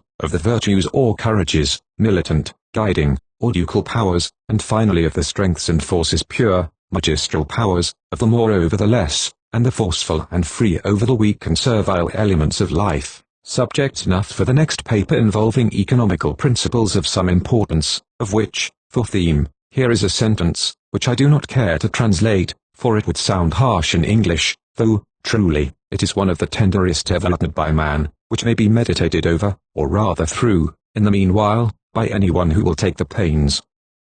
1. Spipos Greek letter town epistemoni Greek letter mu Greek letter nu xerodi Greek letter delta xresthazimia Greek letter sigma Greek letter tau Greek letter nu, auto carthelfs tantis at Greek letter mu pistaminus xixresthi, zimia sti. 4. Laws and governments, labor and riches. It remains, in order to complete the series of our definitions, that we examine the general conditions of government, and fix the sense in which we are to use, in future, the terms applied to them. The government of a state consists in its customs, laws, and councils, and their enforcements. Customs, as one person primarily differs from another by fineness of nature, and secondarily, by fineness of training, so also, a polite nation differs from a savage one, first by the refinement of its nature, and secondly by the delicacy of its customs, in the completeness, or accomplishment of custom, which is the nation's self-government. There are 3 stages. First, fineness in method of doing or of being, called the manner or moral of acts. Secondly, firmness in holding such method after adoption, so that it shall become a habit in the character, that is, a constant having or behaving, and, lastly, practice, or ethical power in performance and endurance, which is the skill following on habit, and the ease reached by frequency of right doing. The sensibility of the nation is indicated by the fineness of its customs, its courage, patience, and temperance by its persistence in them. By sensibility I mean its natural perception of beauty, fitness, and rightness, or of what is lovely, decent, and just, faculties dependent much on race, and the primal signs of fine breeding in man, but cultivable also by education, and necessary perishing without it. True education has, indeed, no other function than the development of these faculties, and of the relative will. It has been the great error of modern intelligence to mistake science for education. You do not educate a man by telling him what he knew not, but by making him what he was not, and making him what he will remain forever, for no wash of weeds will bring back the faded purple, and in that dyeing there are 2 processes. First, the cleansing and wringing out, which is the baptism with water, and then the infusing of the blue and scarlet colors, gentleness and justice, which is the baptism with fire. The customs and manners of a sensitive and highly trained race are always vital, that is to say, they are orderly manifestations of intense life, like the habitual action of the fingers of a musician. The customs and manners of a vile and rude race, on the contrary, are conditions of decay. They are not, properly speaking, habits, but incrustations, not restraints, or forms, of life, but gangrenes, noisome, and the beginnings of death, and generally, so far as custom attaches itself to indolence instead of action, and to prejudice instead of perception, it takes this deadly character, so that thus custom hangs upon us with a weight heavy as frost, and deep almost as life. This power and depth are, however, just what give value to custom, when it works with life, instead of against it. The high ethical training, of a nation being threefold, of body, heart, and practice, compare the statement in the preface to unto this last, involves exquisiteness in all its perceptions of circumstance, all its occupations of thought. It implies perfect grace, pitifulness, and peace. It is irreconcilably inconsistent with filthy or mechanical employments, with the desire of money, and with mental states of anxiety, jealousy, and indifference to pain. The present insensibility of the upper classes of Europe to the aspects of suffering, uncleanness, and crime, binds them not only into one responsibility with the sin, but into one dishonor with the foulness, which rot at their thresholds. The crimes daily recorded in the police courts of London and Paris, and much more those which are unrecorded, are a disgrace to the whole body politic. 97 They are, as in the body natural, stains of disease on a face of delicate skin, making the delicacy itself frightful. Similarly, the filth and poverty permitted or ignored in the midst of us are as dishonorable to the whole social body, as in the body natural it is to wash the face, but leave the hands and feet foul. Christ's way is the only true one. Begin at the feet, the face will take care of itself. Yet, since necessarily, in the frame of the nation, nothing but the head can be of gold, and the feet, for the work they have to do, must be part of iron, part of clay, foul or mechanical work is always reduced by a noble race to the minimum in quantity, and, even then, performed and endured, not without sense of degradation, as a fine temper is wounded by the sight of the lower offices of the body. The highest conditions of human society reached hitherto, have cast such work to slaves, supposing slavery of a politically defined kind to be done away with. Mechanical and foul employment must in all highly organized states take the aspect either of punishment or probation. All criminals should at once be set to the most dangerous and painful forms of it, especially to work in mines and at furnaces. 98 So as to relieve the innocent population as far as possible, of merely rough, not mechanical, manual labor, especially agricultural. A large portion should be done by the upper classes. Bodily health, and sufficient contrast and repose for the mental functions, being unattainable without it, what necessarily inferior labor remains to be done, as especially in manufactures, should, and always will, when the relations of society are reverent and harmonious, fall to the lot of those who, for the time, are fit for nothing better. For as, whatever the perfectness of the educational system, there must remain infinite differences between the natures and capacities of men, and these differing natures are generally rangeable under the two qualities of lordly, or tending towards rule, construction, and harmony, and servile, or tending towards misrule, destruction, and discord, and, since the lordly part is only in a state of profitableness while ruling, and the servile only in a state of redeemableness while serving, the whole health of the state depends on the manifest separation of these two elements of its mind, for, if the servile part be not separated and rendered visible in service, it mixes with and corrupts the entire body of the state, and if the lordly part be not distinguished, and set to rule, it is crushed and lost, being turned to no account, so that the rarest qualities of the nation are all given to it in vain. 99 The effecting of which distinction is the first object, as we shall see presently, of national councils. 2. Laws. These are the definitions and bonds of custom, or, of what the nation desires should become custom. Law is either archic 100,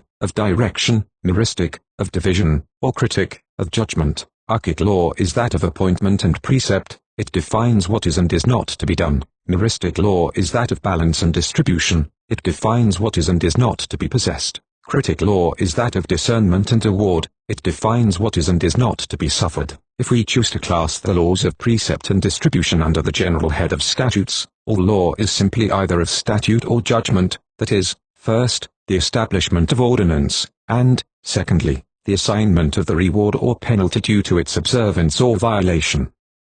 To some extent these two forms of law must be associated, and, with every ordinance, the penalty of disobedience to it be also determined, but since the degrees and guilt of disobedience vary, the determination of due reward and punishment must be modified by discernment of special fact, which is peculiarly the office of the judge, as distinguished from that of the lawgiver and law-sustainer, or king, not but that the two offices are always theoretically and, in early stages, or limited numbers, of society, are often practically, united in the same person or persons. Also, it is necessary to keep clearly in view the distinction between these two kinds of law, because the possible range of law is wider in proportion to their separation. There are many points of conduct respecting which the nation may wisely express its will by a written precept or resolve, yet not enforce it by penalty, and the expedient degree of penalty is always quite a separate consideration from the expedience of the statute, for the statute may often be better enforced by mercy than severity, and is also easier in bearing,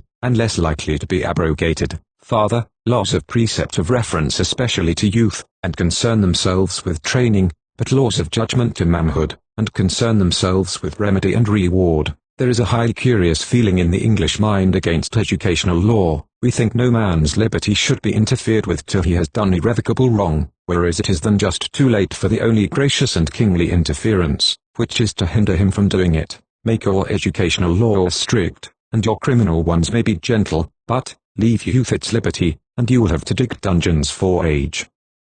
And it is good for a man that he wear the yoke in his youth, for the yoke of youth, if you know how to hold it, may be of silken thread, and there is sweet chime of silver bells at the bridle rein, but, for the captivity of age, you must forge the iron fetter, and cast the passing bell, since no law can be in a final or true sense established, but by right, all unjust laws involving the ultimate necessity of their own abrogation, the law sustaining power in so far as it is royal, or right-doing in so far, that is, as it rules, not misrules, and orders, not disorders, the things submitted to it. Throned on this rock of justice, the kingly power becomes established and establishing, theos, or divine, and, therefore, it is literally true that no ruler can so long as he is a ruler, or Rickson oaths Martini tot Dan Rickson, perverted by careless thought, which has cost the world somewhat, into the king can do no wrong, which is a divine right of kings indeed, and quite unassailable, so long as the terms of it are God and my right, and not Satan and my wrong, which is apt in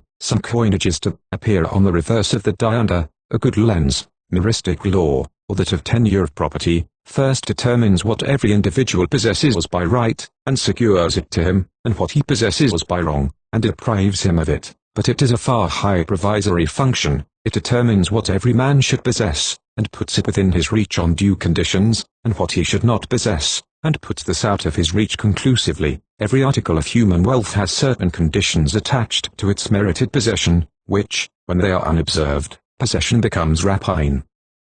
The object of meristic law is not only to secure every man his rightful share, the share, that is, which he has worked for, produced, or received by gift from a rightful owner, but to enforce the due conditions of possession, as far as law may conveniently reach, for instance, that land shall not be wantonly allowed to run to waste, that streams shall not be poisoned by the persons through whose properties they pass, nor air be rendered unwholesome beyond given limits. Laws of this kind exist already in rudimentary degree, but needing large development. The just laws respecting the possession of works of art have not hitherto been so much as conceived, and the daily loss of national wealth, and of its use, in this respect, is quite incalculable. 101 While, finally, in certain conditions of a nation's progress, laws limiting accumulation of property may be found expedient. Critic law determines questions of injury, and assigns due rewards and punishments to conduct. 102 Therefore, in order to true analysis of it, we must understand the real meaning of this word injury. We commonly understand by it any kind of harm done by one man to another, but we do not define the idea of harm. Sometimes we limit it to the harm which the sufferer is conscious of, whereas much the worst injuries are those he is unconscious of, and, at other times, we limit the idea to violence, or restraint, whereas much the worst forms of injury are to be accomplished by carelessness, and the withdrawal of restraint injury is, then, simply the refusal, or violation of any man's right or claim upon his fellows, which claim, much talked of in modern times, under the term right, is mainly resolvable into two branches: a man's claim not to be hindered from doing what he should, and his claim to be hindered from doing what he should not, these two forms of hindrance being intensified by reward, or help and fortune, or force on one side, and punishment, impediment, and even final arrest, or mors, on the other. Now, in order to a man's obtaining these two rights, it is clearly needful that the worth of him should be approximately known, as well as the want of worth, which has, unhappily, been usually the principal subject of study for critic law, careful hitherto only to mark degrees of demerit, instead of merit, assigning, indeed, to the deficiencies, not always, alas, even to the as, just fine, diminution, or, with the broad vowels damnation, but to the efficiencies, on the other side, which are by much the more interesting, as well as the only profitable part of its subject, assigning in any clear way neither measurement nor aid. Now, it is in this higher and perfect function of critic law, enabling as well as disabling, that it becomes truly kingly or basilican, instead of draconic, what Providence gave the great, old, wrathful legislator his name, that is, it becomes the law of man and of life, instead of the law of the worm and of death, both of these laws being set in everlasting poise one against another, and the enforcement of both being the eternal function of the lawgiver, and true claim of every living soul, such claim being indeed as straight and earnest to be mercifully hindered, and even, if need be, abolished, when longer existence means only deeper destruction, as to be mercifully helped and recreated when longer existence and new creation mean nobler life. so that what we vulgarly term reward and punishment will be found to resolve themselves mainly into help and hindrance, and these again will issue naturally from true recognition of deserving, and the just reverence and just wrath which follow instinctively on such recognition. I say follow, but in reality they are the recognition. Reverence is but the perceiving of the thing in its entire truth. Truth reverted is truth revered, vera and veritas having clearly the same root, so that Goethe is for once, and for a wonder, wrong in that part of the noble scheme of education in Wilhelm Meister, in which he says that reverence is not innate and must be taught. Reverence is as instinctive as anger, both of them instant on true vision. It is sight and understanding that we have to teach, and these are reverence, make a man perceive worth, and in its reflection he sees his own relative unworth, and worships thereupon inevitably, not with stiff courtesy, but rejoicingly, passionately, and, best of all, restfully, for the innate capacity of awe and love is infinite in man, and when his eyes are once opened to the sight of beauty and honor, it is with him as with a lover, who, falling at his mistress's feet, would cast himself through the earth, if it might be, to fall lower, and find a deeper and humbler place.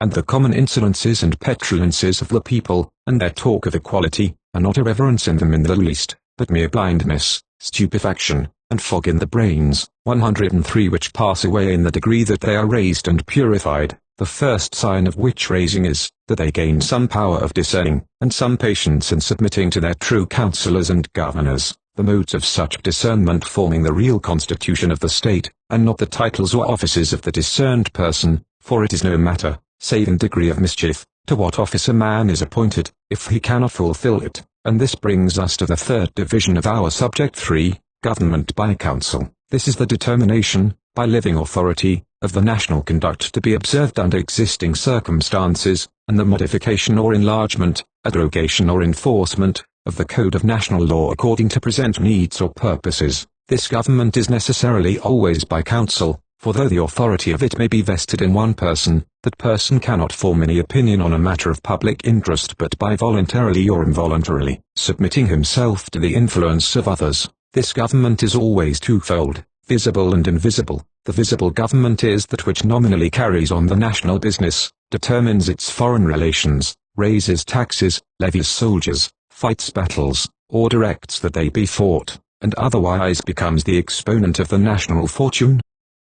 The invisible government is that exercised by all energetic and intelligent men, each in his sphere, regulating the inner and secret ways of the people, essentially forming its character, and preparing its fate. Visible governments are the toys of some nations, the diseases of others, the harness of some, the burdens of the more, the necessity of all. Sometimes their career is quite distinct from that of the people, and to write it, as the national history, is as if one should number the accidents which befall a man's weapons and wardrobe, and call the list his biography. Nevertheless, a truly noble and wise nation necessarily has a noble and wise visible government, for its wisdom issues in that conclusively, not out of the oak, nor out of the rock, but out of the temper of man, is his polity. Where the temper inclines, it inclines as Samson by his pillar, and draws all down with it. Visible governments are, in their agencies, capable of 3 pure forms, and of no more than 3. They are either monarchies, where the authority is vested in one person, oligarchies, when it is vested in a minority, or democracies, when vested in a majority.